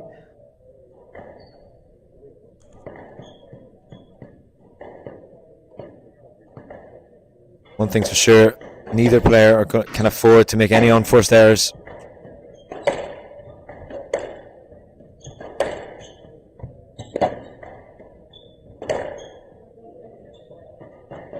That's a really nice straight variation there from Zain.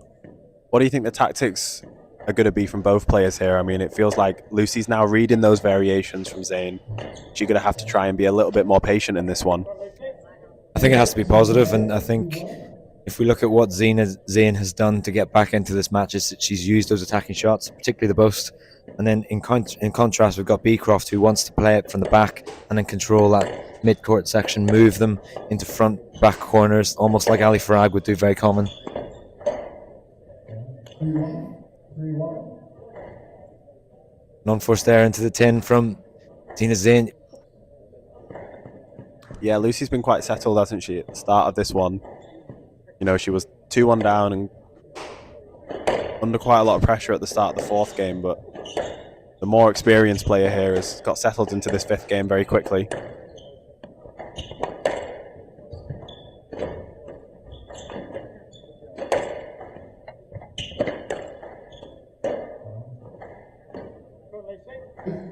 And that's just not the kind of error that you want to give your opponent after you've got off to such a strong start, is it? No, especially when you've got the whole front wall there to play with. Yeah, our coach Josh Taylor, one of his favourite sayings after an unforced error was, think about how many balls you can put on that front wall. It's certainly a thought, isn't it? And we actually need to find the answer to that one, don't we? The actual mathematical answer. We've never worked it out. 4-2.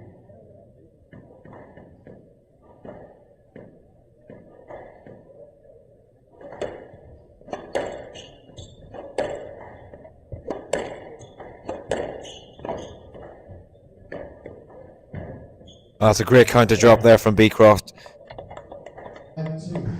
Sets her position up so well. She's absolutely unmovable there, and she just sets that up onto the front wall. I mean, yeah, her margins are ridiculous, aren't they? That's why both of these players clip the tins sometimes. You know, they're going for the finest of margins to make these shots unreturnable.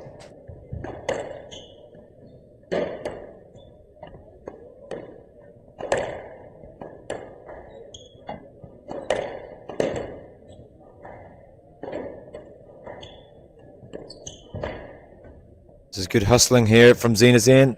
And what a way to put that one into the neck. I mean, that was a difficult angle. Has all the makings of this one going to a very close decider. Yeah, she's not going away, is she? She's played some brilliant squash in this match, Zain, but you know, one thing that she's done very well is remain very consistent at the important points of the game and not let Lucy run away with it. She's put that one into the tin. Yeah, it's just when you have that lead, obviously you want to keep playing positive, but the last thing you want to do is, you know, give your opponent what you call a free point there. Wasn't under too much pressure.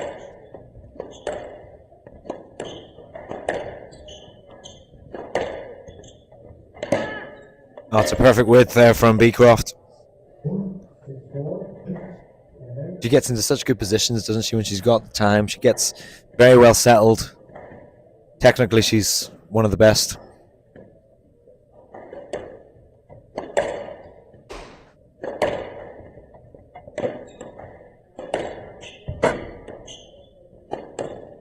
Yeah, and it's these straight line attacks where she's showing a class. I mean, what are you supposed to do with that? She's played two perfect lengths, forced a slightly loose ball, but nothing too weak there from Zain at all, but just put away with a perfect straight drop.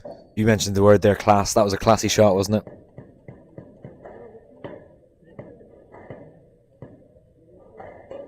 Three-point cushion now for Lucy Beecroft in this ever-important fifth game. Amazing retrievals from Zain. She's got it back. Oh, this is a joke. Oh, what a response there from Zina Zain. I mean, there's an appeal from Beecroft, but it was all good, wasn't it? It looked good from here. I mean, that is a huge rally to stay in. As we just said, she's played some unbelievable squash, Zain, but she's also just known when to get her head down, scrap, and get the ball back. Sometimes that's the most effective tactic. Oh, that's just completely caught her off guard there. An invisible boast. Yeah, it's her turn to get that ripping boast around the front. She's just kept her nose in front in this fifth game, hasn't she? And now, probably the first big unforced error here in the fifth game from Zain. Just what Lucy would have wanted there as she stretches to a 4-point lead. I mean, how costly is that going to prove as we go on here? It's a difference in all these 5 sets is just how many tins you make versus winners.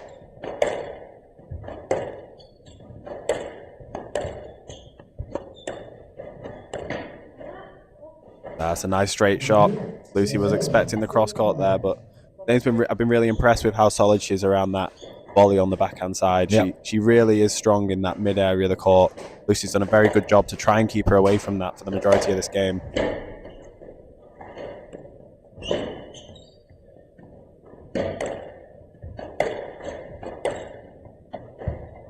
Oh, another perfect length.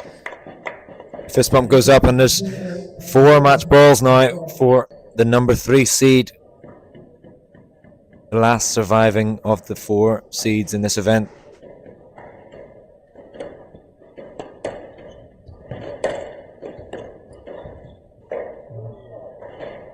One save now for Zayn.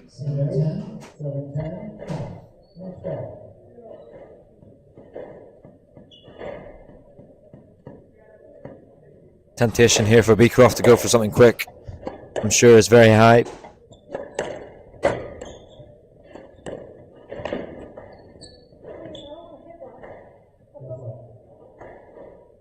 I think she may have been worried about the follow through there, but she might look back at that one and wish she would have just played it. There was a lot of space down that right hand wall to hit. For sure. I think she saw the finish line a little bit there.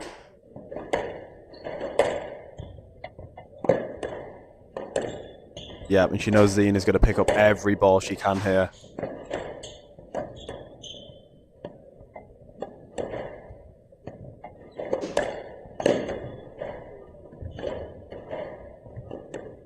Nice use of height again from Zina.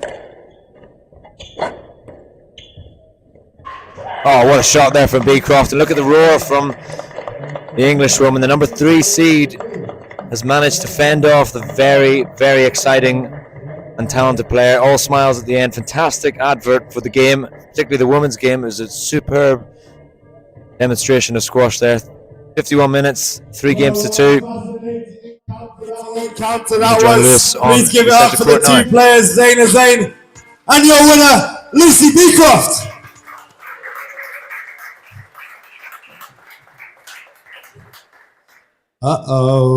Interview time.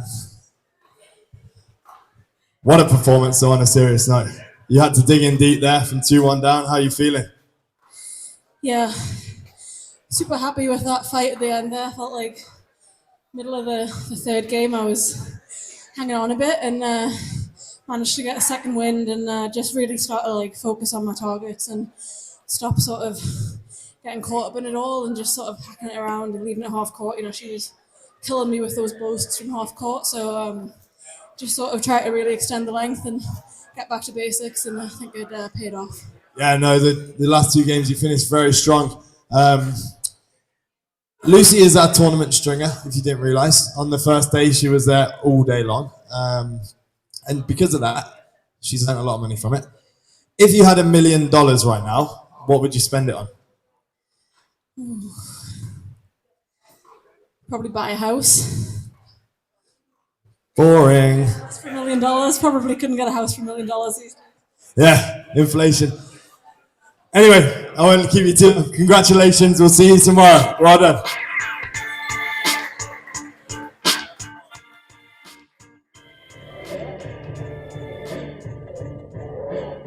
Confirmation of the result there. Lucy Beecroft, number 3 seed from England, taking out Zina Zayn of Egypt in a very, very impressive 3 games to 2 victory. We're going to be back on the centre court very shortly with the number 2 seed of the men's draw, Mohammed El Shabini of Egypt, up against the incredibly skillful Veer Chotrani, the number 5 seed of India. Join us back again very shortly.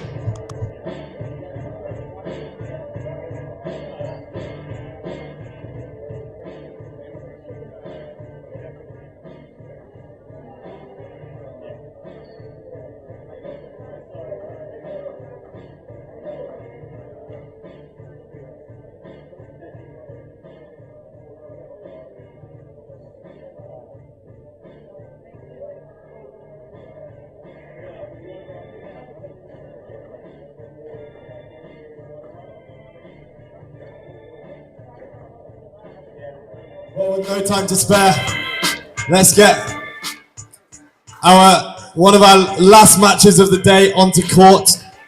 Firstly, from India, Via Chitrani.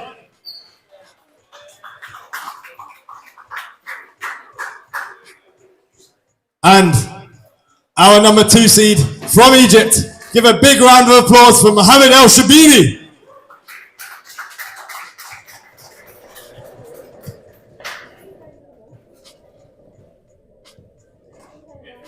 Good luck, fellas.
starting 30 seconds.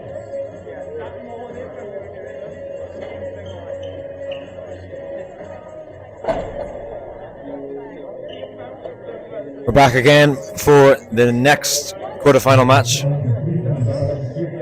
Here's Shatrani of India, number 5 seed, up against Mohammed El Shabini, number 2 seed of Egypt. I'm Stephen Hurst, and joining me is Lewis Anderson. Hello, Stephen. How are we?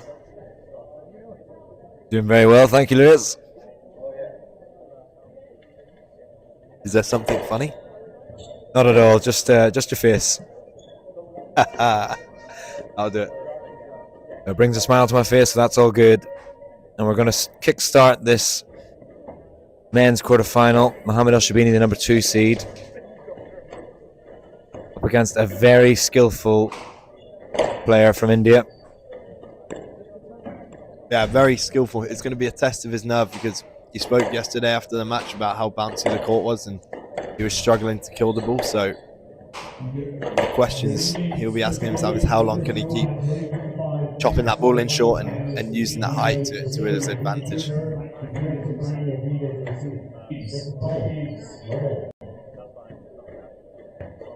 Well, Mohammed El Shabini had a phenomenal performance yesterday against an up-and-coming Egyptian from our side.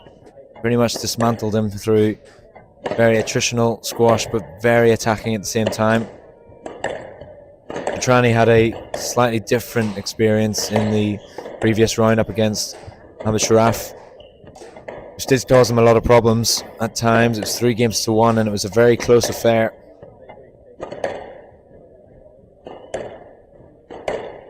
One thing's for sure, it will definitely be an exciting match. Yeah, it will be. I'm curious to see how this will go because you've got Shabini, who's very skillful and, as we saw yesterday, dismantled his opponent, but somewhat inconsistent sometimes.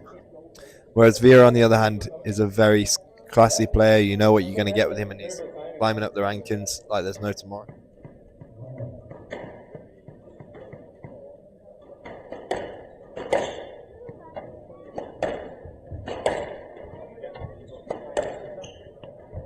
Yeah, the women's draw has, particularly at the very top of the draw, has been definitely not gone to seedings. Only the number 3 seed, Lucy Beecroft, who's now been technically promoted to the number 1 seed of this event. Whereas in the men's, it's been a little bit more straightforward, with Lionel Cardenas and Mohammed El Shabini being quite clearly the front runners of this event. Yeah, I think they'll both be looking to get to that final spot. But the challenges are coming thick and fast.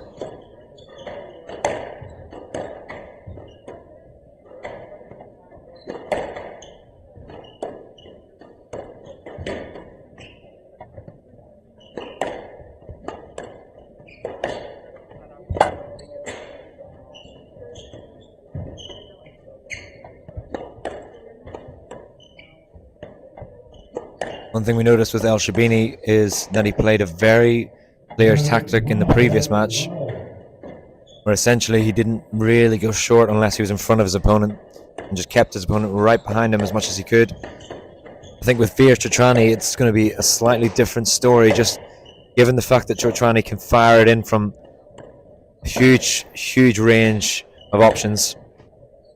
Yeah, he almost plays the shots that you would never think are on, and he comes up with them, and it's a good effect too. You see him chop it in from very high in the air, and it does not miss that nick much.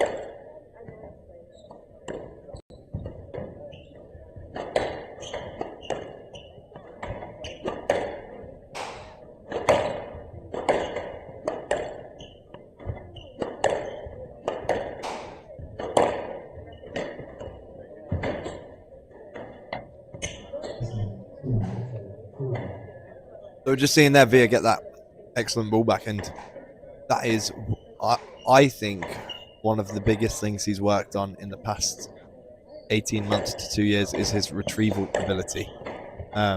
You've been quite familiar with his game throughout, junior levels all the way through to he's in college, right? Yeah, he's graduated. Just graduated now, and yeah, we played ever since the age of 12, and he's always been that that guide to take it in short with effect. However, something that necessarily didn't hold him back, but something that he could have got stronger at is his retrievals after he puts that ball in, and he looks like he's mastered that now. Yeah, it's one thing taking a ball in very short, but you have to expect that your opponent's gonna get it back with interest, and some people do obviously think that that's going to be a nick and outright winner, but there's plenty of very good retrievers, and El Shabini is certainly one of them.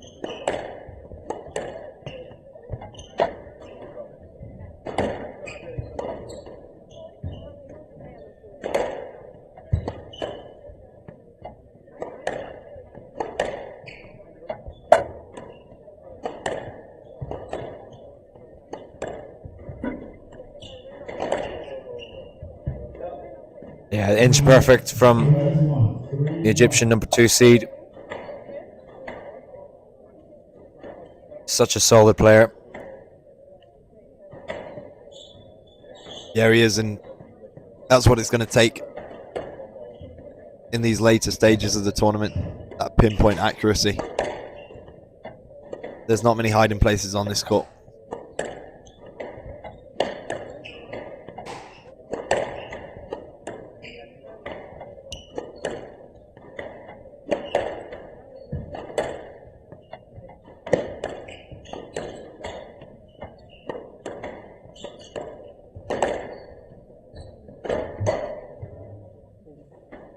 This is what El Shabini did very well in the previous round. Just did not give... Just didn't give an inch on the court, really. Just was very, very disciplined and stubborn.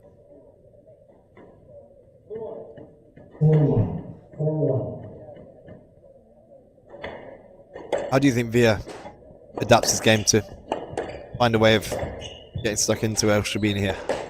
Has to put some combinations where he's really getting Shabini doing a lot of work, and that comes with his creativity. But then it also requires a huge amount of patience to choose the right time when to strike. Yeah, he's going to have to find that balance. The best he's ever done to beat this very strong Egyptian player. And these unforced errors, there's been about 3 so far here from Jotrani. They're just not gonna fly against someone like Shabini.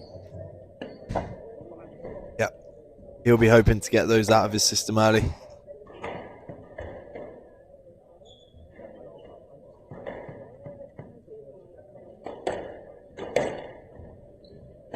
Currently ranked 36 in the world. El Shabini has been as high as number 15. You can really start to see and understand why he got to that level. It's just a serious amount of professionalism about the way he goes about his business on court. Yeah, number 15 is legit. Legit, yeah. It is very legit.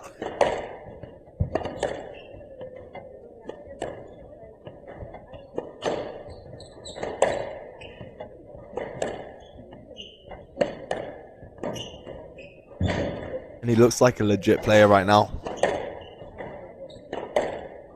Yeah, he's controlling this rally nicely. Anytime he's in trouble, he's just finding a way of lifting it, taking the pace off the ball.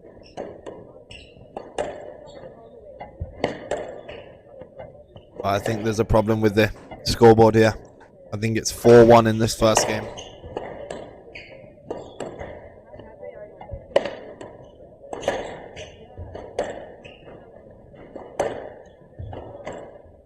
I really sense that El Shabini is just sort of tempting Jotrani into going in short.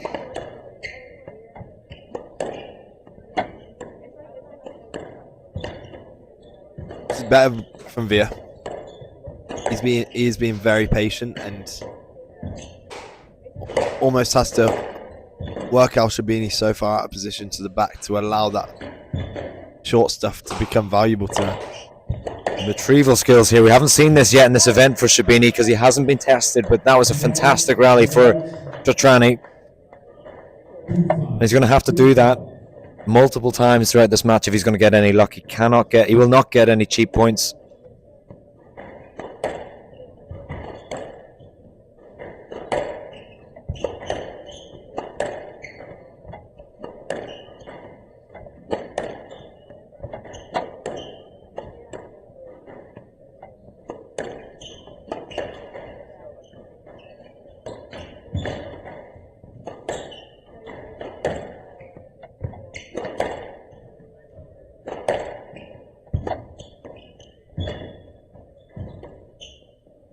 Beautiful lob there. That could have been nasty. That could have been nasty. Yeah, I'm glad he didn't play that one.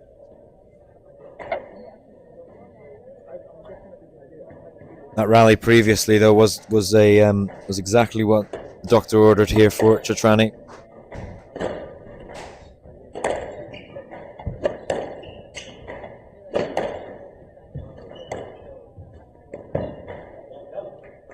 Solid squash again from El Shabini, just absorbing any of the pressure that Chatrani was throwing at him. Yeah, Veer will be eyeing up this game as one he can look to win. Psychologically, there's that ranking difference, but through the legs. Good improvisation there from Shabini. Oh, even better there from the back. What a shot from the Egyptian. 7-2 on the scoreboard.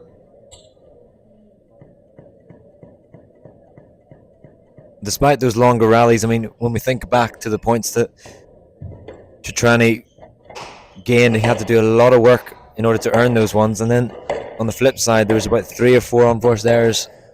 Yeah, no, this is very impressive from Shabini. He's clearly making it clear to his opponents. He's going to come here and he's got something to prove to everyone.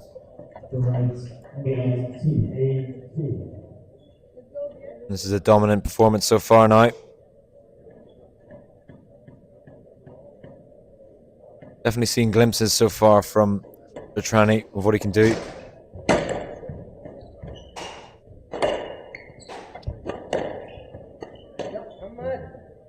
It's a very uncharacteristic tin there from El Shabini. Important now for the Indian to capitalise on that. Yeah, it is, and you do wonder if he's going to change his game plan if this keeps happening. He gets stuck behind him and then has to force it himself.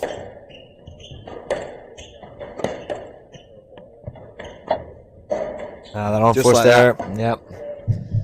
And it's obviously a different pressure here from Chatrani, but similarly the tactic of El Shabini, just refusing to take it in short too often from the back. He's just waiting for his chance when he's in front of Chatrani.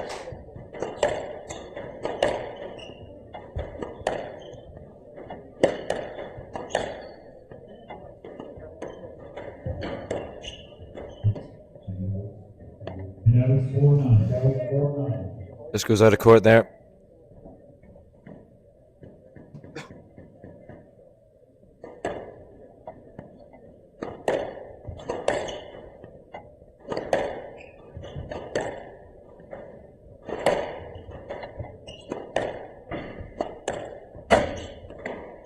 He's somehow got it up.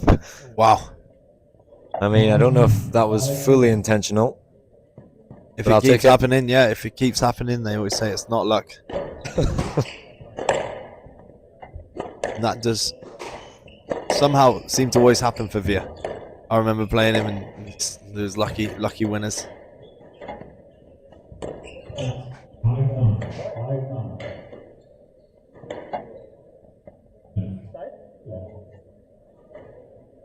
Still a 4-point cushion here for the number 2 seed.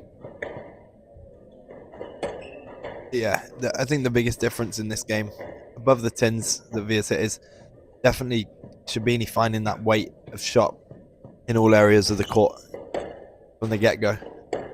It's just not allowed the Indian any space to work with and impose his normal game plan.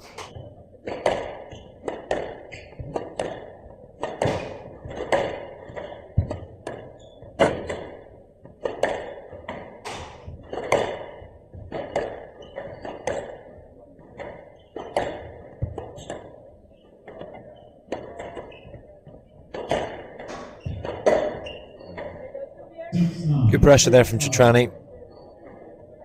Stood his ground on the tee there.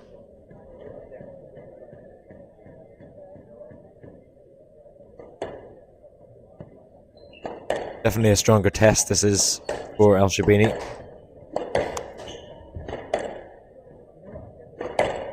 Yeah, Via's come into this nicely, actually. Just started to ask a couple of questions about Shabini, and it's a great rally. He's guessed it. Oh, I had everything. Good anticipation there from El Shabini, but it was too good there from Chotrani.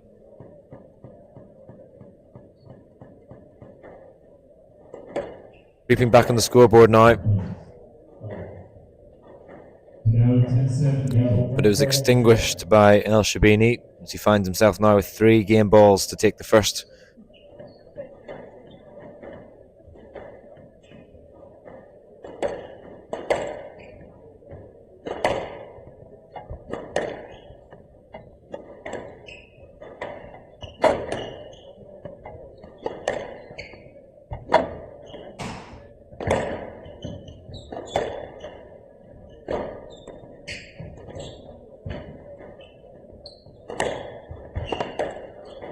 Mini under pressure now. Chance for him.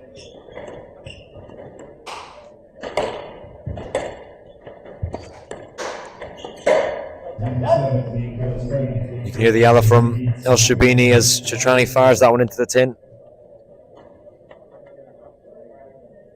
Very important game for the number 2 seed to take, particularly in that fashion. 11-7. 8 minutes in duration. Mohamed El Shabini leads Via Chotrani 1 game to love.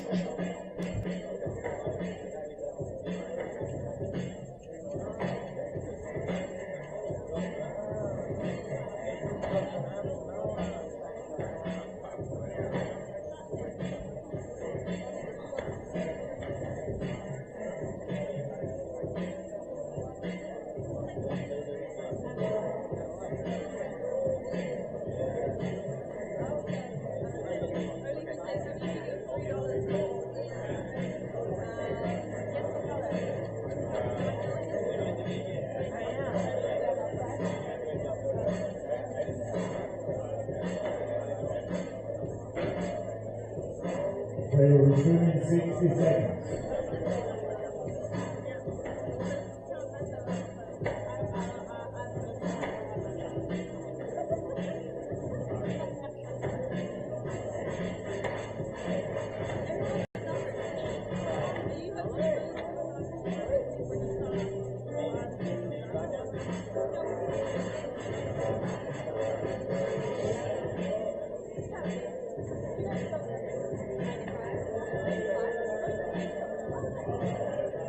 We're resuming 30 seconds.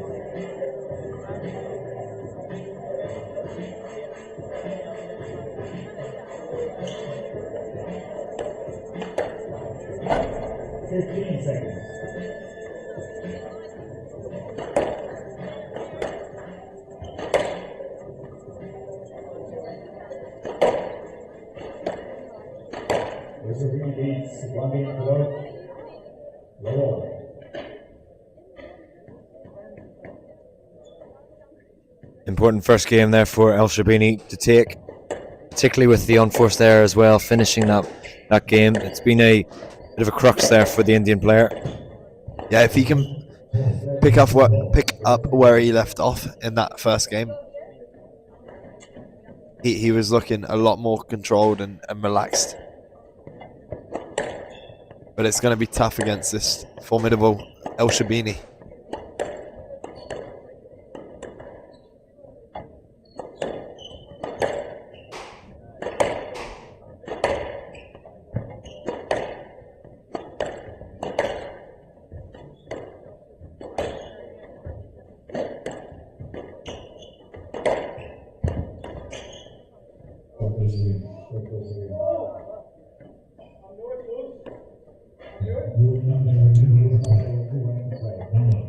Not sure it could have been anything other than a stroke there, unfortunately for Chotrani.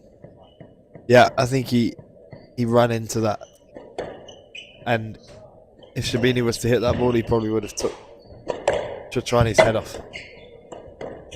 Oh, there we go. That's more like what we're used to with Chotrani. That's one of the first ones he's gone for in this match, and if he rolls it like that, you might as well go for a few more. Yeah, I wonder whether that's the he's almost been sort of lulled into El Shabini's game. Actually, should sort of be a bit more creative with those shots. Yeah, definitely. I mean, we saw earlier Suke actually took the game to Lionel Cardenas just by having to mix it up as much as possible, where you feel this could be the same thing. If Villa takes it to El Shabini, he could get a lot of reward for it. If he gets stuck in his own, in El Shabini's game, it could prove difficult for him. Yeah, it is quite a similar quarterfinal, actually, when you think about it. Yeah.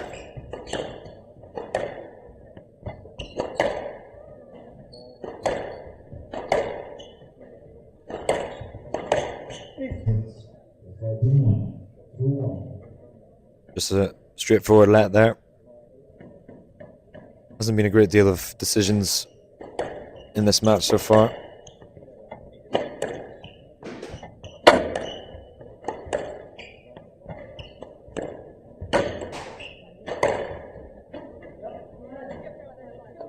There we go, he just takes it in again.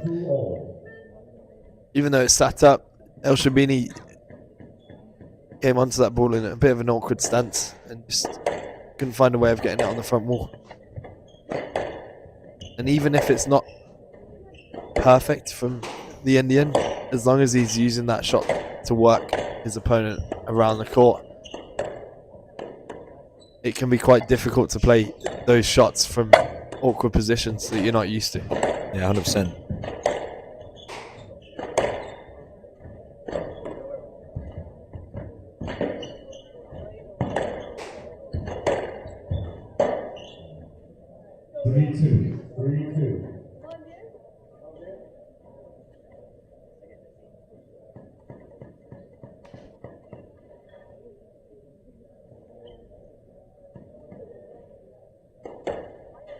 Better start to this this game from Chatrani.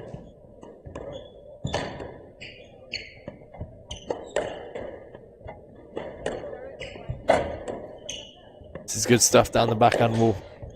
Extremely tight.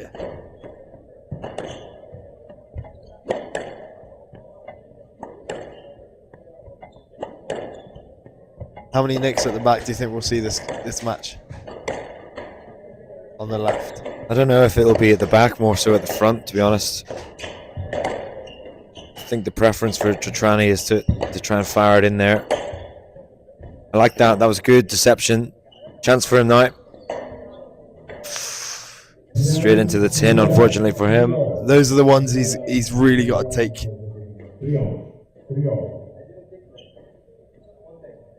Can't afford to be giving many more tins away like that. Certainly not.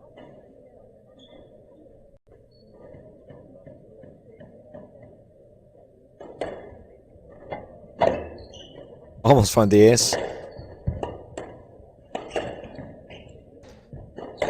These past few rallies, we're just starting to get a sense that El Shabini is dictating and imposing his game plan on Chatrani.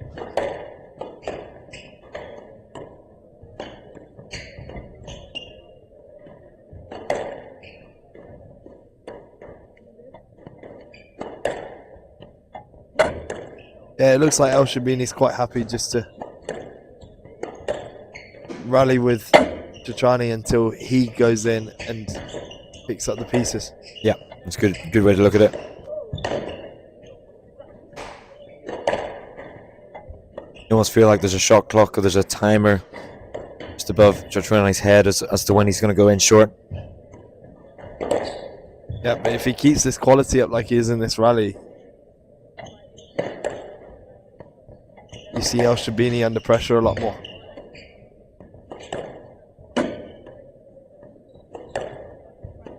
Important one for Chatrani to win this rally.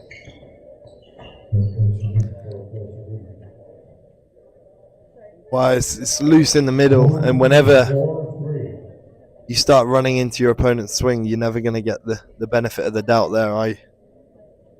100%.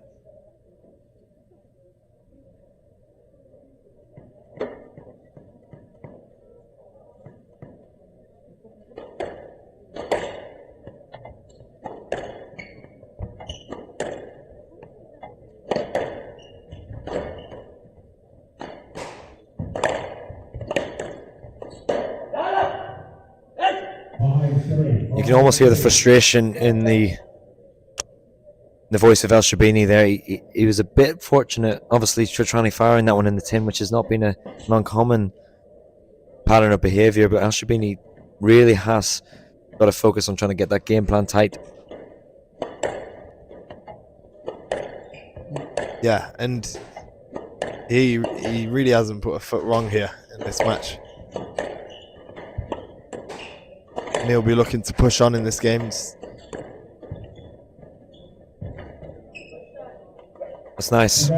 Reminiscent of the El Shabagi drop shot fade. Yeah, even if it's not necessarily the best quality and sits up because of that swing coming from high to low. That's another great shot. But the swing coming from high to low and stopping that wrist as it comes through means that you have to stop on the tee because you don't know where that ball's going. Yep. Clever shot there for Chotrani. It's almost like he's just activated, hasn't he? It's like, yeah, he's just put a bit of hold into his swing. You know, sometimes he's going slow to fast. Sometimes he's going in quick and then slowing it down at the last second. It's led to him being 6-5 up in this game.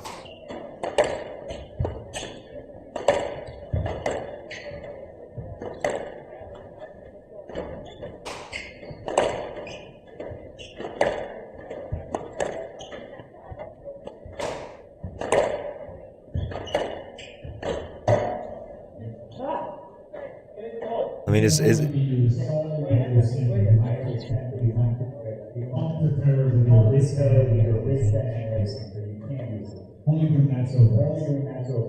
well, I'm not too sure what the most recent update is to the rules the referees are being told to enforce, but slightly harsh there, indicating that Shabini should have prepared a sweatband,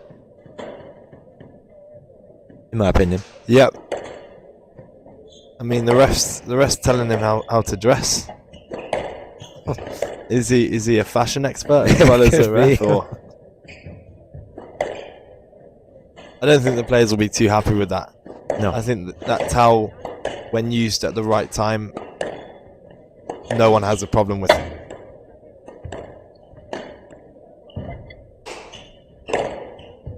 That's a fantastic drive there. Really shaped his body up here to whip this one through. 7-6.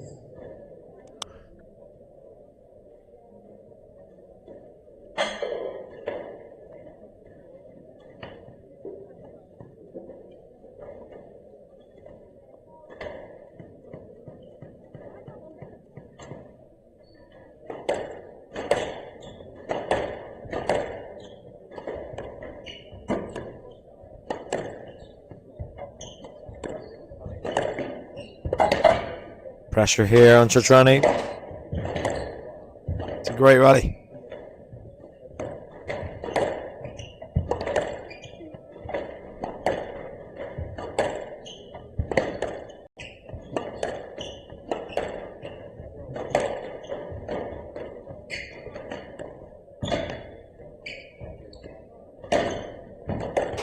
This is a huge rally now. Whoa. It was close. It was close to being a bit of a block there. But what I liked about Chotrani in that rally is even when he was under pressure, he took that ball in and he was still positive. Now, a lot of coaches would say to just defend until you get in front. But actually taking that ball in sometimes can wrong foot your opponent and leave them standing there because they think you're going to defend that ball. As well, I think it's a good sign for Chotrani that El Shabini is having to do a little sneaky movement there. It was called out immediately by the referee. That's a sign that you're in your opponent's head. He's getting a little bit tired of waiting for the shot now. Yeah, he is. And if he keeps doing that, the referee's only showing one thing in this tournament, and it's the code of contact. And there we go again. Big point, that big phase of play, and I mean Chotrani's not happy. He's pointing to the movement of El Shabini.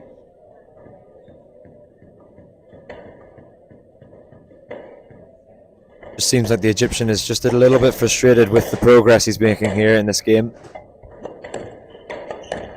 Yeah, maybe with the sweaty grip can affect his mental game, not sticking to that game plan because he's thinking about that too much.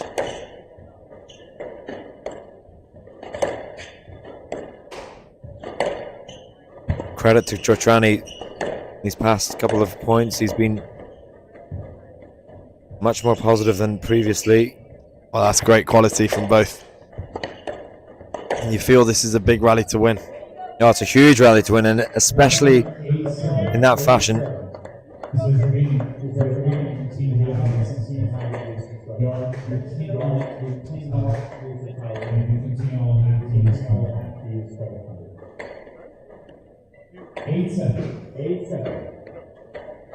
Yeah, difficult one for me to understand, that one regarding the tiles. Yeah, you want to see good quality play, and it's clear that he's struggling with the sweat. It's pretty hot in here.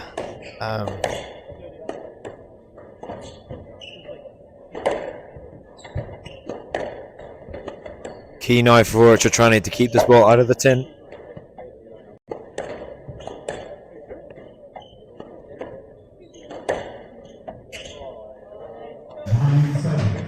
There we go. All I have to do is look at you, because that's your nick, isn't it? That is the nick of fortune.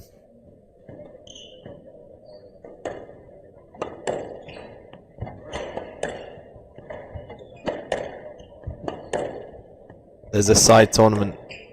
If people didn't know, whoever hits the most nicks in that back corner actually gets a chocolate chip cookie from me at the end of the tournament. Oh, that's a huge offer.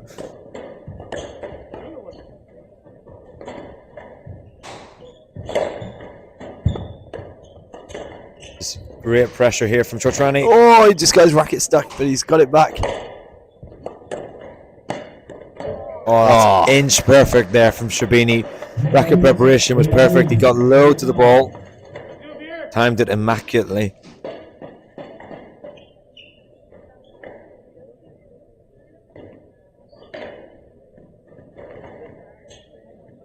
Now, to someone that doesn't know much about squash, you'd be thinking, why is El Shabini wiping his hand on the floor?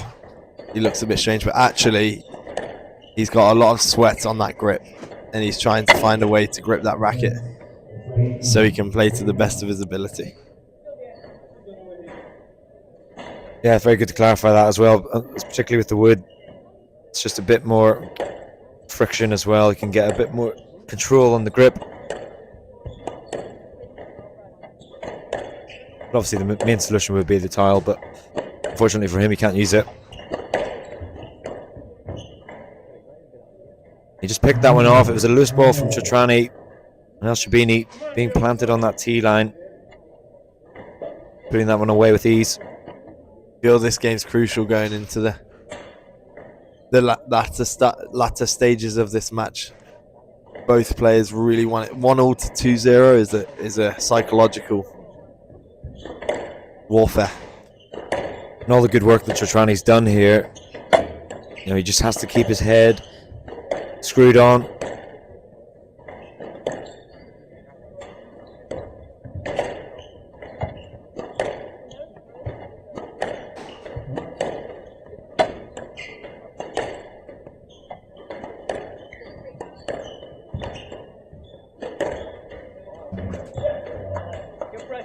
Chotrani slightly fortuitous there. He went for the showstopper, but El Shabini plants that one into the tin, and that gives the Indian number 5 seed one game ball to equalize.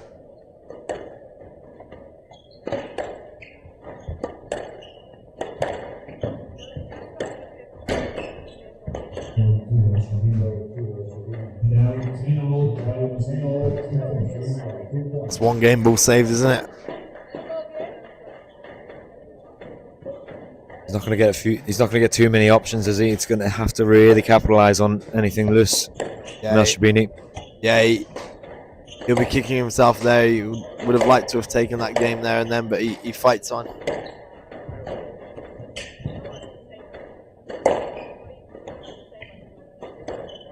Yeah, he lifted it, just not tight enough to the side wall, and Chotrani took that opportunity, and he's found himself with a second game ball. Yeah, if you don't get that cross court lob or straight lob right against Chotrani, he is going to put it away more times than he doesn't.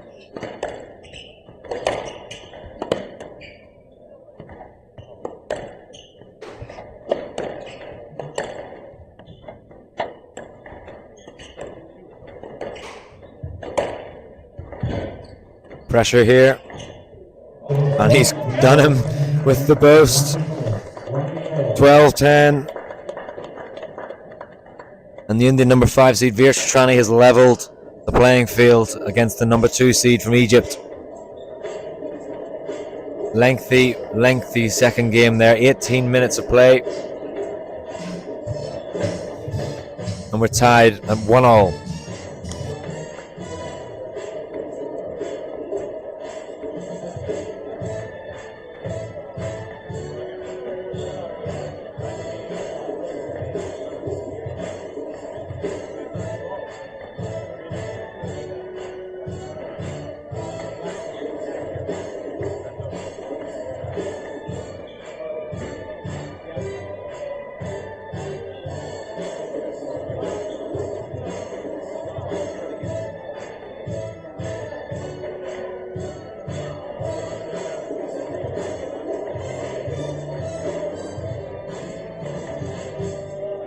Receiving 60 seconds.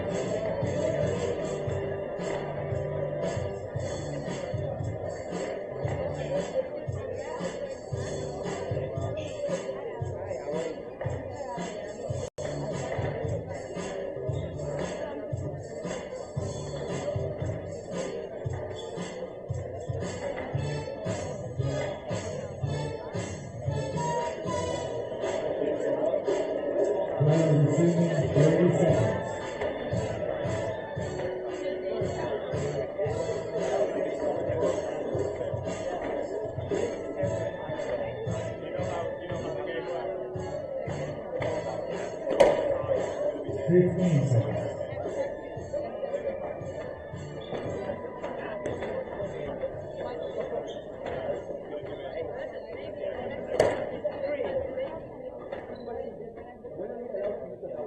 Only doing natural breaks, which is full service for time. Only doing full service. Yes, and we're waiting for it. Oh, okay, so we have to actually full service for the Well, no, it has to be necessary. One big one, so trying to serve. Level.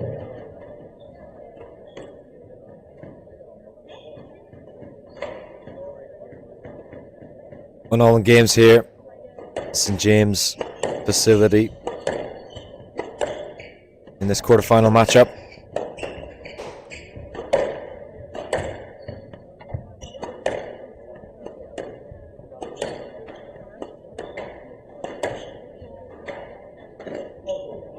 Oh, That was even more clever than it looked at first glance. So he's hit Via when he's broke a string.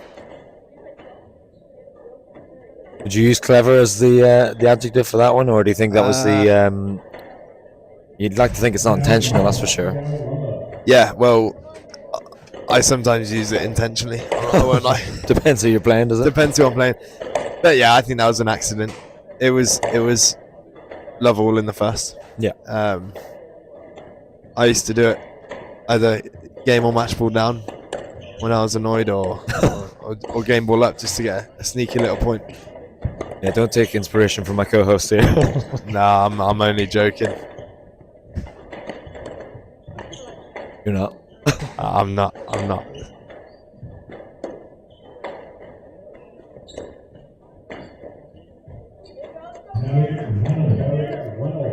Yeah, there's that attacking stuff again. Just not afraid to soften the grip. Bring him in very close to the front wall. He's hunting the T line now. Oh, what hands! Wow, what hands that that is what was! it's capable of. It's incredible around the middle for Chotrani, and you can't leave anything on his volley. And he has a big wingspan.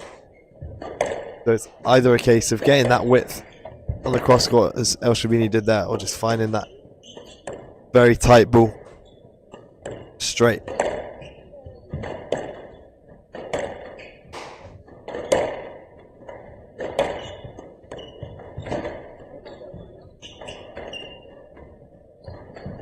Great lob there. But Chotrani is really buzzing around this tee at the moment. I think back to the World Championships back in last season in Chicago, where he played Ali Farag. And Ali Farag afterwards, he got a game off Ali. And Ali in the post-match interview compared him to Rami Asher. Yeah. Via doesn't actually like that when people talk about it. Oh, really? Yeah, he's like, oh, not this again. But it's a compliment, and totally. he should take it, because that is how he can play. He's got that incredible ability to just control a game and never look faced. I wasn't on commentary the other day when he played Sharaf, but I heard you were mentioning him being like a Shaw and Sharaf looking a bit more like Shabagi, yeah. And I think that was a very good comparison, actually. Oh, that's clever. I mean, that again, is right on cue. Just on cue. I mean, the deception, the artistry behind that there's a lot going into that swing to make that work. Yeah, it's more than just a little hold and getting your racket up. It's the timing of your footwork, it's the body position you put yourself in, it's the shots you've played before that, which can be so impacting. Certainly a bright star for the future of Indian squash, that's for sure. Yeah, they've got a lot of players coming up the rankings, actually. You've got Saurav, who's obviously retired, as far as I'm aware, but the likes of Veer, Velavan, Abhi Singh are all up there. Ramit Tandon as well, but that shot's slightly too ambitious there for Chotrani.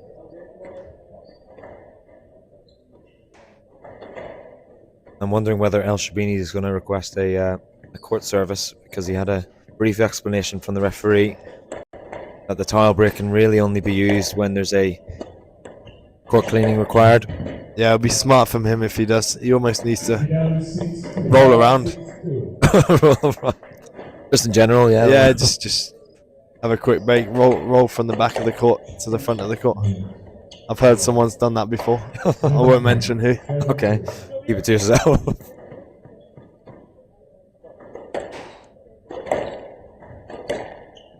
I mean, this is a serious transformation here from Chotrani from the first game. Never had quite this lead against El Shabini so far.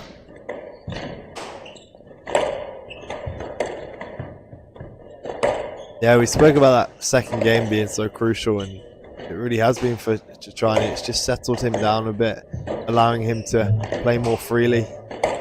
And there he is again. I think it's a worrying sign for someone like El Shabini when you see Chotrani getting that racket head so far up in advance. He just looks confident in it, doesn't he? He's got all those options. It also symbolises that he's not quite under the same pressure as he was in the first. Yeah, he's not doing anywhere near as much movement as he was. And if it is, it's positive movement. Now that was slightly too ambitious. Wow. If that went up though, it would have been good. It was class. 3-8.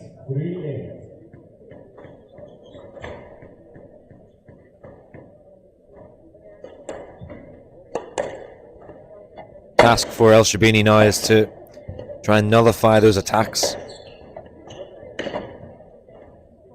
He's got to try and get Via behind him, hasn't he? Yep. Via has just pushed up the court a bit more, and the quality of that length has just dropped a bit from El Shabini.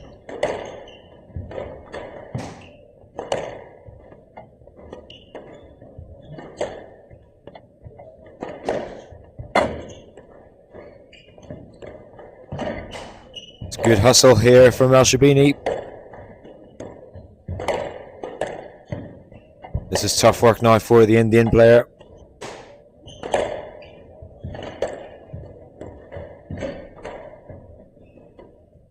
Very nice lift there from Chotrani. That was a good squeeze though from El Shabini. He needed that there, didn't he? Just to let Chotrani know he's not going away anytime soon. He's going to fight for every point and start asking the questions he was in the first game.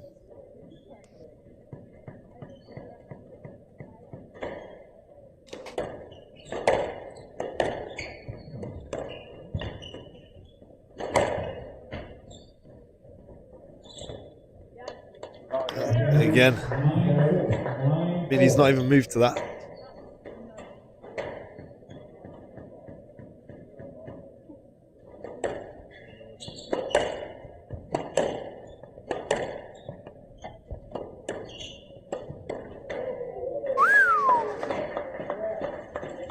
Touche from El Shabini.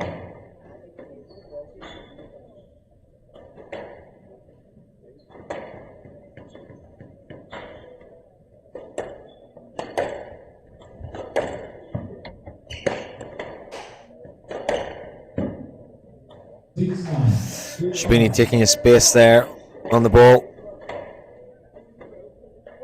sending it long. Very strong body positioning. Yeah, it was good body positioning. Via didn't ask any questions to the ref then because he knew he had played that loose shot.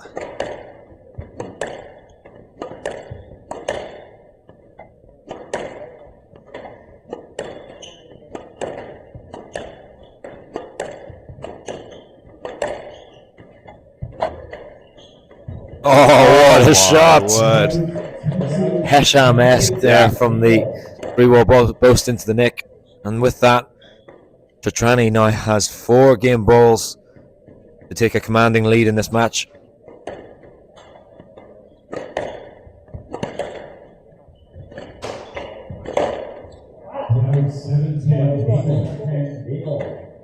Three game balls remain.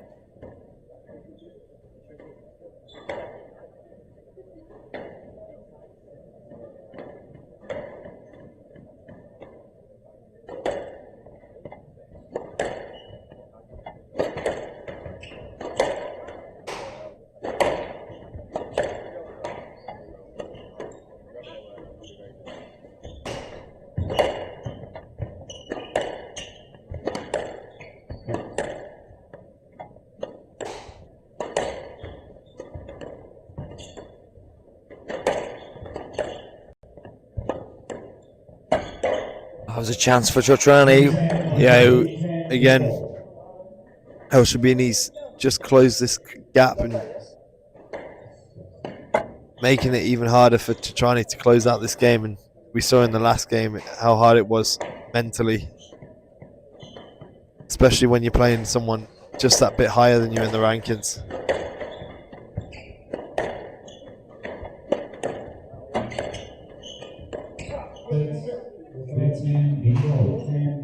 What movement? His ball is in the middle of the board. What movement?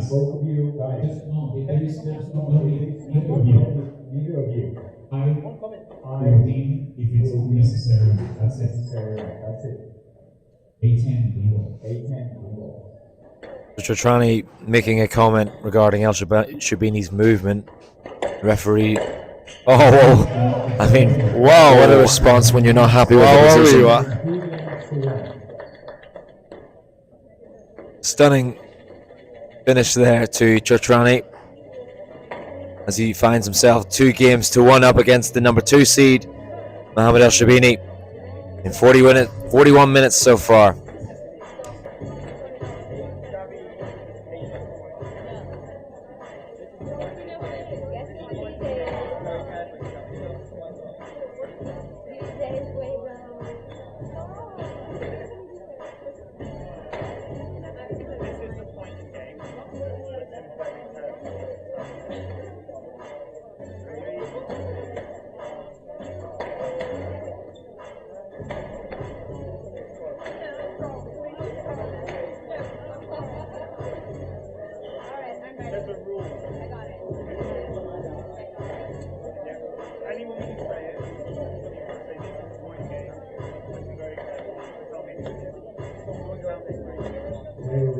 60 seconds.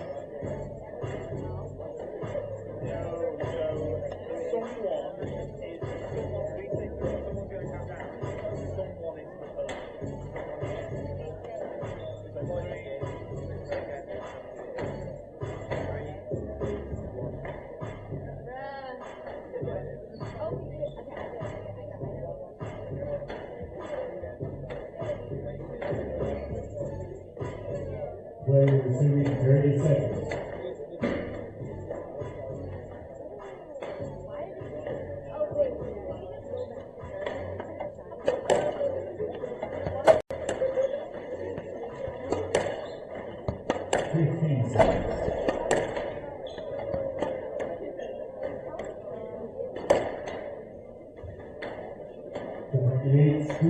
One to trying to serve. Love all.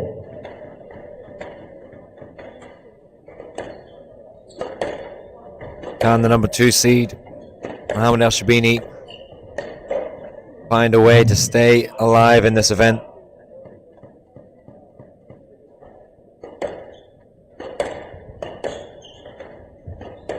Petrani certainly with a renewed energy after the first game.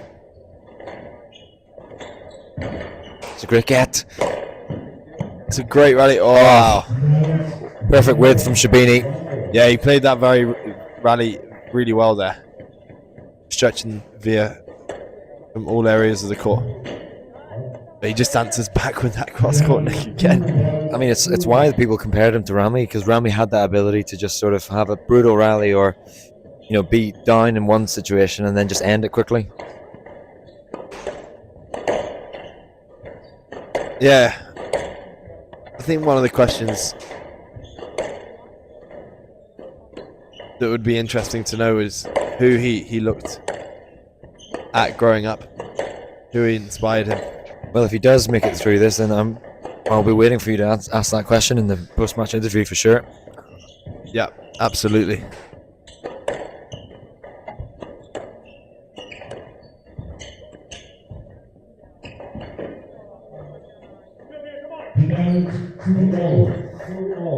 But we're a long way from that now, because Mohamed El Shabini is certainly no stranger to finding himself out of difficult situations.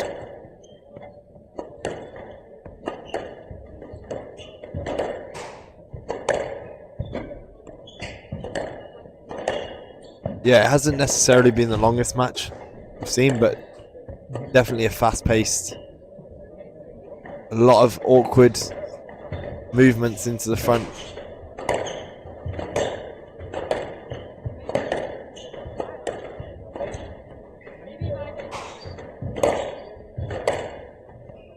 Yeah, it's good width.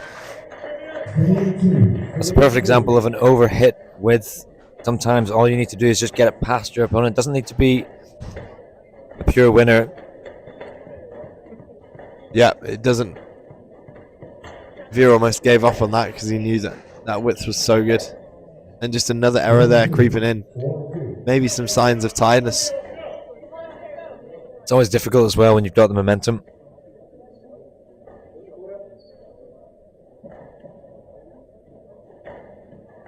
And then it's extinguished, obviously, by an opponent like Jotrani.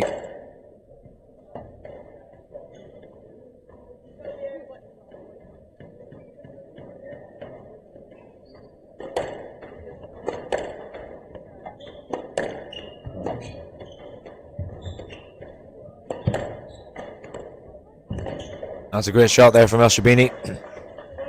And these combinations, they're now reminiscent of yesterday's previous match against Omar Said, where he was just holding that very, very basic game down to a T. Yeah, he was, and he'll be looking to get back to that as he is here. And try and find a way back into this and take it to a fifth.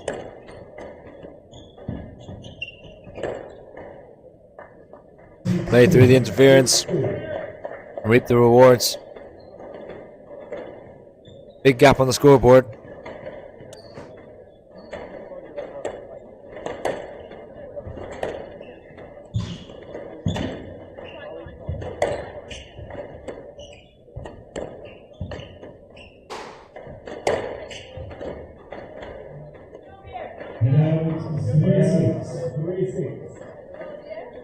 one of the first errors there from El Shabini in this game. He sense he won't want to make many more of those to let Chotrani back into this and gain the confidence back, and that's a great way of going about it.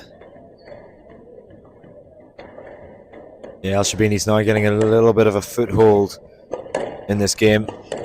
You can just start to sense that his play style, his game that he prefers is starting to shine now.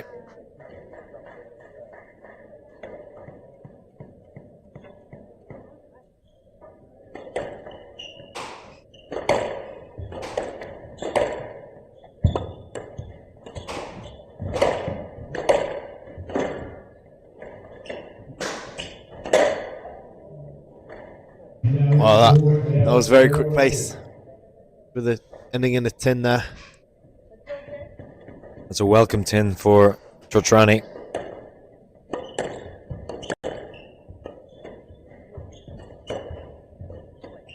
Four points away on the scoreboard, but as we've seen, he can take it in very quickly.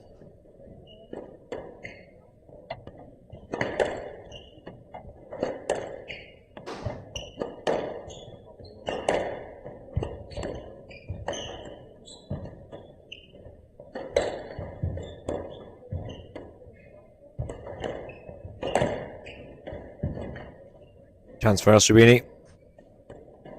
Wow. They're just giving up on that, isn't he, Steve?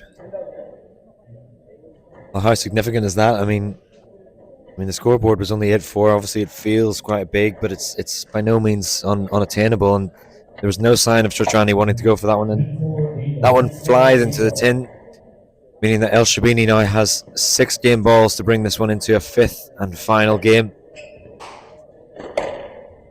Almost got the body shot there.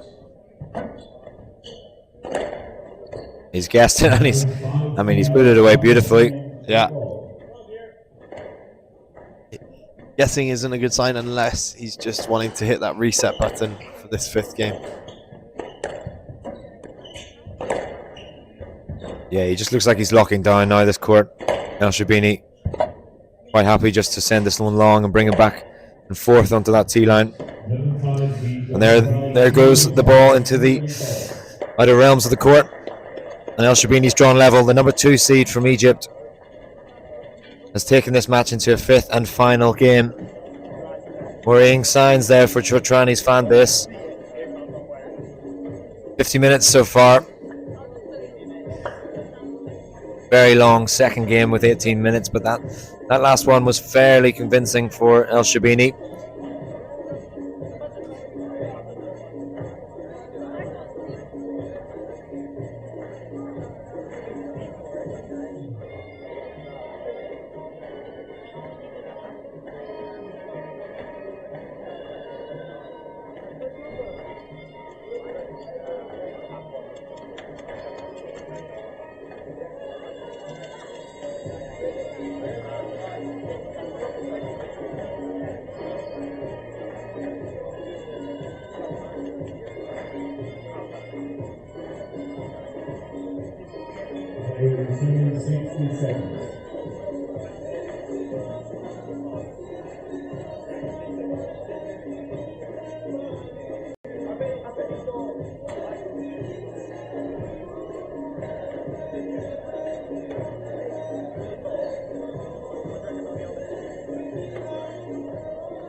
You can see a straight fist pump Gets started from Trichrani. He really, really wants this, doesn't he? Yeah, it is another 5-setter today, and he is definitely going to leave everything out there. Looking fresh as a daisy again after that 4th game.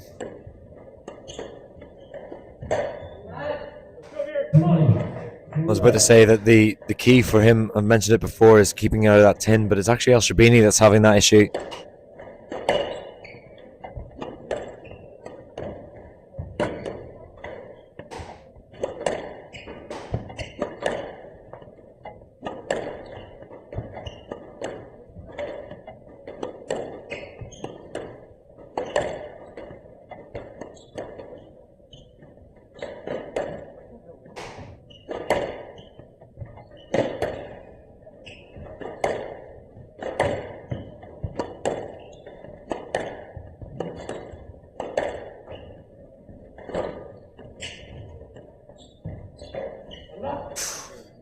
Just clipping the tin, trying to do a little bit too much with that counter drop. It's going to get tense, isn't it, this one? Yeah, it is. It's going to be back and forth all the way through this game unless someone can find a way to just establish a clear lead.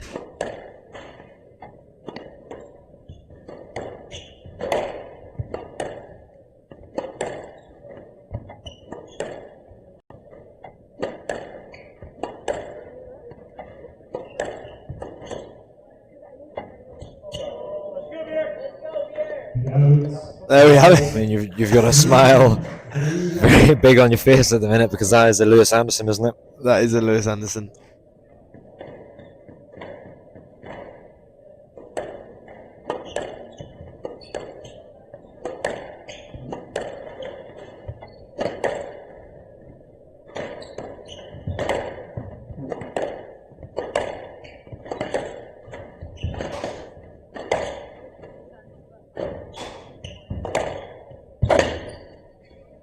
Pressure on El Sherbini. Oh, what a lob. Great lob.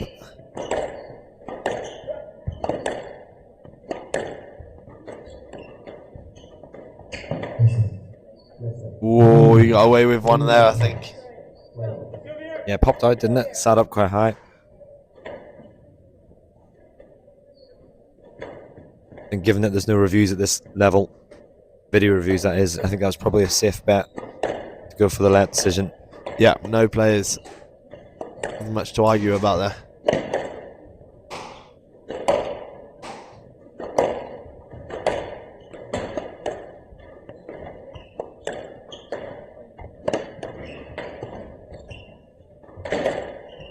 Just wrong footing El Sherbini on the tee. The Indian. Yeah, he's changed his mode up now. He wants to take that in short from the back now. He's waiting for his chance.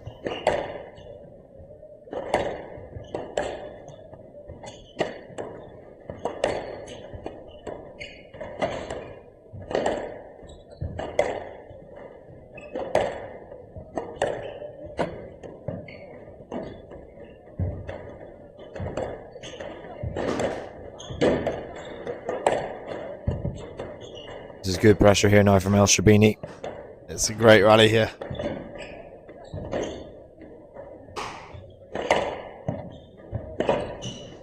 Oh, what a shot Oh from my gosh, Trichrani. twice he's done it.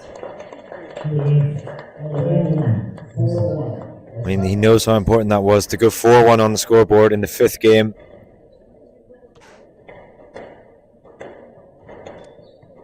Yeah, and I think that's calculated in some ways. He knows if he just keeps playing it back, he's going to get more and more tired, whereas if he tries to go for the outright winner and he trusts himself, it's a point to him, and that's exactly what he just did. Oh, it's lovely, clean squash there from El Sherbini.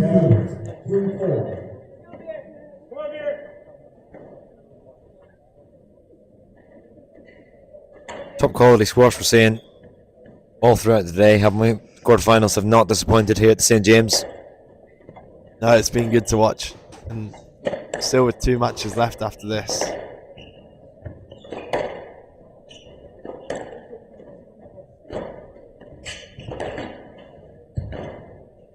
that is the problem. If he keeps going for that, it doesn't catch that nick, he will be put under pressure by Shabini. He'll be coming onto that quick.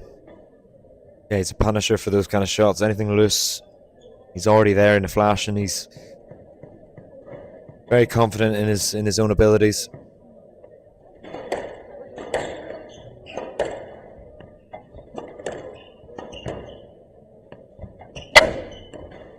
Oh, he somehow got it up onto the front wall. Oh, it's all happening.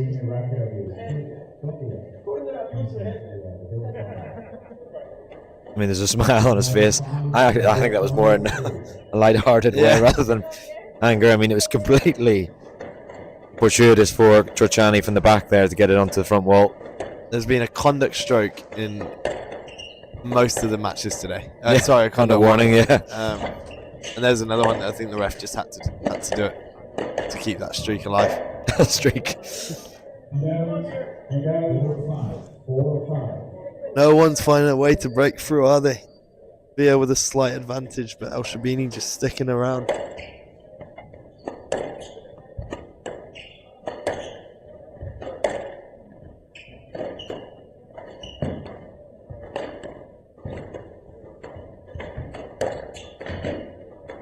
Scrambling here from Shabini. Oh yes, shot from Trocani. It's drop shot after drop shot with effect as well. He's not just putting it in there willy-nilly.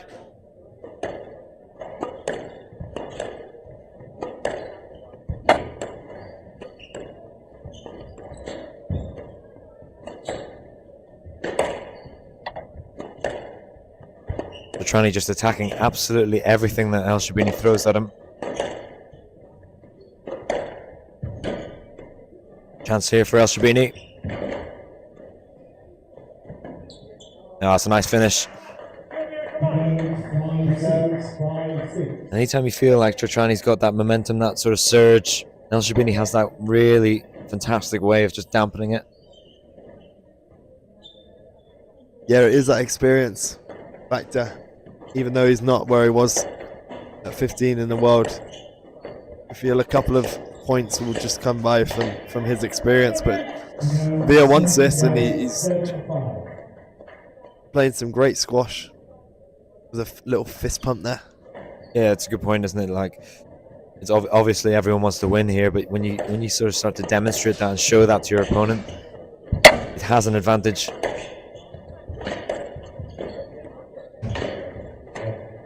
It's a wicked burst again. I mean, here he is, 8-5 up. He's just pulled away slightly. Well, this could get nasty for El Shabini if he doesn't keep playing. Trocani wants to keep moving. He's on a roll at the moment.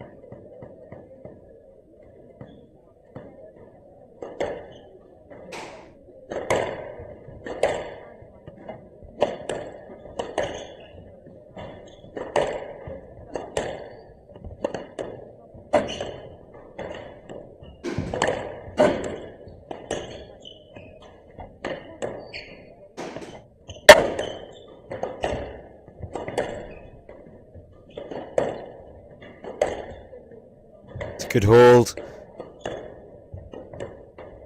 Trocani in control of this rally. And he's found the perfect cross-court lob to the forehand.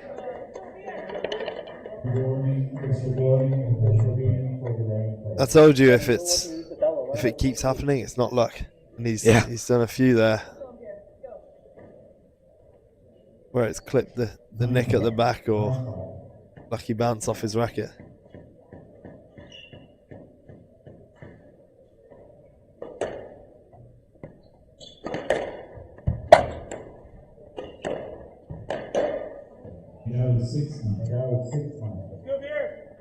Trocani points to his head. He knows that there's a potential upset on the cards here, but he has to refocus, be patient to find his opening.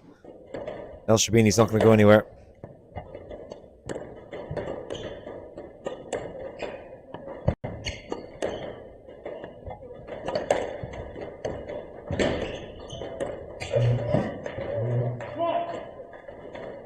Big contact there from El Shabini, but it was in vain, and it's 4 match balls now for Veer Chatrani.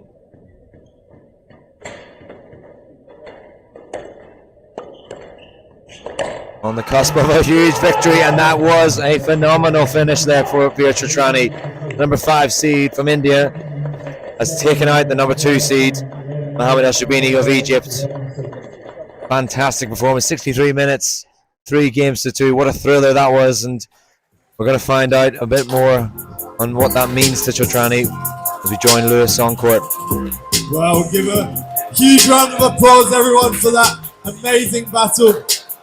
And give it up for your winner, Veer Chatrani.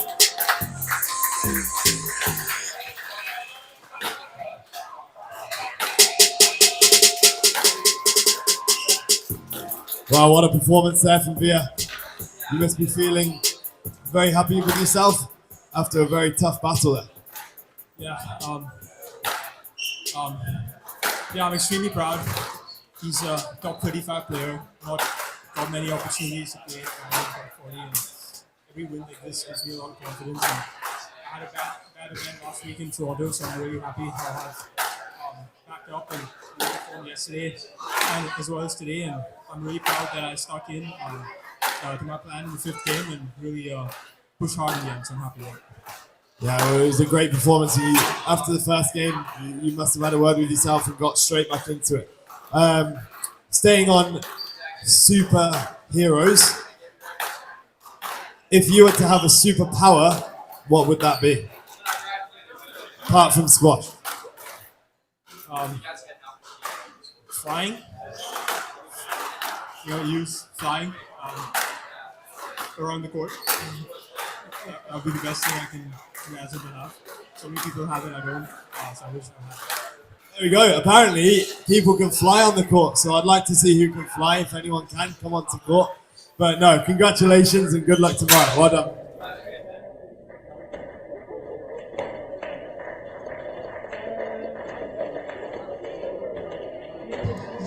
Huge performance there from Veer Chatrani, the number 5 seed in this event, taking out the number 2 seed, Mohammed El Shabini, 3 games to 2 in 62 minutes. Women's quarterfinals up next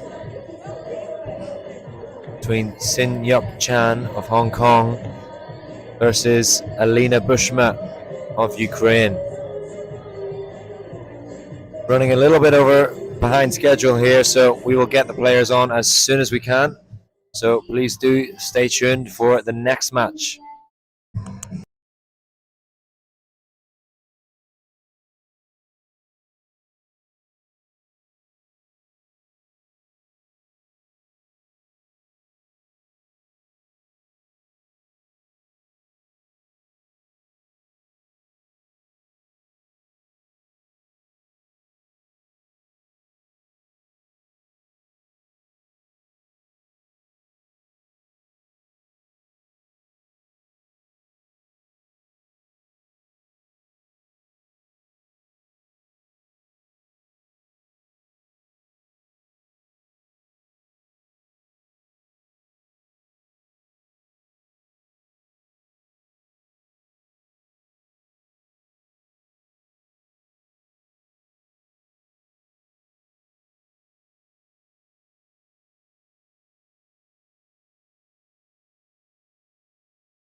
Well, hello everyone, and welcome to the last women's semi-final of the night. We will introduce the players straight onto court and get the ball rolling. Firstly, from Ukraine, Alina Bushma.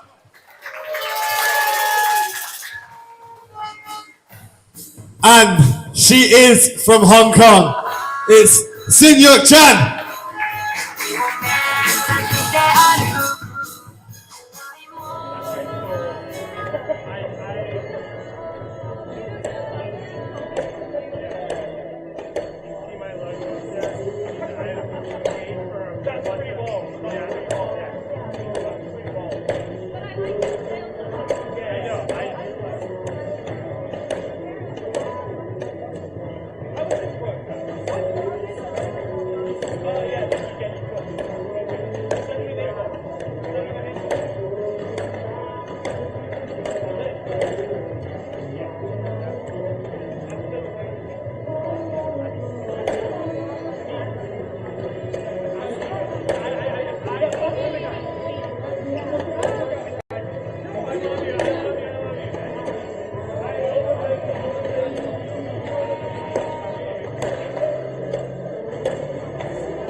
Play will start in 30 seconds.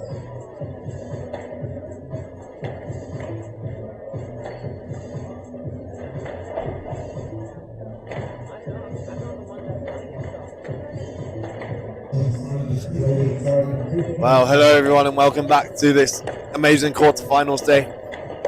We've been treated to some unbelievable matches so far. Just seeing Via Chachani take out the number 2 seed. And it is not stopping anytime soon. But now we have Sinyuk Chan versus Alina Bushma, 2 unseeded players. Sinyuk Chan beat the number 1 seed yesterday, Marina Stefanoni, 3-1, and Alina Bushma also coming through against a seeded player. My name is Lewis Ando Anderson, and I'm joined by Oscar Carr Beach. How are we, Carr? Yeah, I'm good, thanks, Lewis. It's been a pretty epic quarterfinals day, hasn't it? It's often one of the most exciting days of any tournament. This one's been no exception. I think coming into this tournament, obviously, Tin Chan has been on an incredible run of form. She's won a copper event already this season. She's actually on a 3-tournament winning streak, winning that copper event, followed up by 2 15Ks.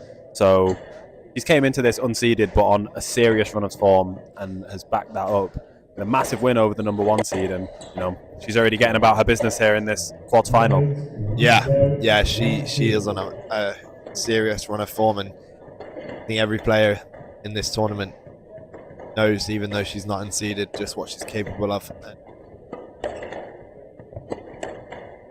Alina will definitely have a task on her hands to come through this, especially with lucky bounces like that. Yeah, Alina's been on this court twice already. She's played some really good squash on here, obviously beating the number 5 seed Saran yesterday, and one of the home favourites at the St. James here in DC. She'll be up for this, won't she? She'll, be taking a lot of confidence from her positive performances already this week, and she's not going to be afraid against Chan. She's going to get the game to her. Alina plays really competitive, fiercely contested, physical squash, long rallies. She's got great ball retrievals like we can see there, and she's going to need to use all of that to get the incredible shot playing of Chan, isn't she? Yeah, and we spoke about it yesterday. She is the defending champion of this tournament. Even though it's a different caliber, she has improved over the past year. Yeah, it's been really brilliant to see, hasn't it, this week? Obviously, the second St. James Open here at B Squash, Alina being one of the players to win last year. As you said, it's gone up significantly in size of event, and what's brilliant to see is that some of the players have grown in their ranking and their own careers with this draw and with this tournament. Although she was the winner of a much smaller St. James Expression Open, she's back again in this World Tour event, and she's still competing in the quarterfinals, and with the potential to go very far in this tournament. Yeah, no, it's really good, and I think this event is showing how good squash is at that top level, and year on year we'll be looking to increase that prize money.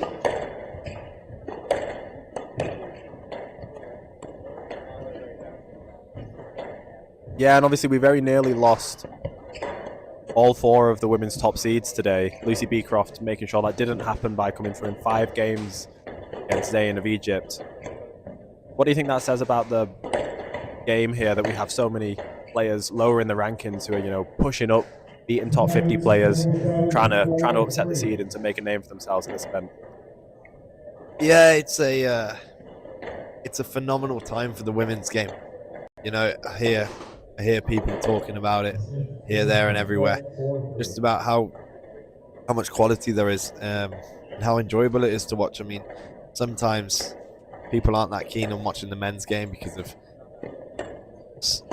some would say cheating, some would say blocking, but the women's game just is very stylish, and because of that, it's a lot of players want to see how capable they are of pushing through those rankings. So that's why you are getting a lot of the seeds being pushed in the early rounds, and that's why there's only 1 seed left in this.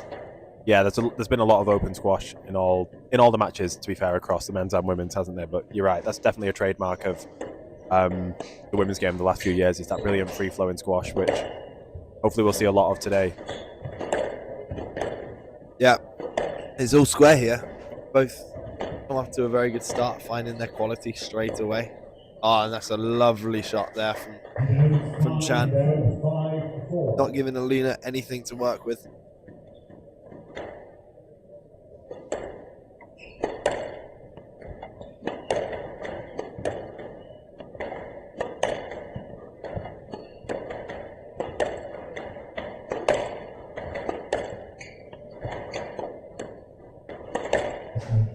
You'll see the strength of Chan on the volley, won't you? She's got a very open racket face on every single shot she plays.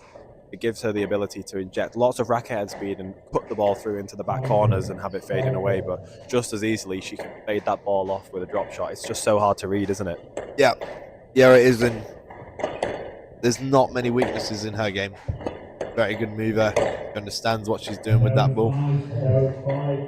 But likewise, Bushma, you know what you're going to get with her. You're going to get hard working, hit good lines, find the quality when she takes it in short, and just all that counts. Maybe she might not be as good technically as some players, but the mentality and the fitness makes up for that. And I think she's shown the strength of her shot making, the improvements she's made across her game this week, hasn't she? One thing that she is excellent at is executing her tactics on court, which is easy to do when you've got an opponent who is, changing and adapting to the match, and there's scoreline pressure and there's, a lot to deal with. But, something that's clear here so far is that as she gets that stroke there, she wants to push forward onto the volley. She wants to take the ball early. She does not want Chan to have time on the ball to make her incredible technique come to life and that incredible shot making start to work. She's going to be trying to push up the court, be very busy with her movement and try and accelerate onto the ball early here, Bushma. Absolutely. There, Bushma caught a bit flat-footed there from Chan's great hold from the back.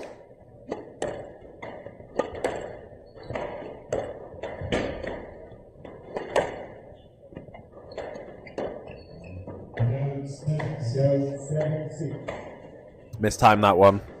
Found the floor before it found the front wall, but she'll keep going for those short balls from the back. Chan, she's a very confident player on her racket.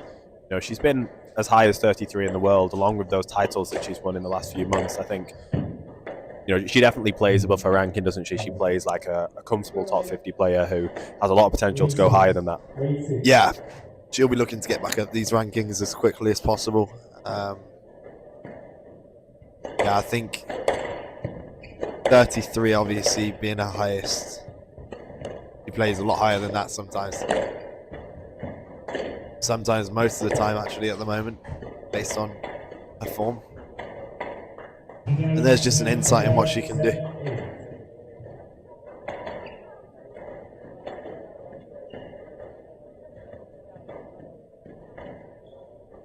You can see where there with that forehand volley drop winner, that huge amount of cut that she gets on the ball means that those balls really stay in the front corners. There's so much backspin on it. It doesn't bounce up and out. And Alina's just done it right back to her there on the backhand side, putting that ball into the nick. Very, very high accuracy. We've been talking about the quality of Chan, but Bushma's stayed very consistent here. She's got a 2-point lead at the back end of this first game.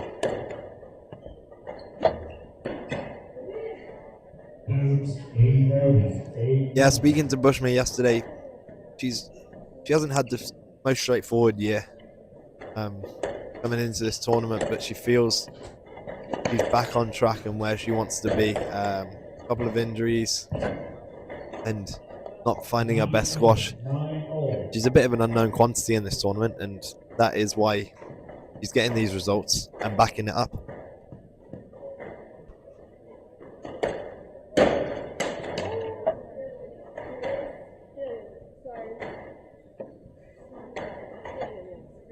And that's the last thing you want at 9-all there. Giving Chan one game ball by mistiming that serve on the sidewall.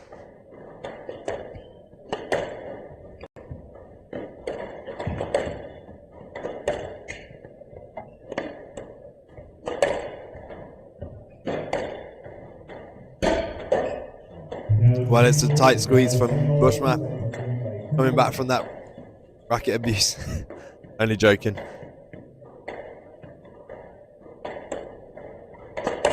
You just feel like it's a battle of nerve in this first game. Who's really going to take it by the reins and find that good quality, and who might make that unnecessary error. Oh, it's a big tin there from Bushma. She played some brilliant squash there. Perfect weight of length to the back of the court. Working Chan really quickly up into the front with that drop and just missing that final counter.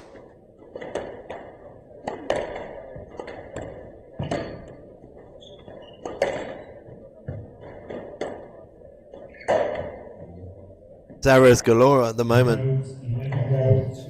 Neither player wanted to take this first game.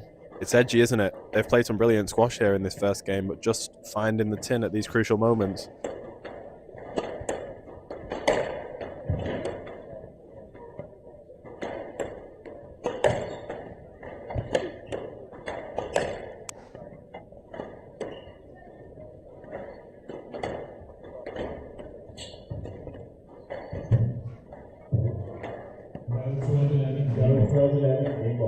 Third game ball for Chan here after a competitive rally there.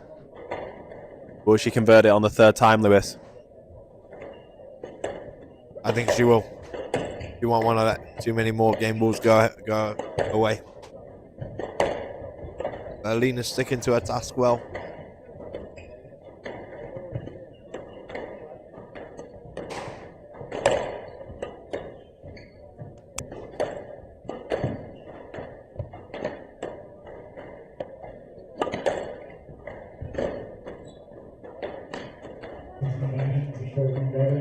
There we have it. Chan takes the first game. Very closely contested. 13-11.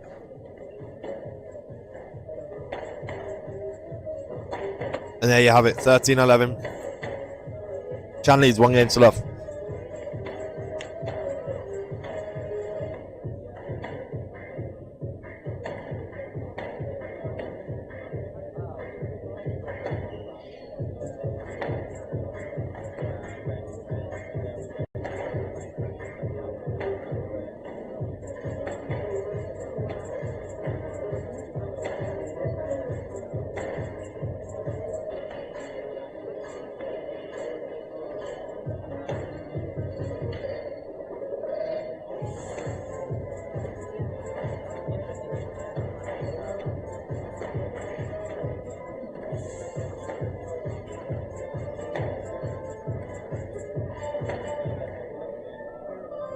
Within 60 seconds.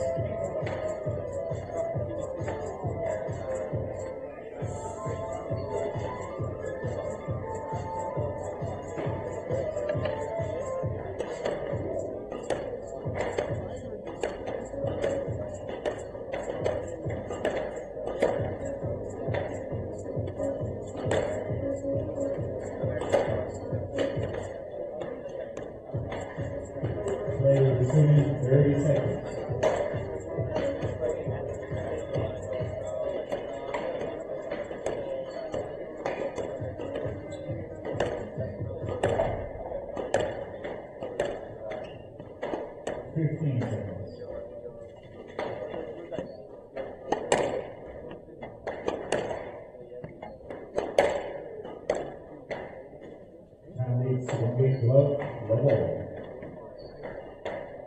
Well, here we go then. Chan kicks off this second game with a 1 game to love lead. What do you think Alina will try to do in this second game? I mean, she was in that game for the most part. It was just crucial errors at the end. Yeah, I think she'll be angry about giving away some of those errors.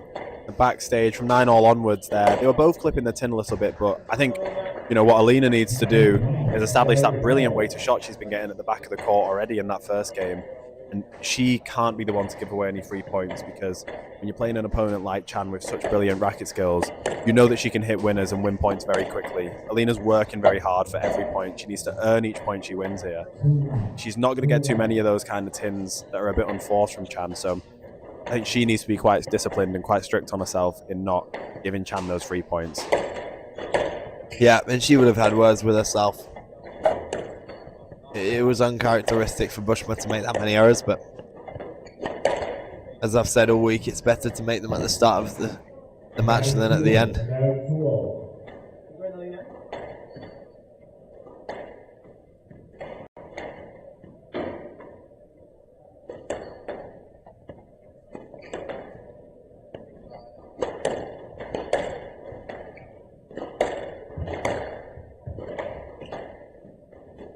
It's good stuff here from Bushman. That's a really good cut across the middle, and she does look in control this game. But Chan is sticking around and biding her time.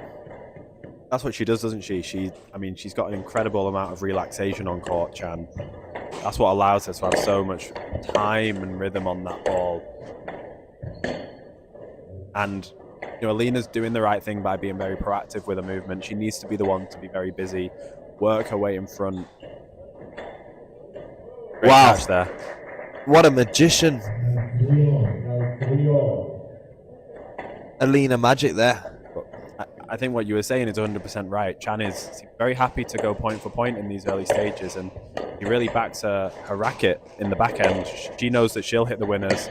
She'll stay in the rallies. Alina needs to try and pull away and have a very positive start here, doesn't she? Indeed.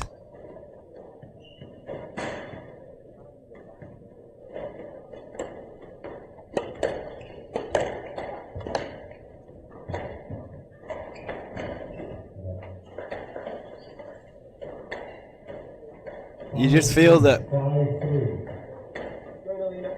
the match yesterday that Alina came through is just going to give her that extra bit of confidence today, and you can see it bouncing around on that tee.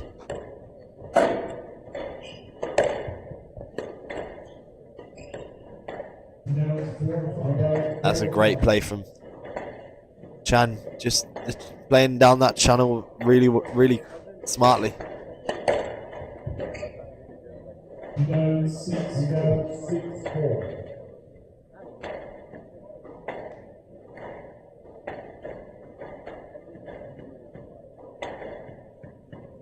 Yeah, Alina's got another 2-point lead here. She maintained that lead at the back end of this first game as well. She's being very proactive. She's moving the ball around and hitting with a good amount of pace. Her issue is that whenever she gives Chan that time at the front of the court, she just has every option open to her, and often she'll just hit a simple shot there, like that perfect width on that straight length. And you know, I think Chan's game is deceptively hard to play against. It's not just the incredible winners at the front of the court, it's that tightness and that width of every ball she plays, which is so difficult to deal with. Yeah, it's very routine for her.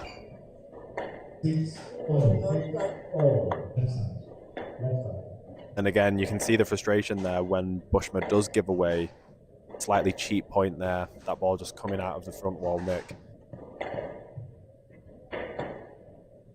Just allows Chan back in, and she's back to 6-all and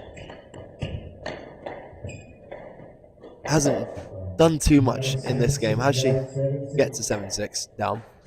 No, I mean, she's very frustrated with that tin there after getting back to parity, but you're right, she's very much just gone about her business. She's staying in the rallies well. There's been a few mistakes from Bushma. She's trying to force the issue in these rallies and get Chan working. If she comes away and wins this game, I don't think she'll mind a couple of errors here and there. But she's doing the right thing, just being positive and going for that. And she can hit more winners than errors, and it's a good sign.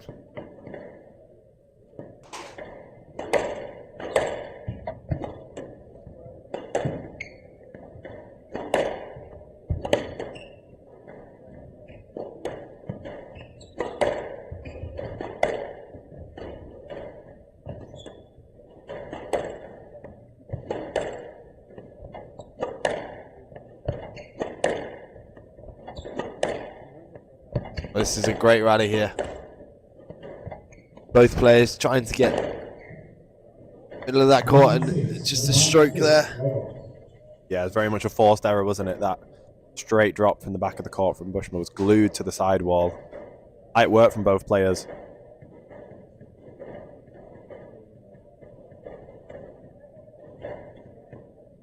And this is not business as usual for Chan, is it? Who has had a very good time in these last 3 events. She's been pushed all the way in these games by Bushma, who really needs to convert this second game and put some scoreboard pressure on Chan here, doesn't she? Yeah, she's not going away, Bushma here.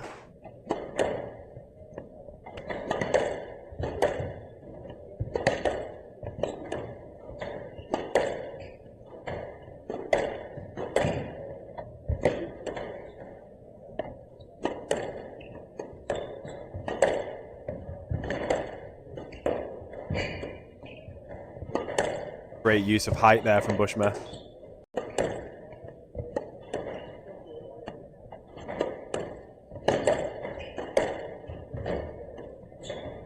It's another good rally and just ending in a tin there from Bushma. She'll be unhappy about that. 8-9. Yeah, every time you think that Bushma's in the ascendancy in these games, a few great points from Chan go in.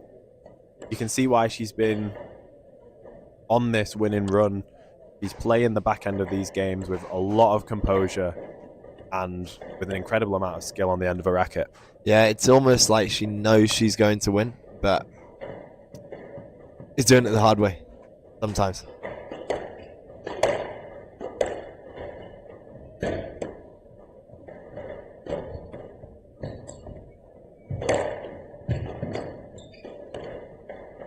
There we have it. 9-6 down, back to 9-all. Made some really smart squash there.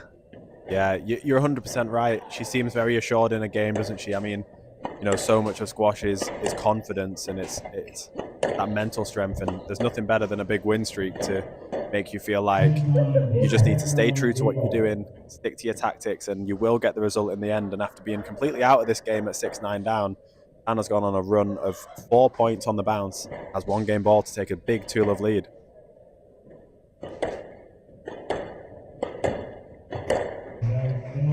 Wow. Bushma answers straight back here, forcing another tie break in this match. And yeah, we talk about how easy it is for Chan, but it's not easy. It's easy to talk about, but she's actually the one doing it, and hats off to her for that incredible run, and it keeps on going at the moment. Another great weighted shot from Bushma. She needs to take this game, doesn't she? Yeah, you do feel like a 2-love deficit is going to play into the hands of Chan, and it's going to be a very big climb for Bushma after this.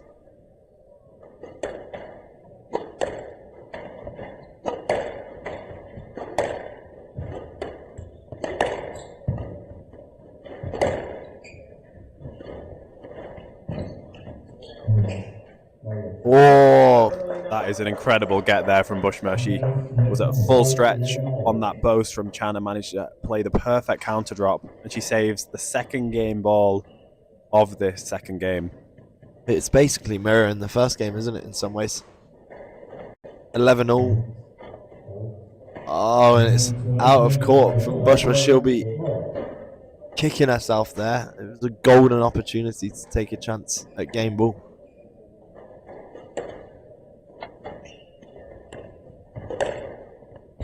Well straightened. And there we have it. Chan again is finding a way to inch out that second game.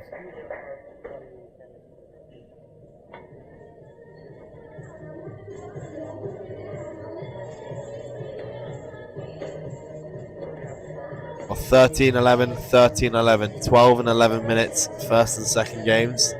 It is Chan leading 2 games to love.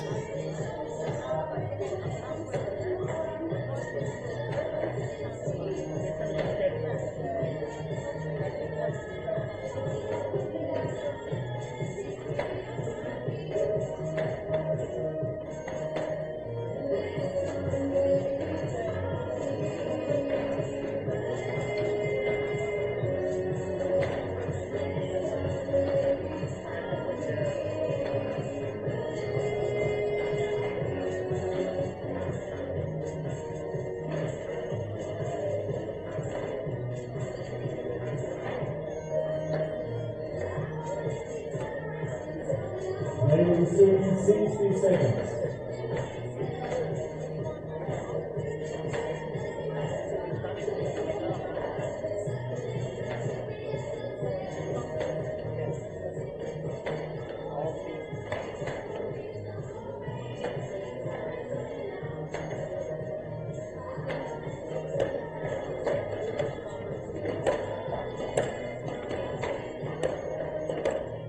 Players are taking 30 seconds.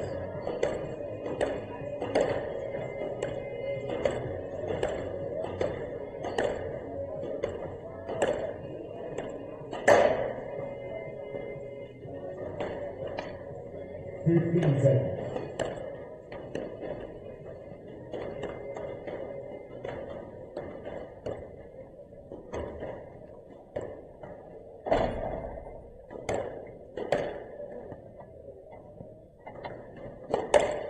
Leads 2 games to love. The ball.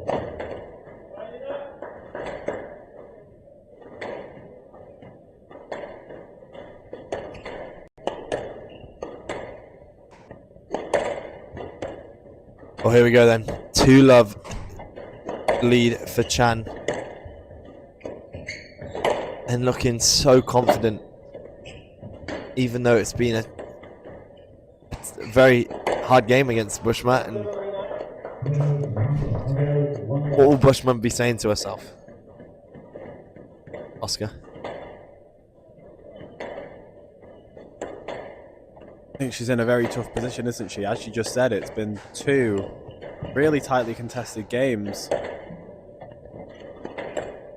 But if you look at that scoreboard, as you say, it seems like business as usual for Chan. Marching on in this copper event with a 2-love lead. You can see the activity here from Bushma around the tee, trying to move her opponent around. He started like this in every game, and it's the right tactic and playing very well.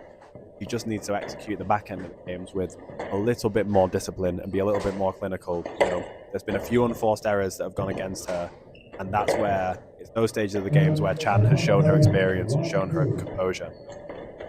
Yeah, you do feel like if she's going to stand a chance in these games, she's just got to increase that points margin as much as possible in the early stages of this third game. Give her any sort of chance against this formidable opponent. Oh, what a boast. What a boast. She's played a straight drive on a lot of those, and then just a bit of hold and whip it around. It's sent Bushma the complete wrong way there.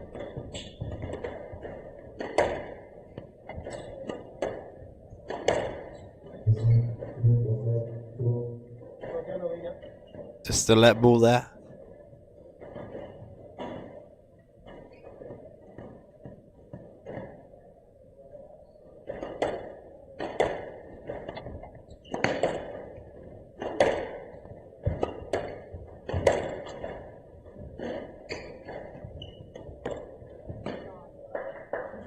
What a nice finish there by Bushma.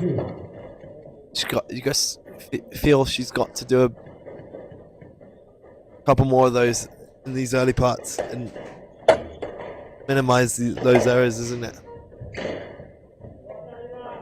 Yeah, I mean, one thing I've been very impressed with from Bushma is how well she's found her weight of length these back 2 corners. You know, an outright winner there on the right hand side, but she's been forcing a lot of weak balls from Chan, and as you said, she needs to be very clinical in putting those away at the front of the court once she's earned that loose ball. Her opponent Chan only needs half a chance, doesn't she? Create an opportunity out of almost nothing. Yes, she can.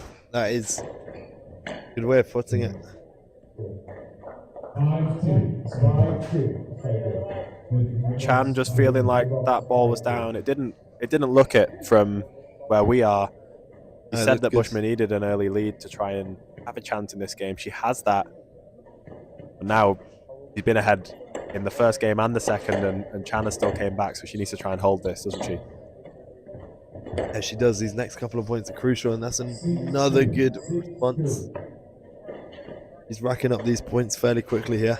I really like her pace of movement. When she does get that loose ball, she needs to move onto it as quickly as possible and have those options. Force Chan to hurry her movement and have to cover several options.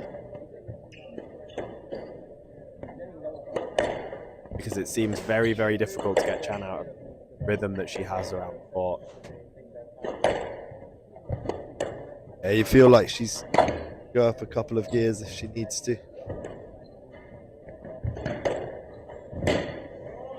It's another good response. And you've got to be thinking here, Bushma can find a way through this game and force a fourth. Yeah, I have to say, I don't feel like there's been a huge drop-off from Chan in this game. It's just that Bushma's tactics she's persevered with them. She's playing the right game here. against a very strong opponent, and you know she's had a good run of points. But she does find the tin there, and that's what she's been doing at the wrong times in the last 2 games. Like to think her lead is healthy enough now, but you know that's just those kind of areas, those strong positions around the middle of the court. She needs to be keeping the ball in play, doesn't she? Yeah, and just make sure that body language. You just see her head dropping slightly in the last couple of points from 2 tins, but it's been what it's been what's working in this game.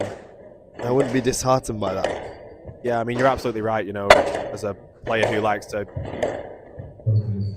open up the court yourself, you've kept saying, you know, she needs to keep promoting that positive game. She needs to keep the winner count higher than the error count, but keep persevering with them.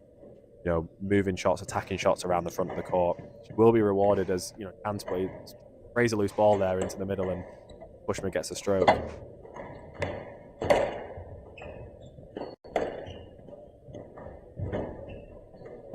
Oh my gosh, great hands there from Chan to find a way of boasting that.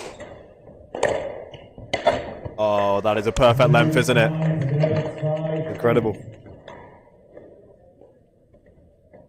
And she seems so far out of it at 7-2, and now she's 5-8 down only. You sense it just could mirror those first and second games again.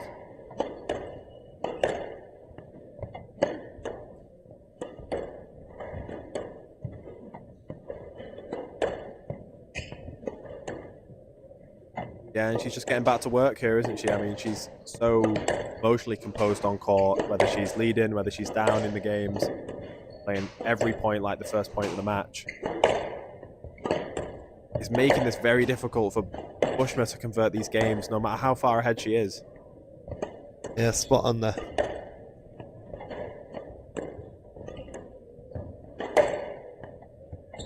Putting some good work into Chan here. And she's rewarded. That's a great variation as Chan was rushing up to cover the straight drop.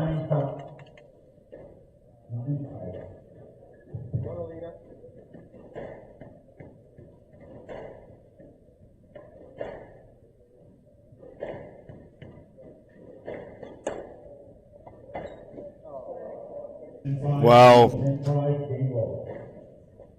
Just clipping that back nick on the court is exactly what Bushman would have been hoping for here, to give herself 5 game balls, and then she's done the complete opposite by serving down. It feels like she's concentrating so much on her game. She's not actually stopping to think about that first shot of the rally, is she? Not at all. He wants this game so badly. Just another tin. As we said, Chan just goes about her business, doesn't she? She's not got frustrated despite this game not going her way. This is the exact worst thing you want. Trying to steal a game off your opponent, somebody who just keeps coming back at you, makes you win the point.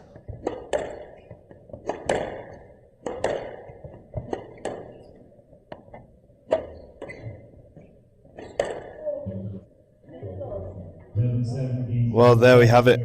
Bushman clipping Chan on the way through to that ball, and she finds a way through that third game. It's 2-1.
Play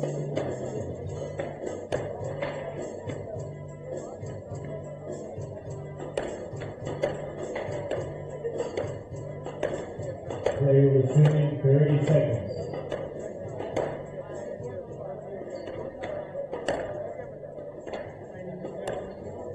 Very important now. There's loads of free food still going in the corner. Help yourselves. Make sure you get a plate. 15 seconds.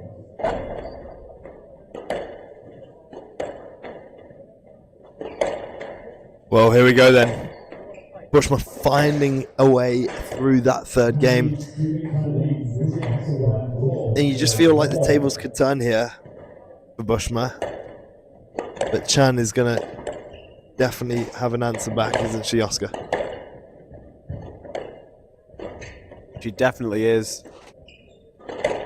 But Alina here is looking very strong. She's very up for this match, isn't she? I mean, you know, he's lost the first two games 13-11 and then very confidently took the third, you know. She's very, very dangerous in this game, and Chan will know that, so she will not want Alina to get away with another lead at the start of the fourth here. You can see that Chan's came out strong. Yeah, that was a great straight drop to start the game. Just ease any nerves she might have. It doesn't look like she will do, but She did stave off a fight back from Marina yesterday, the number 1 seed. After going 2 love up Chan, she lost the third and then came back very confidently in the fourth. So familiar territory from her match yesterday, and she's off to an early lead here.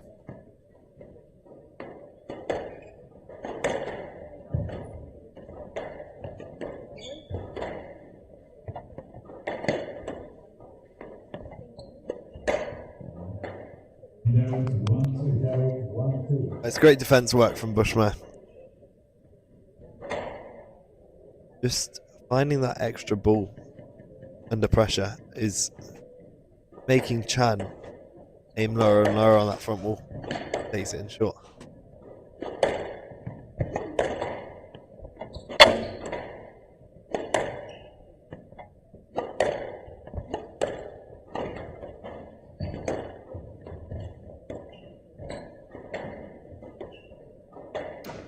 Great change of pace from Chan there. I was just about to say, all week we've seen a lot of fast, high-paced squash on this court, which is quite hot, and you know, it does reward a fast ball. It's very difficult to get there early. Comes off the front wall quite quickly. I've really liked in this match to see how both players have defended the ball with that lift really well. Just varied the pace on their opponent, made it very hard to deal with. Yeah, it's been a very stylish match.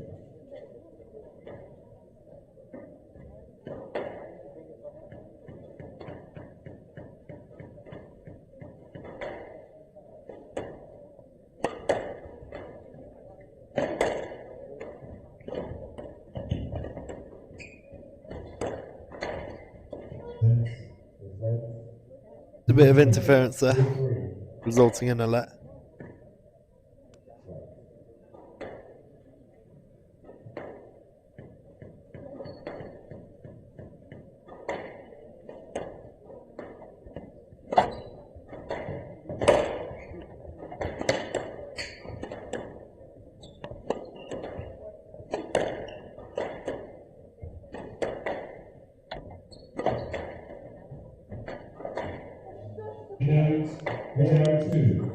You can see the frustration there from Alina as she makes that error. That's what was her fault in the first two, wasn't it? You know, you can't criticize the game she's playing. She's got her tactics nailed on here. She's putting a lot of work into Chan.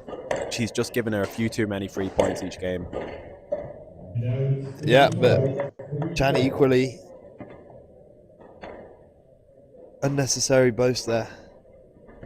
I feel like she too is, even though she's up on the scoreboard, is finding this a battle.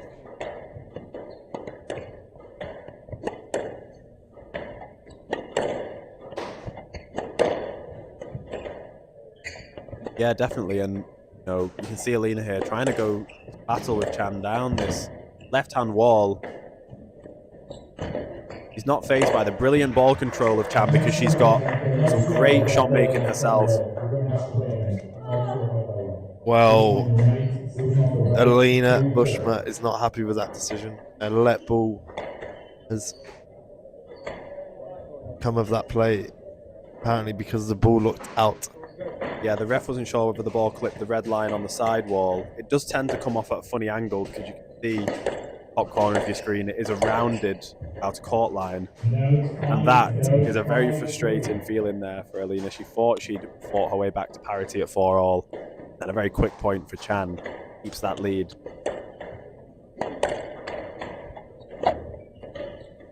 Yeah, 4-all to 5-3 is a big difference, and now it's just being stretched. 6-3 in this fourth game. He's got such good court craft, hasn't she? The cleverness there as Alina is rushing around the court. Flip that overhead volley cross court.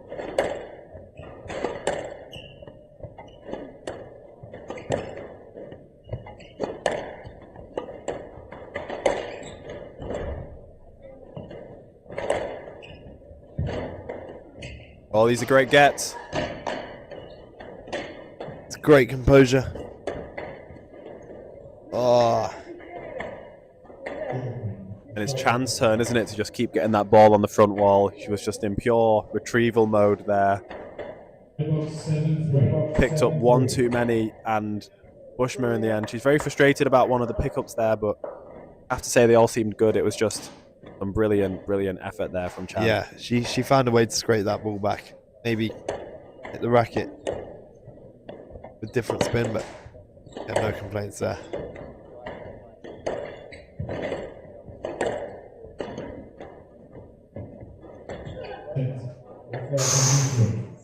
Let ball decision on that play. You almost thought it could be upgraded to a stroke.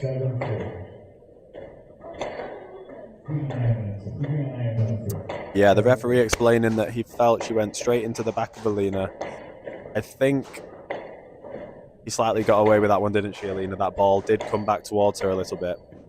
7-3 here. She really needs to make a move if she wants to stay in this fourth game.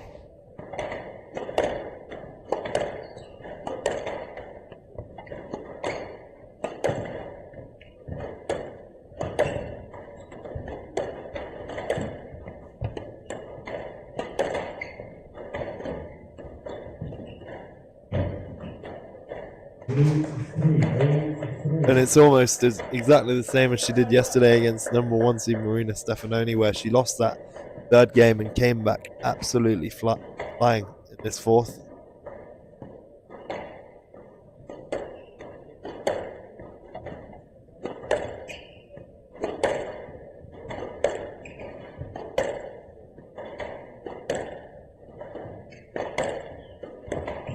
Oh, and it's a lovely straight volley drop there. I was just about to say, if she does convert this match, she'll be playing Lucy Beecroft tomorrow in what is sure to be a battle with some outrageous winners. Both these two have been displaying their incredible racket control all week. And Chan there with another winner, giving herself 7 match balls.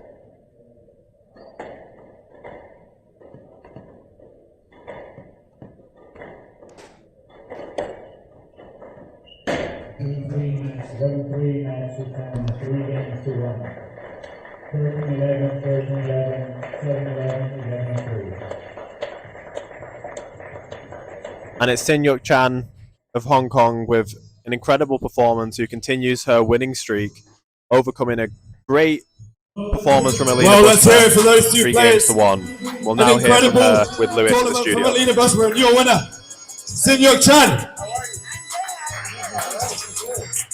My mom has told me all of the things this is done. Thank you so much. Much appreciated. Well, that was a really tough battle, wasn't it? You fought very hard for that. Alina gave you nothing. You seemed down in every game on the points, but you kept your composure. And how did it feel on here? It was stressful before the match, actually. Because there are so many audience, but unlike college sports, there is no teammates behind me. But I'm glad I fought it through. And yeah. Yeah, no, I mean, professional life is different to college squash, and you have to find a way through that. And you're doing really well this season, obviously on a really good unbeaten streak. What are you going to have for dinner tonight? What's on the menu? Oh yeah, probably something like It's So Late. If I do something heavy, I probably won't sleep. Well, there we go. Nothing too heavy. I will be having a heavy meal with Henry Beach over there. Definitely some chocolate chip cookies. But anyway, sorry, I got sidetracked. Congratulations, and we'll see you tomorrow in the semi-finals. And don't go anywhere, because we have Henry's brother Oscar with a chocolate competition. Oh, it's my time to shine. Yes, it is. So, everyone get your balls at the ready. And are we going straight into it?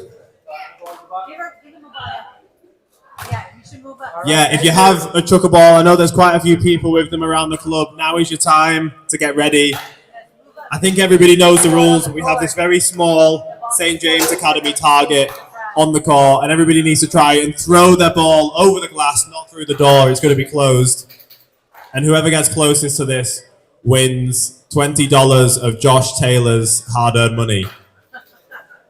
I will say as well, thank you all for buying the ball. It's all for the St. James Foundation. You can't throw the ball to me. It only starts when I'm off the court. Lewis has got to stay on. Just as an extra target. Is everybody ready? Everybody got a ball?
The winning number is a perfect score in darts. It's 180!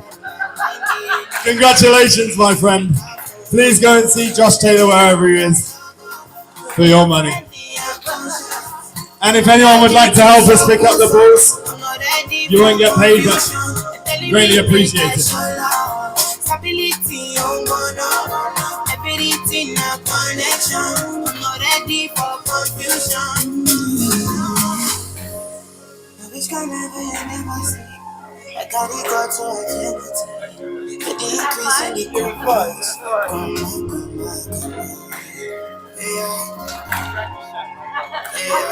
London. The increase in the commerce. Come on.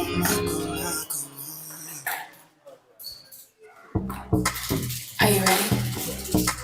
Are you ready? Are you ready? Ready, set, go. And we will waste no time in getting the last match of the day onto court. It's a USA rivalry. Firstly, for the USA, Shah Jahan Khan.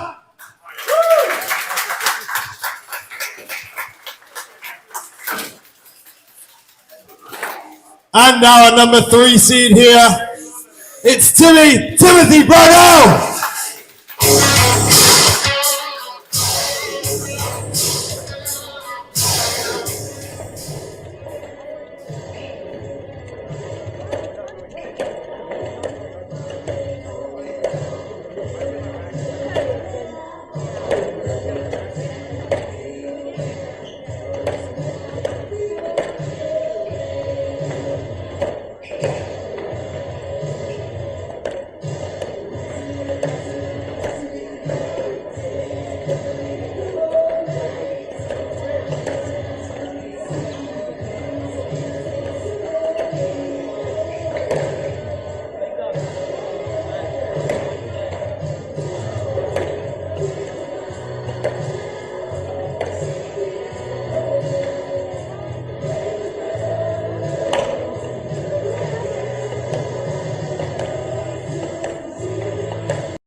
Welcome back to the St. James Expression Open 2025.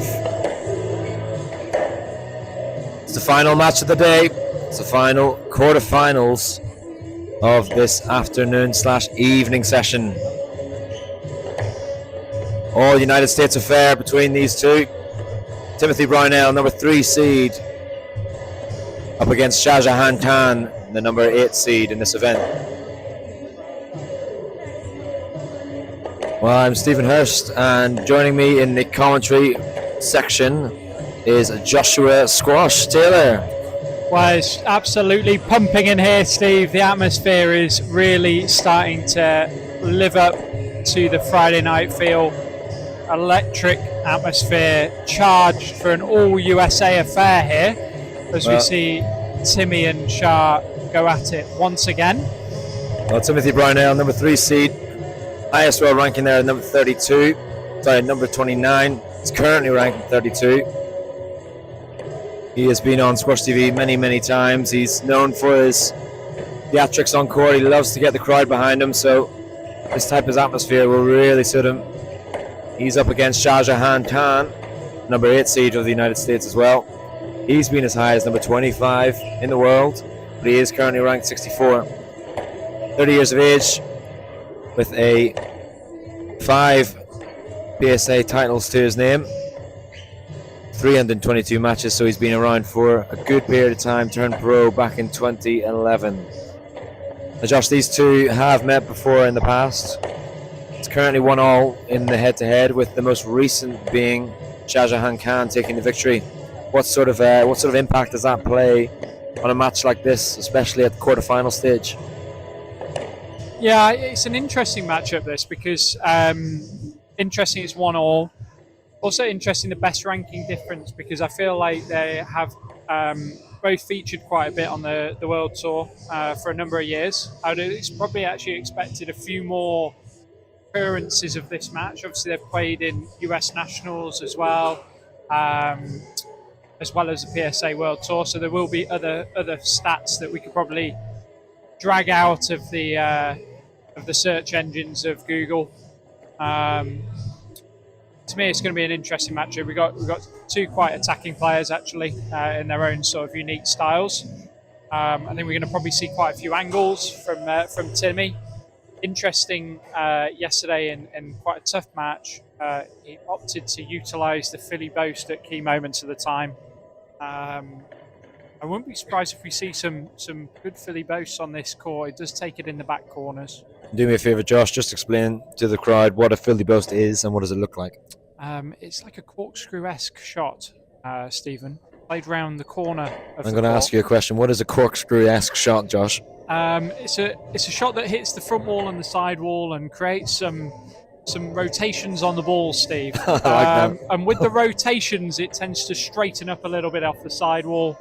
To those that play it badly, an easy shot to pick off. But to those that play it very well, which Timmy Brownell has made a little bit of a trademark of his, it's a very, very tricky shot to play. Yes, he has nearly won a shot of the year, I think it was, or if not shot of the month, for particularly one he did in San Francisco last year against Patrick Rooney, if I remember correctly.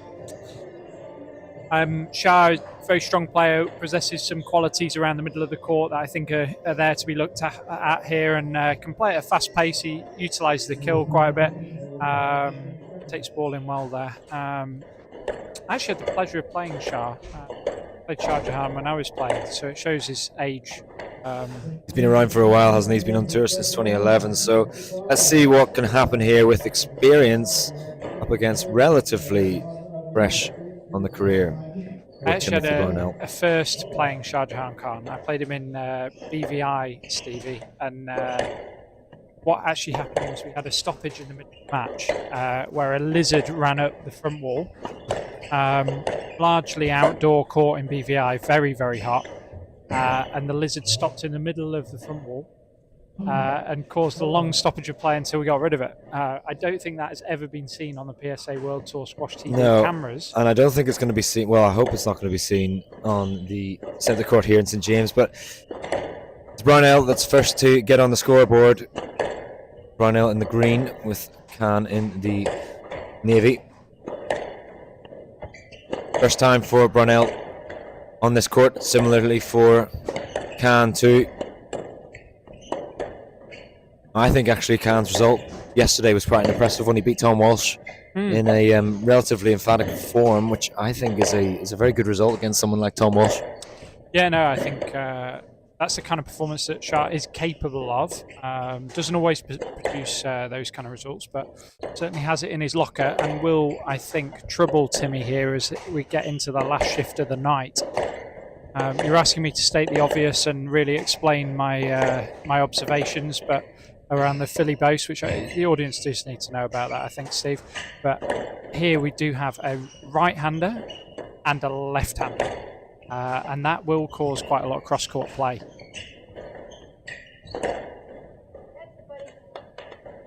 Strong start here for Timothy Brownell. He had a nearly a very close scare in the previous round against Nathan Quay. That was a 3-2 thriller, but in the last game he was very convincing, taking that last game in the fifth, 11-1. But it sometimes helps, doesn't it, to have a tough match before you go into the sort of quarterfinals onwards. Yeah, it sometimes opens the lungs, sometimes ruins them as well. We'll know pretty soon, I think, how Timmy's preparing post that match. Yeah, he looks confident at the minute. Other thing is, obviously, his first match here on court 1, which is a slight challenge. He was on the side court, court 2, which only has one glass sidewall versus the 2 that you can see on our screens. Court 1, so slightly different playing conditions for him to get used to here in this opening game. Players, of course, get opportunity to practice courts. Timmy actually had quite a short practice today, so to settle into this slightly different.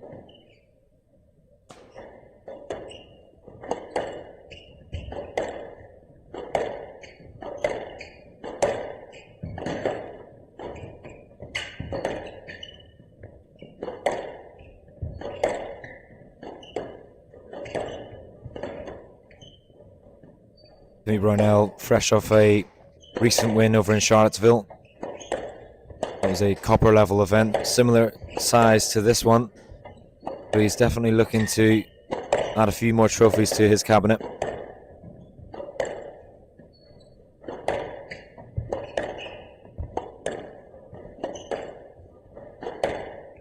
Yeah, his opening match was what I'd call a never in doubt 3-2, Steve. He went to 5, but closed it out very comfortably in the 5th set this night.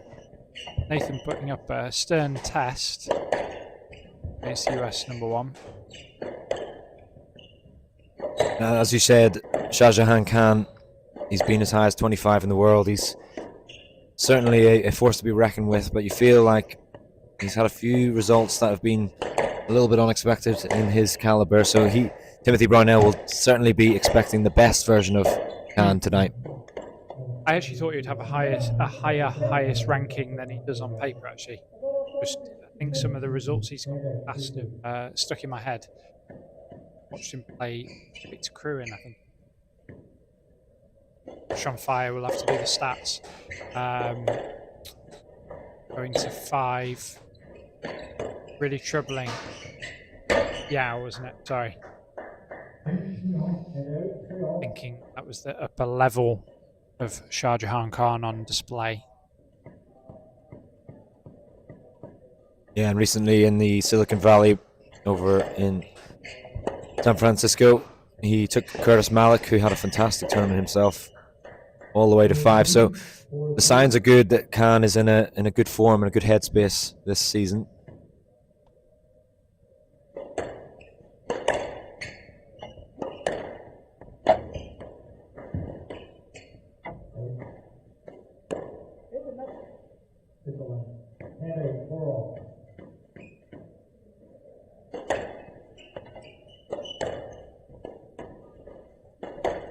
Patient play from both here at the minute, just trying to feel each other out on this court. Yeah, neither has grabbed a hold of it. Score is definitely telling of that.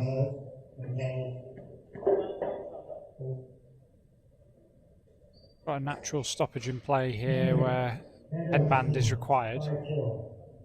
Yeah, I mean, I don't think I've ever seen that. The headband in the box, ready to well, come on. I mean, the referee in the couple of matches ago did say that Mohamed El Shabini should have brought sweatbands himself. So Timmy was well prepared. He had them in the towel box. He just didn't have them on at the right time. He was prepared in thought, not in action. So we're now really locked in here, Steve. He's got the headband on, the sweatband on. Yeah, we'll see what difference that makes to his game tonight. Well, that's clearly a lucky sweatband because he's found the nick in the back left.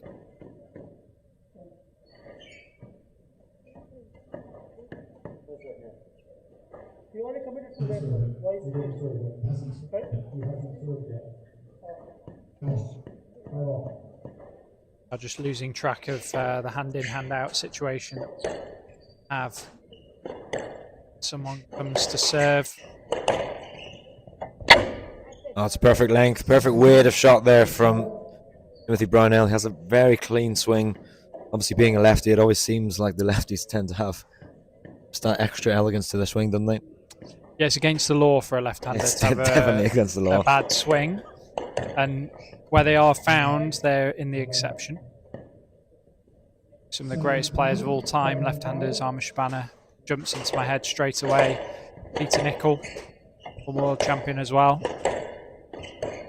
Amanda Sobey Of the USA. Yorkshire Josh coming through on the commentary, but Shahjahan Khan just keeping within touching distance of the scoreboard now. He's tidying up nicely on the short exchanges, isn't he? He's just being placed in those back corners very well at the moment by Barnell. It feels like Timmy is showing signs of higher level than Khan to match the rankings in the early stages of this, as much as the score hasn't quite run away yet. Quite often do see this where you might have a higher ranked player, it might stay quite close to around 7 all, around this kind of number, and then you see the higher ranked player run away a little bit towards the end of the game, and it's a big difference that can often tell between the rankings of players. Yep. That experience of how to close out the big points well.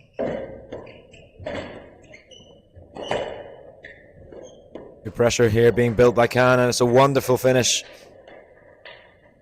He's found his way back into this game.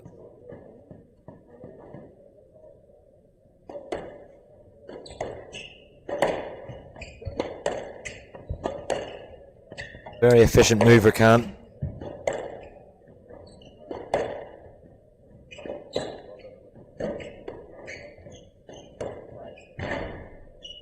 He just about got it. Oh, good hands. Outrageous rally. Oh, what a shot there from Khan to finish that one off.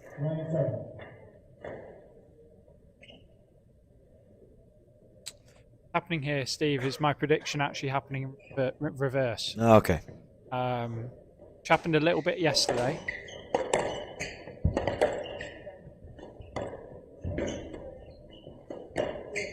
Oh, lovely finish there from Brownell.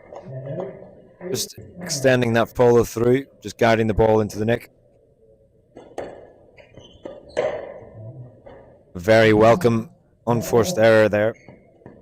Brownell will lap that one up.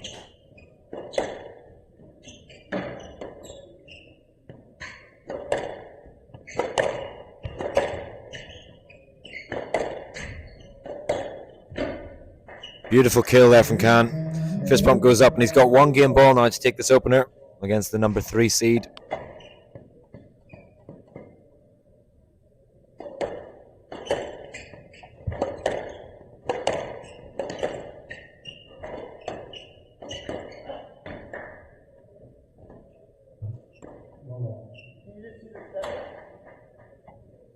Well, Timothy Brownell, he's not happy with the fact that Khan put up the hand for the appeal, but it's Shahjahan Khan that's taken the first game, 11-9. He leads Timothy Brownell, the number 3 seed, 1 game to love after 10 minutes.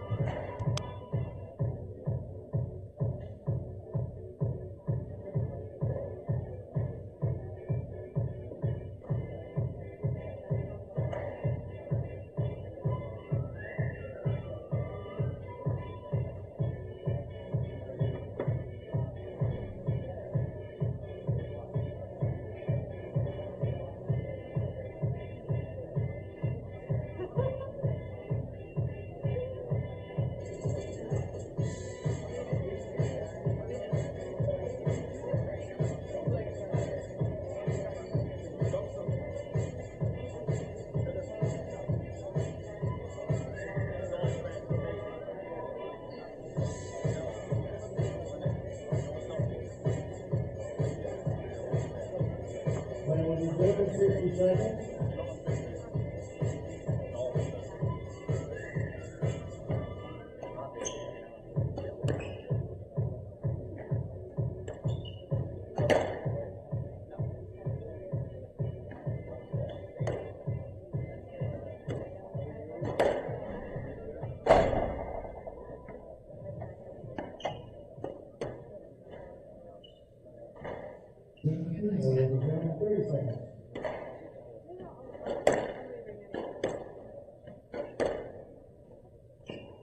Very impressive stuff here from Shahjahan Khan, the number 8 seed, closing that one out 11-9. It was very close towards the latter stages, but he just was a little bit sharper than Brownell at the end, wasn't he?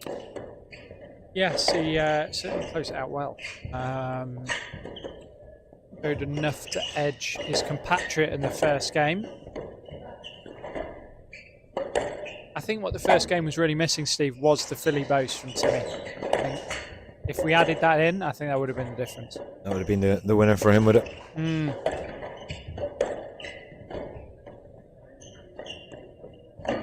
But it's very tidy stuff here from Khan. He's moving with great confidence. From the times that I've watched Shahjahan Khan, as you said at the beginning of this match, there's times where he can be very, surprising, where he loses to someone he's not expected to. But for me, he's just a confidence player, and when he's moving like this, he's very fast around the tee. He looks like he's on good sort of mental frame at the moment. He actually reminds me more of a kind of French style around the middle of the court, which is interesting. Obviously, like Pakistan kind of origin, like ancestry, playing over here in the US. But some of the open stance stuff like shot. that on the forehand side has some similarities with some of the French players that we could think of, some of the greats, such as Terry Lincou, Greg Gaultier. Yeah, very efficient at the moment. And I think Shahjahan Khan, obviously seeing the result from Brownell being pushed so far, I'm sure that will only have given him some confidence. Oh, that's a masterclass of a lift from the front.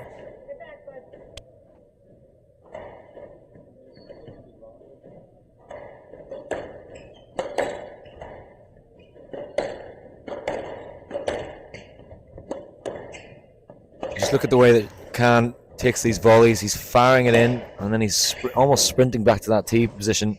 Yeah, the recovery to the tee is electric. Not giving an inch to Timmy here. And you can see he's really playing with confidence. The energy levels are high. Intensity's high. An important passage for Timmy to weather here.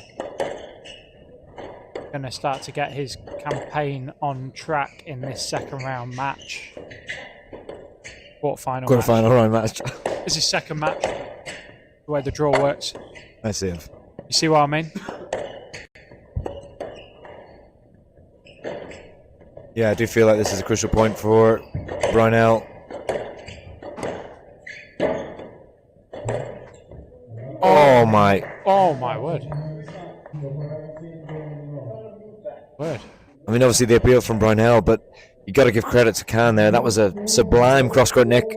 Great camera angle from our producer there. It's really capturing the rolling nature of that nick.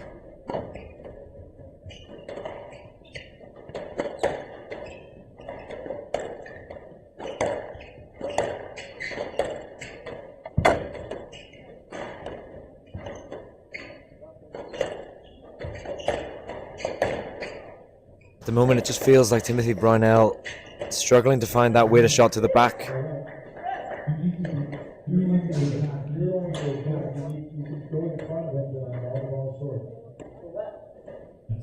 To me, it feels like Brownell is seeing something and he's fixated on that.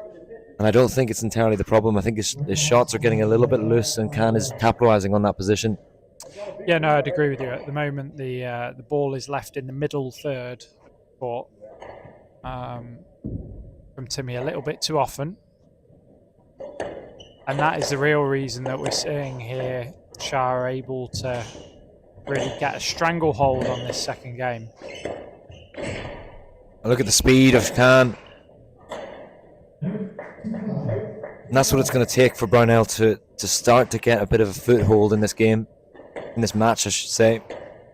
I'd actually like to see him use the lift a little bit more Yep. here, Steve. Just try and take a little bit of the energy out of the rallies, and also just get himself a little bit of a better depth.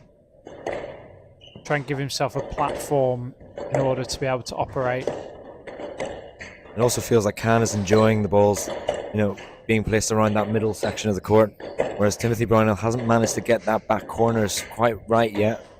It feels like Khan is enjoying the pace. Yeah. Well. He's enjoying playing at this pace. And Timmy has got to stop and start that pace, try and take some of it out, I feel, in order to get more of a handle on it. And that was a good pattern there. I mean, he finally found that was all constructed from finding that length to the back corner, that lob, created the chance to put that one away.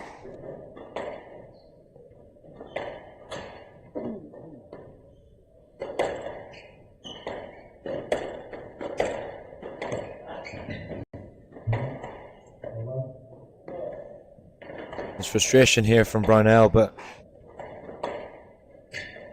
shots are being placed down in the middle, and Khan is taking the space.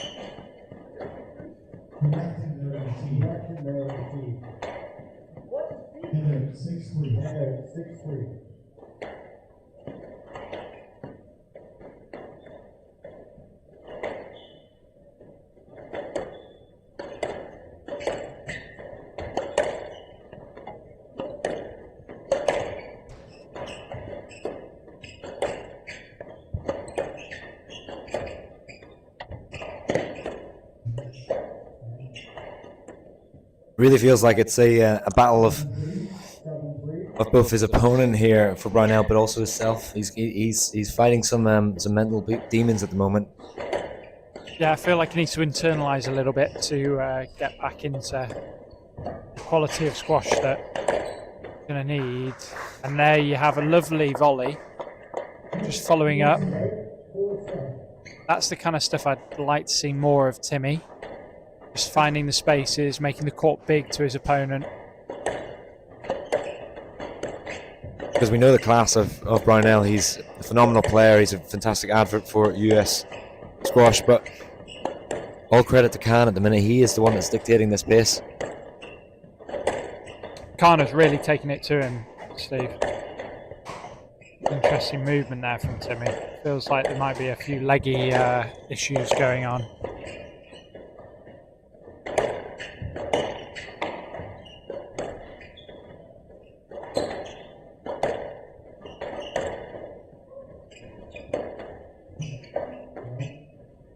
Slightly fortunate for Brownell that one came off and went in the tin.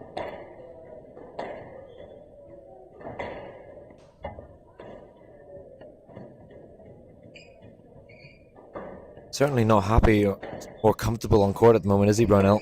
No, he's fidgeting. Oh, what a shot from Khan.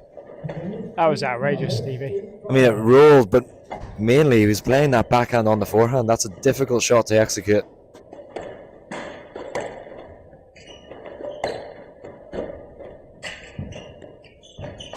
We've got a fidgety Timmy and a frenetic Shah Jahan Khan as he opens up a 4-point lead here, and really looking like the momentum is fully in his favour. You have to say the real culprit for Brownell is just his width. It's just sitting in the middle of the court far too much for Khan. Just got to get the basics right. The width, the depth, maybe use of height. And then I think we'll be able to see Timmy get his skill set coming through. But he's really going to have to battle here. This is a crucial part of the match. And that's going to help his progress in this game.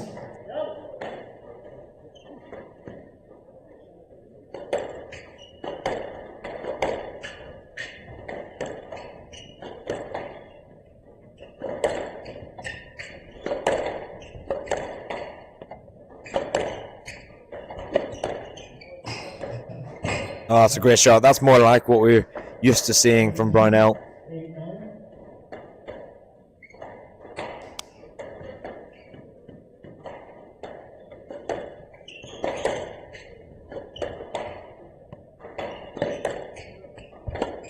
I'm just intrigued to see if we see Shah continue to snatch it a little bit here. Just has that feeling that he could try and force his way across the line to get the two game lead. Obviously, it'd be a huge advantage to him, and would be a massive uphill battle for Timmy to overcome. Doing well at the moment, just to keep disciplined. You're right, you can sense it's bubbling.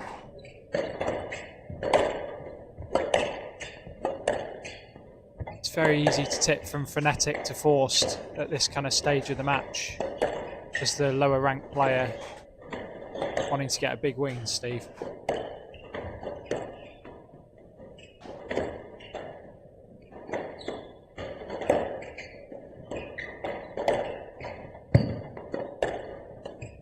Good pressure here from Brownell.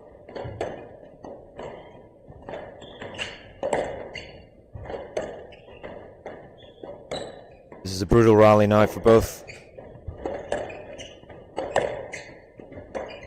Oh, and he, just as you say, he's seen the sort of lights there and gone for it. Timmy will be loving the fact that it's back up to 9-all. All of the work that he needed to do this game has started to be done. Critical for him to get across the line here, I feel, Steve, for the context of the match.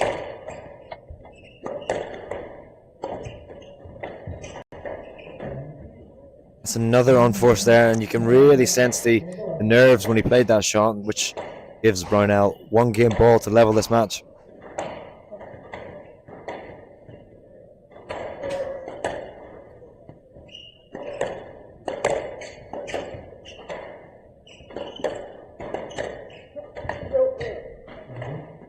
Conceded by Brownell. That's one game ball saved now for Khan. He's drawn level.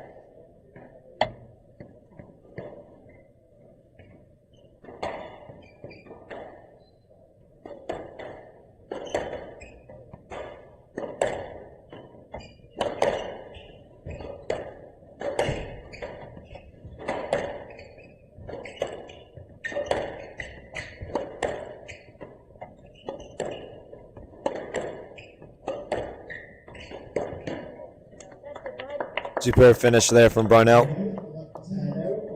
Positive into the front corner, and that gives him a game ball again. Definitely not happy with his right leg here, Steve. He's been very fidgety with it. Strange kicking movements. Got a bit of the buckaroos about it. Buckaroos, that's a good one. Yeah, he's not settled, is he?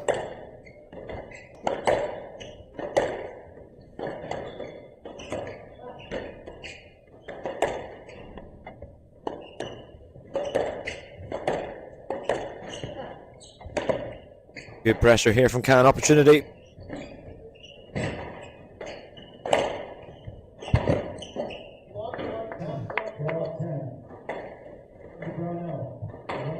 Huge game for Brownell, but he's not happy. He's throwing his hands up in the air. Certainly not comfortable on court. Not entirely sure what the issue was there from him, but he's drawn level either way. 26 minutes. 14 minutes for that second game to draw equalised at 1-1 between these two.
seconds.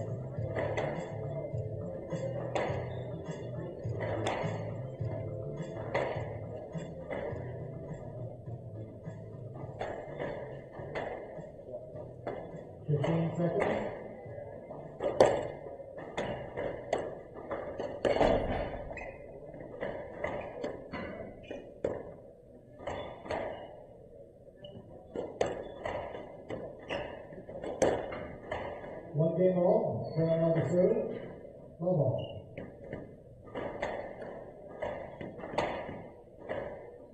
We've got an interesting matchup here, Josh.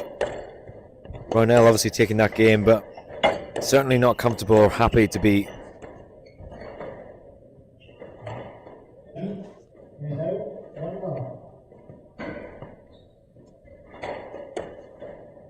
You'll need a strong response here, Shah Jahan Khan.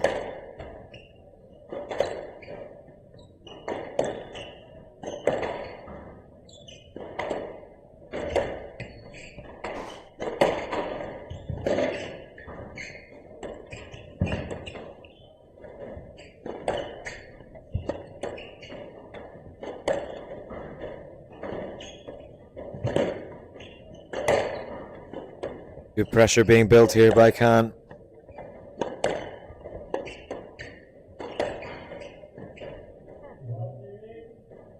Not much you can do there though. Catching the back wall nick.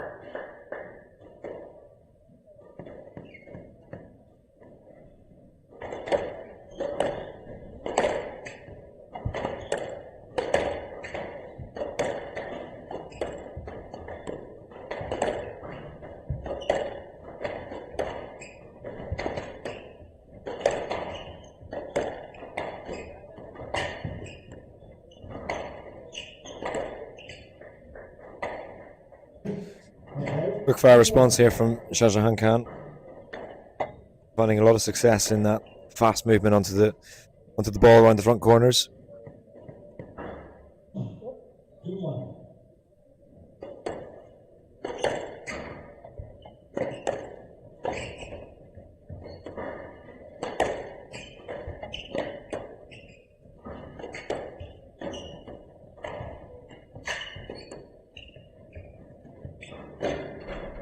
Chance here for Khan.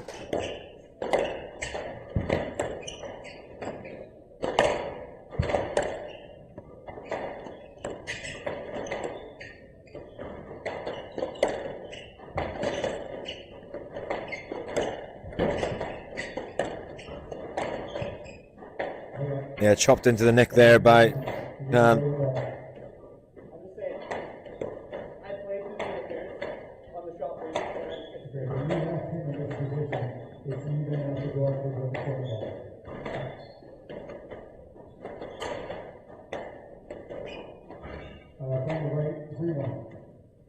Good start here for Khan in this third game.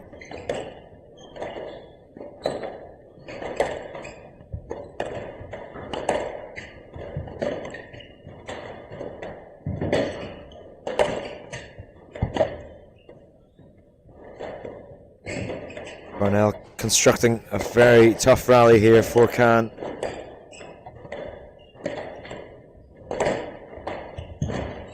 Brutal movements here for. He's gone for the corkscrew. That was a superb rally there for Brownell. Very common for his play style. Loves to use that angle.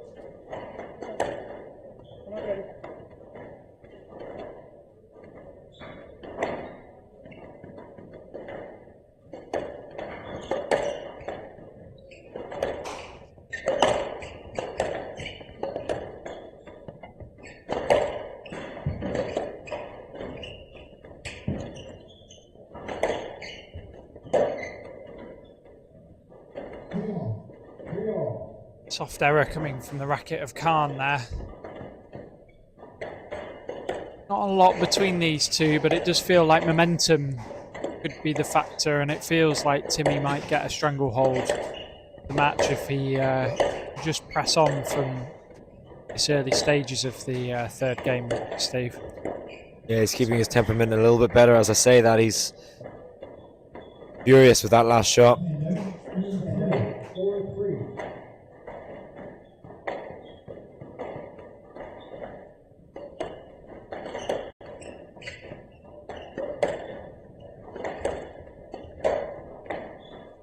Another weak error there. Won't be happy with himself there. It's a critical portion of this match. Don't want to be giving away unforced errors from the racket. You want to make sure that your opponent is having to do their utmost to hit a fabulous shot to win the rally. Already in this rally, we're seeing Brownell throwing his hands up. He's not happy with something.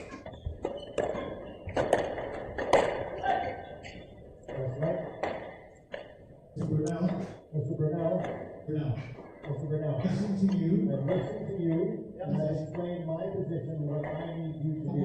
I don't want you to sit around in the middle of the rally, now you're trying to interrupt.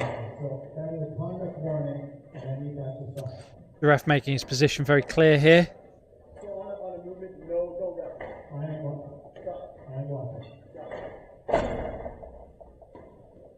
Timmy just feeling like there's a few movements that he's still struggling to deal with. I'm not sure that there's been that much there though, Steve. To me, it's been more probably Timmy being a little bit frustrated in the mind and looking at areas to potentially blame for not quite being on the peak of his performance in this game so far. Yeah, I mean, we go back to that saying of the width is causing these problems, isn't it? That if it was tight, there wouldn't be that much. Balls like that are going to be the balls that will actually Certainly. absolutely pinning it deep into the back corner. To me as well, it's got to be about controlling the controllables, Steve, and getting that down to what he can do.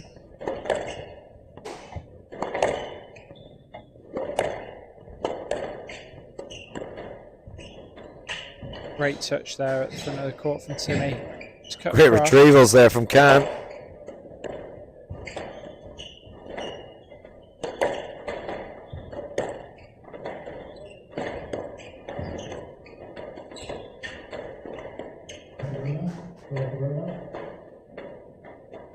Yeah, and he's worked that stroke very nicely, not using too much aggression in that drop shot, just floating it so that it runs sidewall.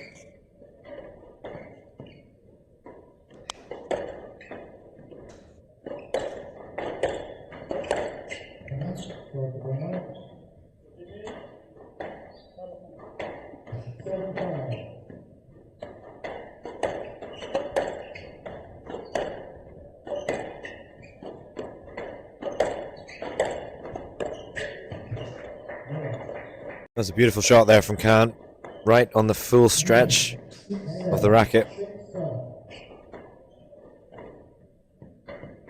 It's one of the best performances I've seen so far from Khan for a long time, actually, personally anyway. Just feel like there's an energy above him. You said that word, energetic. I just feel frenetic, like... I went frenetic, for. sorry. That's frenetic, Steve. Both applicable.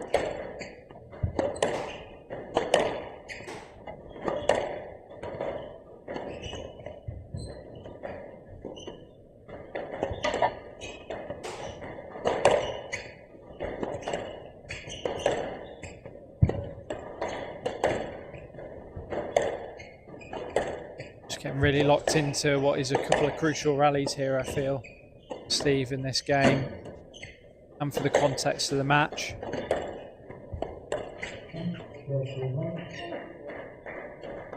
Feels like a slightly cheap stroke there to me.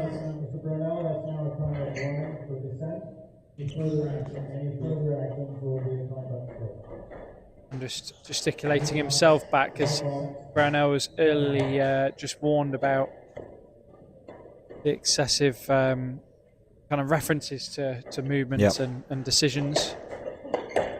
It's an unusual one from Timothy Brownell. You don't often see him getting this flustered.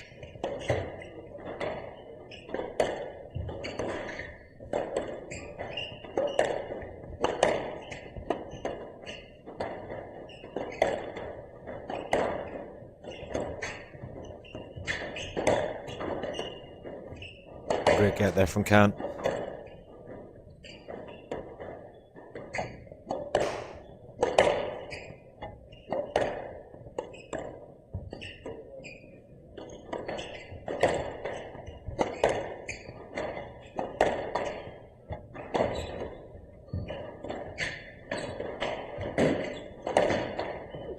He almost got it.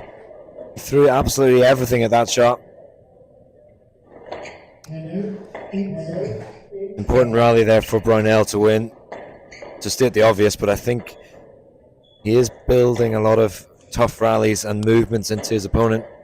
The positive momentum does feel to be in Timmy's corner. Just feels like there's just enough in there for him to potentially sneak across the line here in this third game. Char isn't going away though. He's still very positive in his body language. Still some very energised, to use your word, Steve, movements.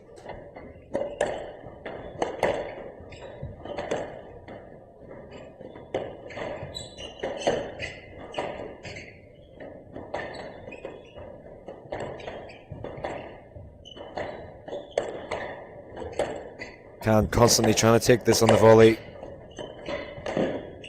Putting Brownell under pressure now.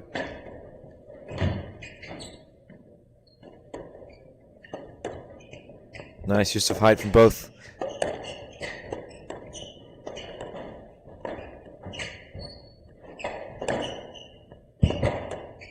This is tough movements now. I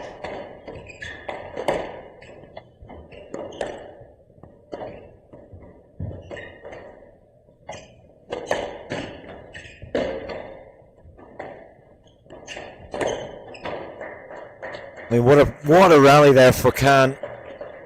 I mean, it was ups and downs all the way through, and I really felt like Brownell was controlling the pace, but Khan, again, using that energy to sprint in and get enough on that width.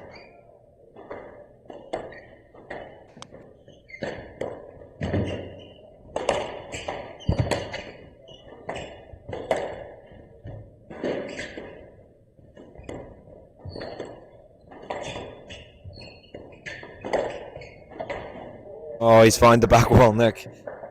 It's a big asset on this court. You know it's there, you can find it. Important time to use it as well at this point in this game.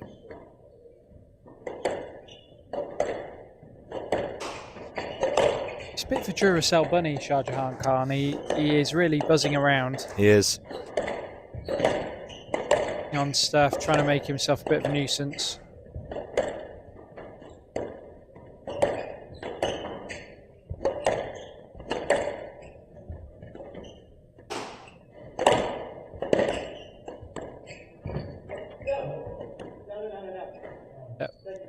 Yeah, there's no argument about the quality of the shot there. That was definitely down, and it's given Brownell 2 game balls.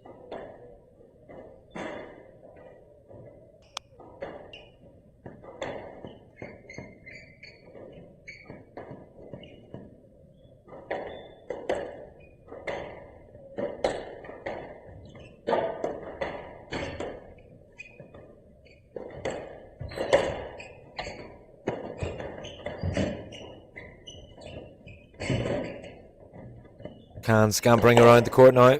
He's under pressure and he's thrown it into the tin, and it's Brownell that takes this third game.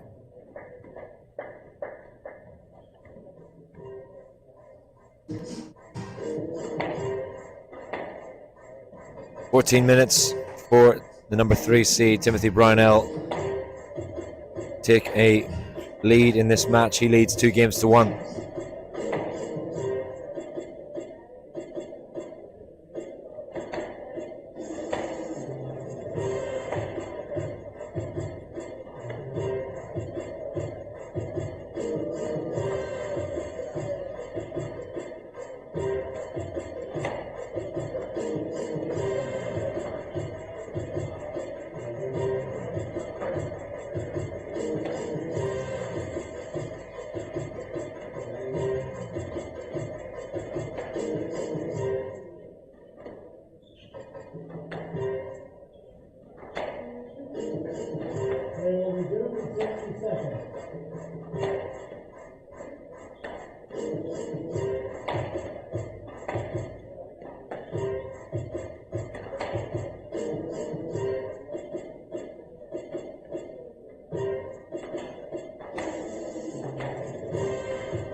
15 seconds.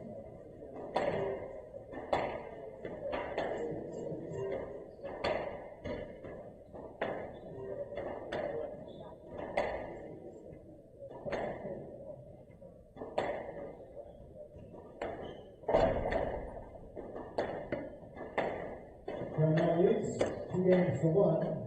Brownell the third. Ball. Next one.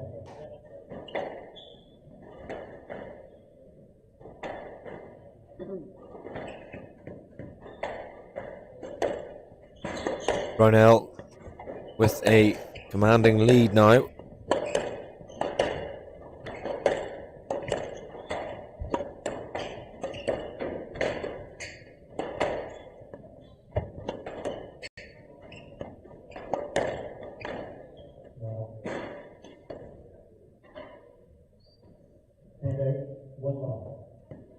Managed to keep control of his emotions towards the latter stage of that game, and that's really what brought the quality with him.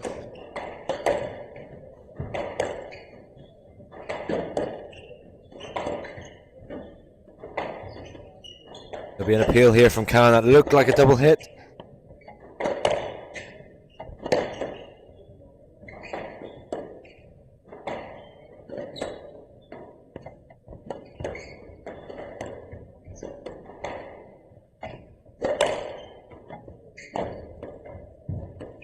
Oh, it's a very clever shot.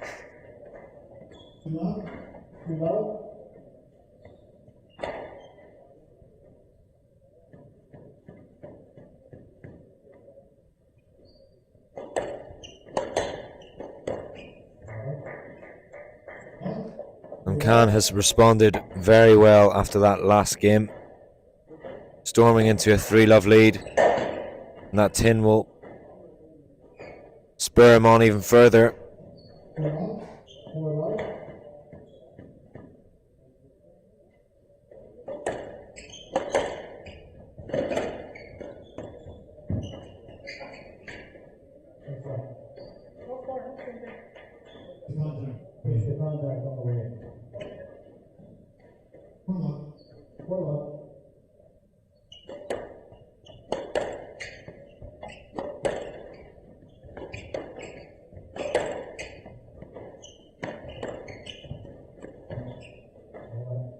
Tidy shot there from Khan. In like a flash, sends that into the front. Superb start here for Shahjahan Khan.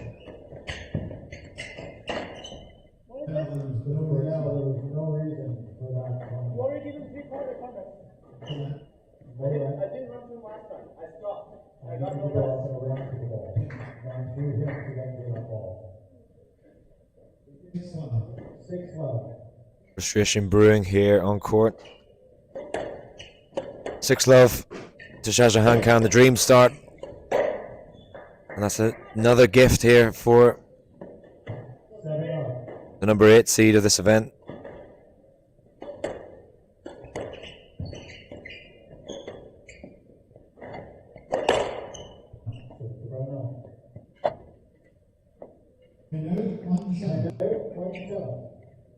Quite the turn of events here in this fourth game.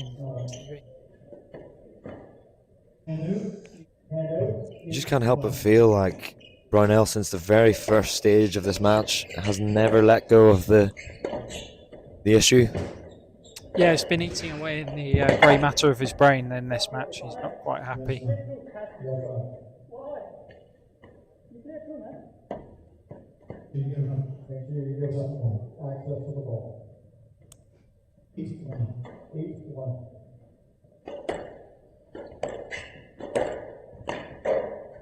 The wheels are really coming off now for Brownell. This has been a rapid fourth game.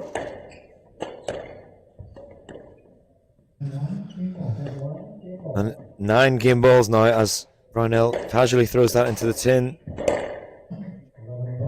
4 minutes, slightly underwhelming there from Brownell as he passes that on, but credit to Shahjahan Khan. He started off very well.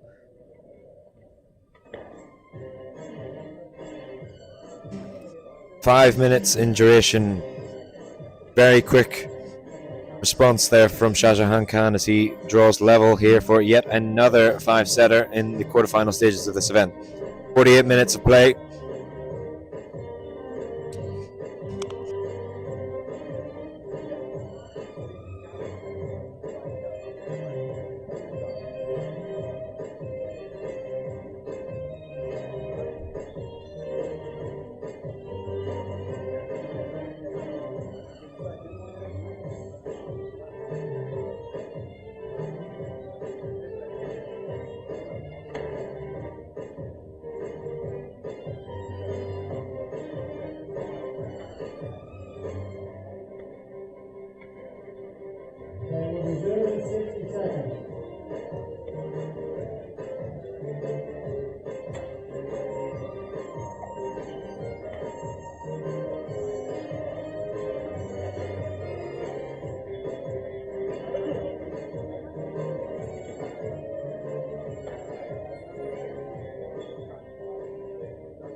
Well, Josh,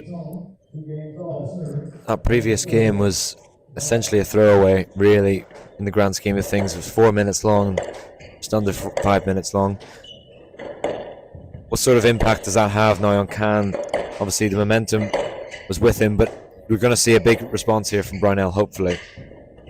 Yeah, I mean, there's obviously a massive momentum there, Steve, but I think the other key thing here is, on the contrary, rest game element for Timmy, where he's kind of thrown it away, looked to reset, get himself ready to go again.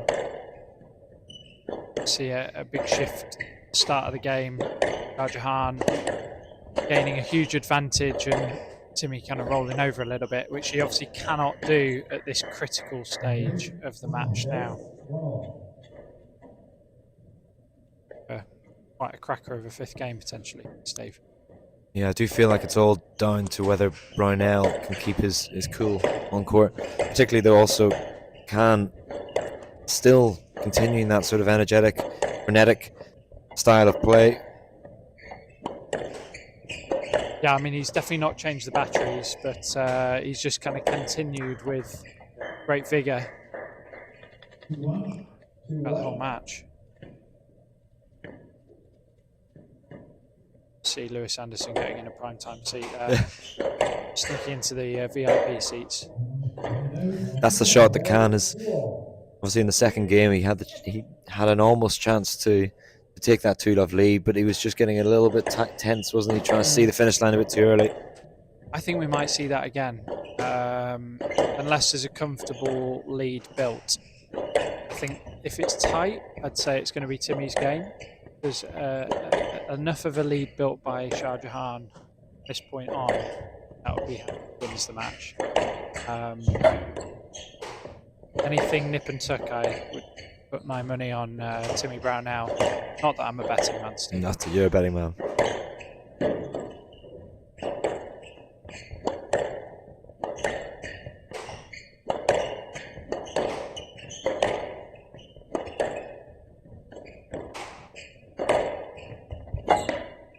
Chance here for Khan. Great defensive play from Brownell.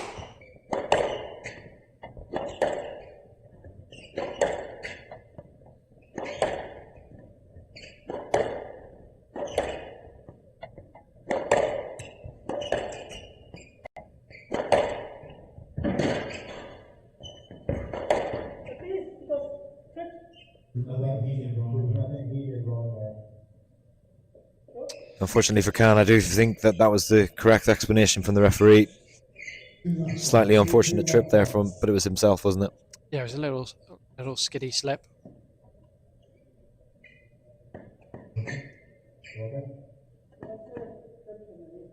Don't need a break here.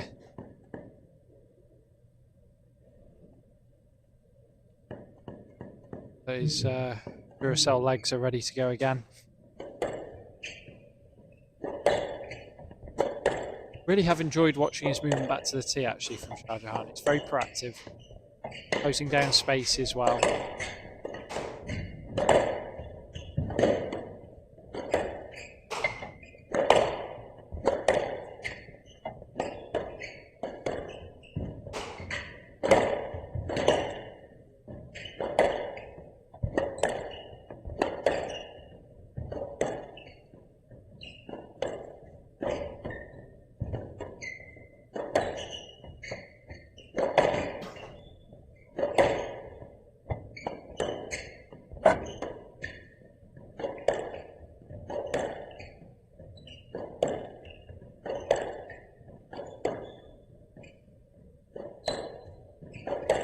Lengthy rally night to settle back in.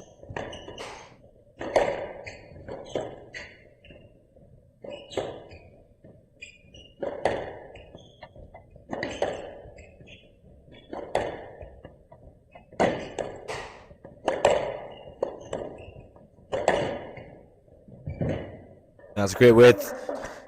Lovely fading length there. This is just teeing up for a Brownell runaway, I think, Steve. Yeah, the quality from Khan has slightly dropped off, particularly around the short shots. He's thrown in slightly heavy, and I do think that Brownell has regained a bit more confidence in his shot playing. Feels like he's finally got the wind in his sails here, Steve. Settled the mind. The body seems to be working better.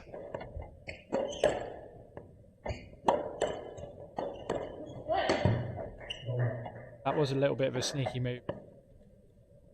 See? Just ended up just utilizing the hip.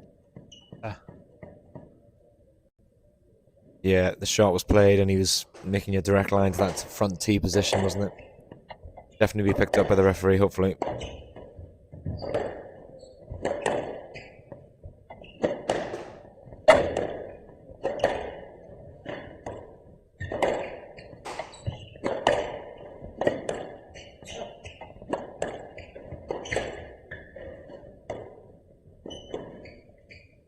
Great lob, straight down the forehand side.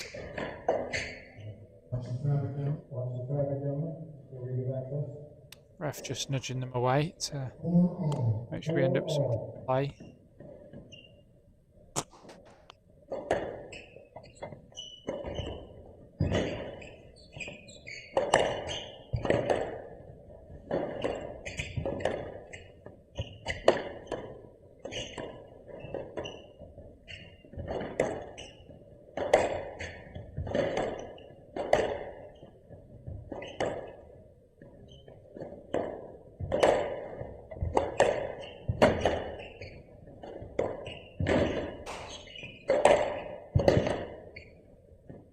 A lot of traffic's now going on around that tee section. There's a bit from both players actually here, Steve. Yeah, you can sense the tension starting to build here. Fifth game. 5-4, 5-4.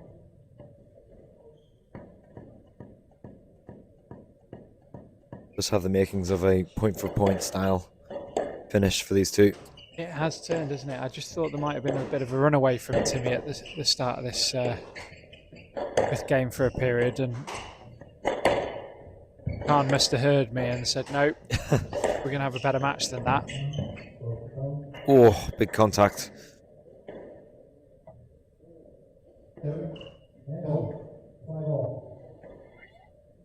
Really ricocheted off Timmy there.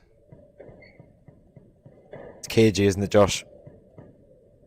Nothing between these two, Steve. Absolutely nothing.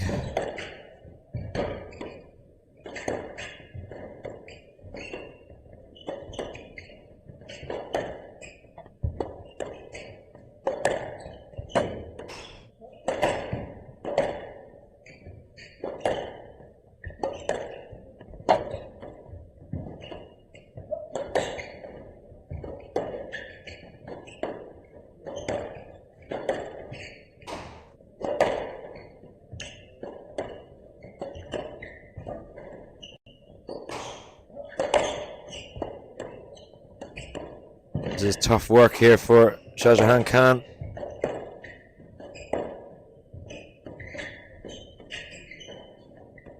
Oh, it's a lovely finish. Deserves a round of applause because that was a high pressure shot to execute.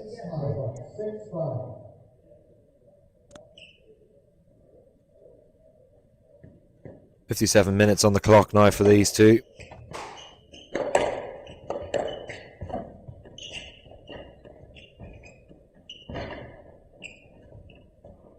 Oh, he's got that one back.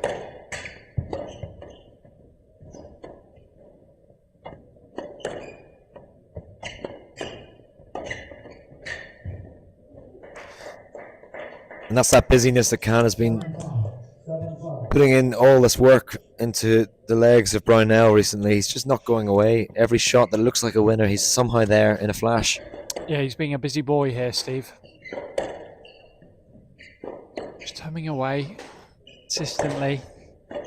I feel like if Timmy in the next couple of rallies produces something, we're in for a right nip and tuck end to the game. This is a really critical point. Opportunity here.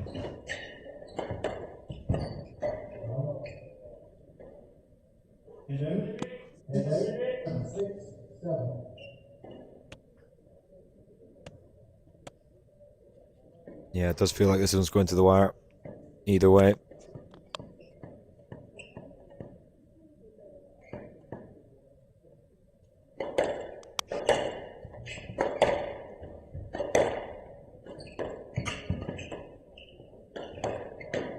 Oh, what a shot. And that's livened up Timothy Brownell. He want to go back and replay that one for sure. That was a great shot. How does he do it?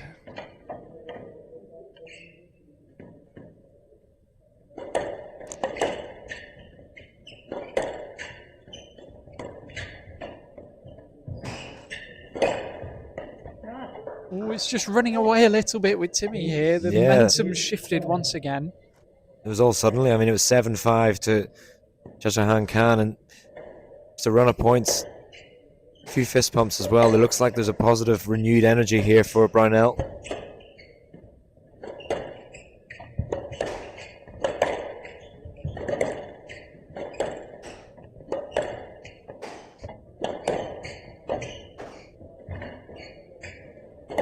There's an appeal from Khan on Brownell's pickup.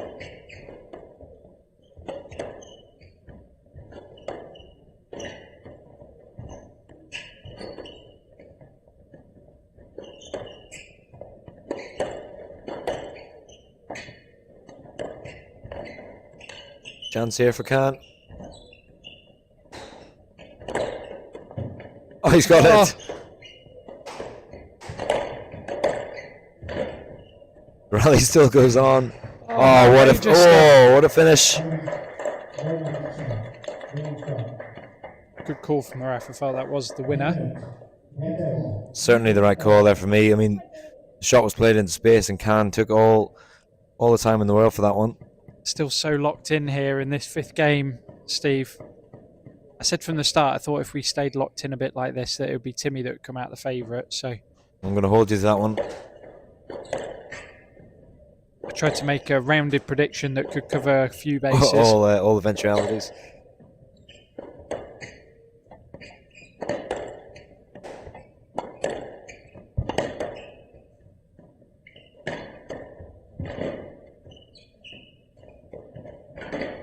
That's a great shot there from Brownell. Shah Jahan adamant that it was down, but looked from here to be a superb winner. Just nudging that momentum back in the favour of Brownell.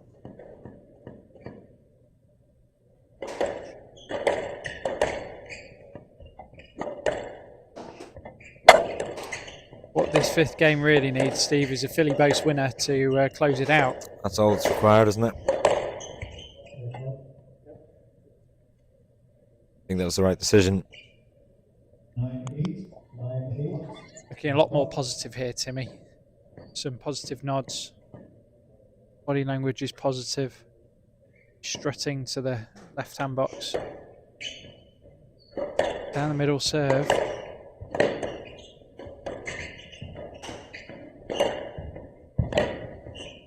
Oh, he's got it on the front wall. There's a dive. Outrageous dive from Timmy.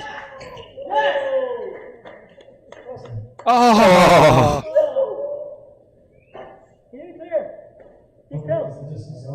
It's one of those decisions that no one wanted. No one wants the answer to that one. Shah Jahan wanting the decision in his favour, and Timmy likewise. So here we go again, 9-8. What a get there from I both. I never really had Timmy as a diver. No.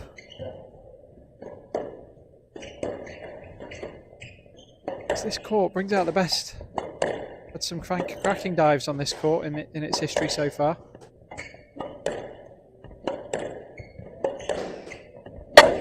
Just 1 point in favour of Brownell now. Oh, it's a classy finish from Khan. It's a big winner, that. Big winner at a big point. 9-all. Team USA ranks really not a lot between the 1 and 2 ranked players.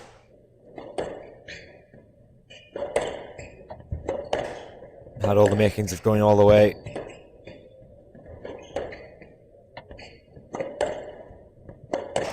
One all in the head-to-head, so all to play for.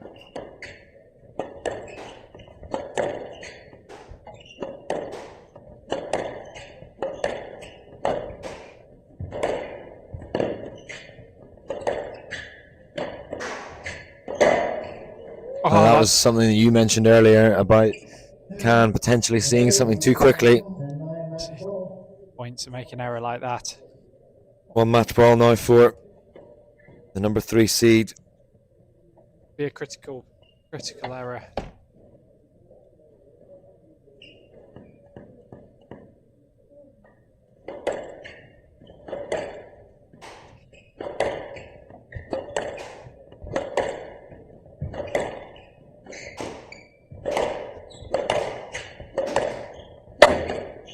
Chance here for Khan. Oh, he's finished off very nicely.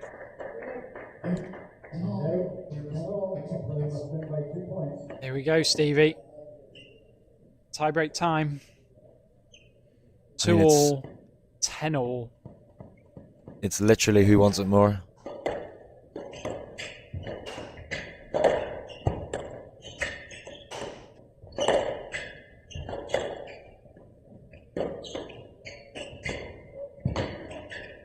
Chance here for Brownell. Ooh. It's an interesting one. It's a big decision. I do feel like his swing would have been impeded, but he waited a long, long time, putting the pressure on the referee rather than himself. One match ball. Second match ball, sorry, for Brownell.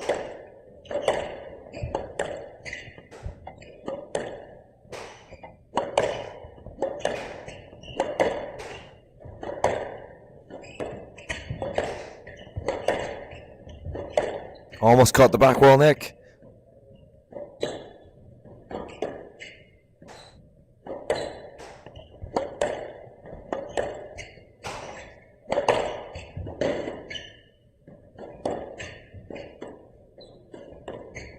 He's gone for it.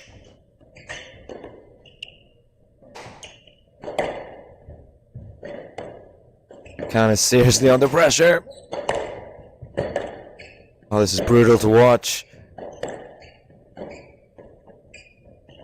Brownell desperate to end this point.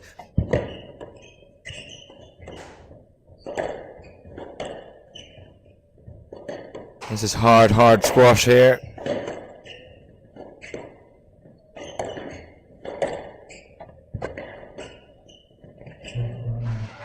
And it's ended on a stroke, of course it has.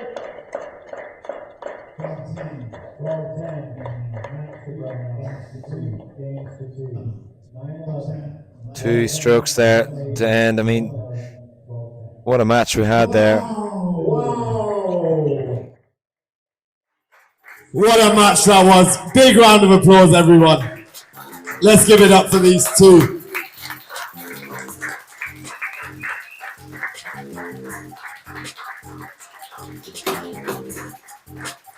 We'll bring a seat back onto court for his interview.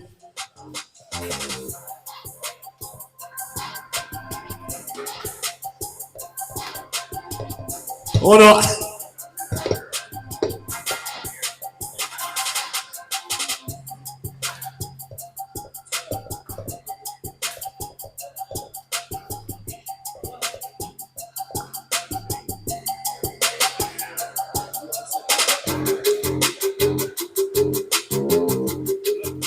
Hello? There we go. Four. Let's not talk about squash now, no point. Food. So, we were going to ask you, what would be your job if you weren't a squash player? We thought you'd be a server because you always have a smile on your face when you serve. A waiter because you always have a smile on the face when you serve. There we go. What would you be? That's not a bad idea. I'd say if I was a waiter, I'd wait at a burger restaurant. That's my favorite food. So, burger waiter, another life. Well, joke over. That was a very tough match for you. How did you find a way through that? Yeah, I mean, I really didn't, honestly. All the things I wanted to do, it was kind of coming back at me. I wasn't behaving myself. I'm a bit ashamed of that. Honestly, I lost my cool. So credit to him for playing well enough to make me so uneasy and not play my best. But I am proud that I didn't give up, and he played well enough to win, certainly. And I'm going to have to say sorry to the referees later a bunch because I couldn't close my mouth. But I'm really happy I stayed solid at the end. I didn't make the error, but I also wanted to move the ball around, which I wasn't doing most of the match. So happy I didn't give up, and I'm really happy I had my mom and Marina over there telling me I was an idiot when I started yapping. So apologies to everyone for the behavior, but I'm happy I didn't give up there at the end. Well, I think you're allowed a one-off every once in a while as you're such a good advocate for the sport. So congratulations, and we'll see you tomorrow in the finals.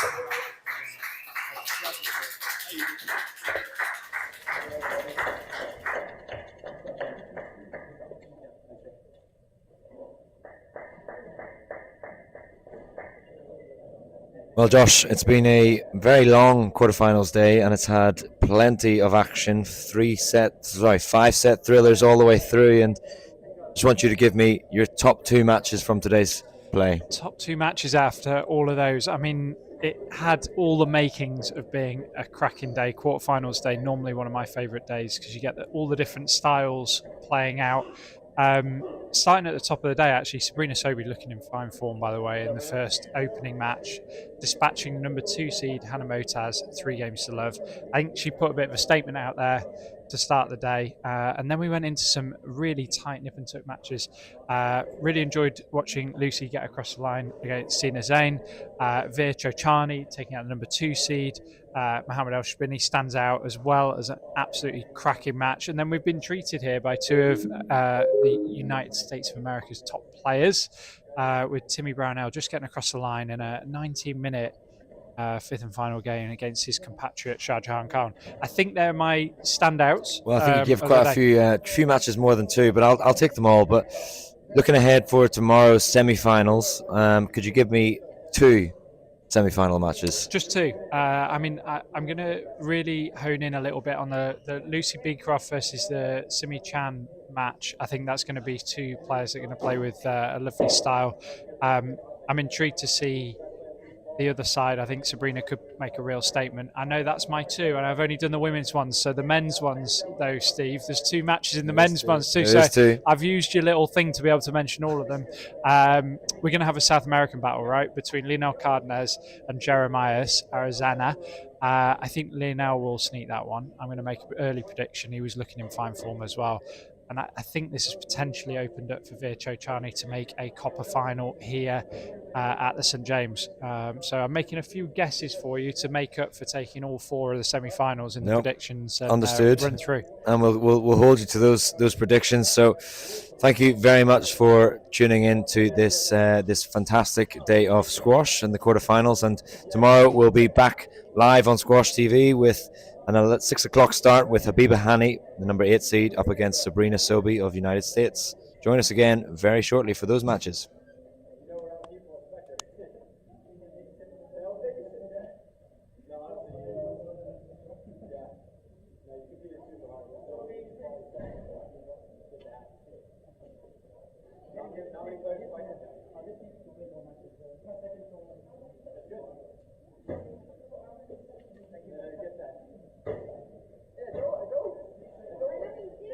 You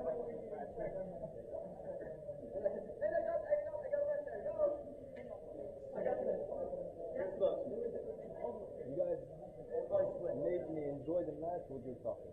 I could have spoken on the match.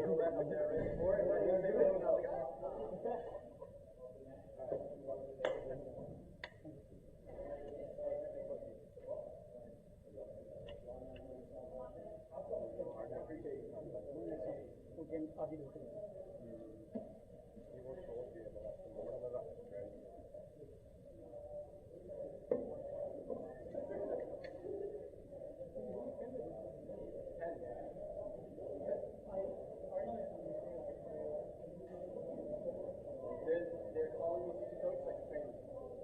So I'm just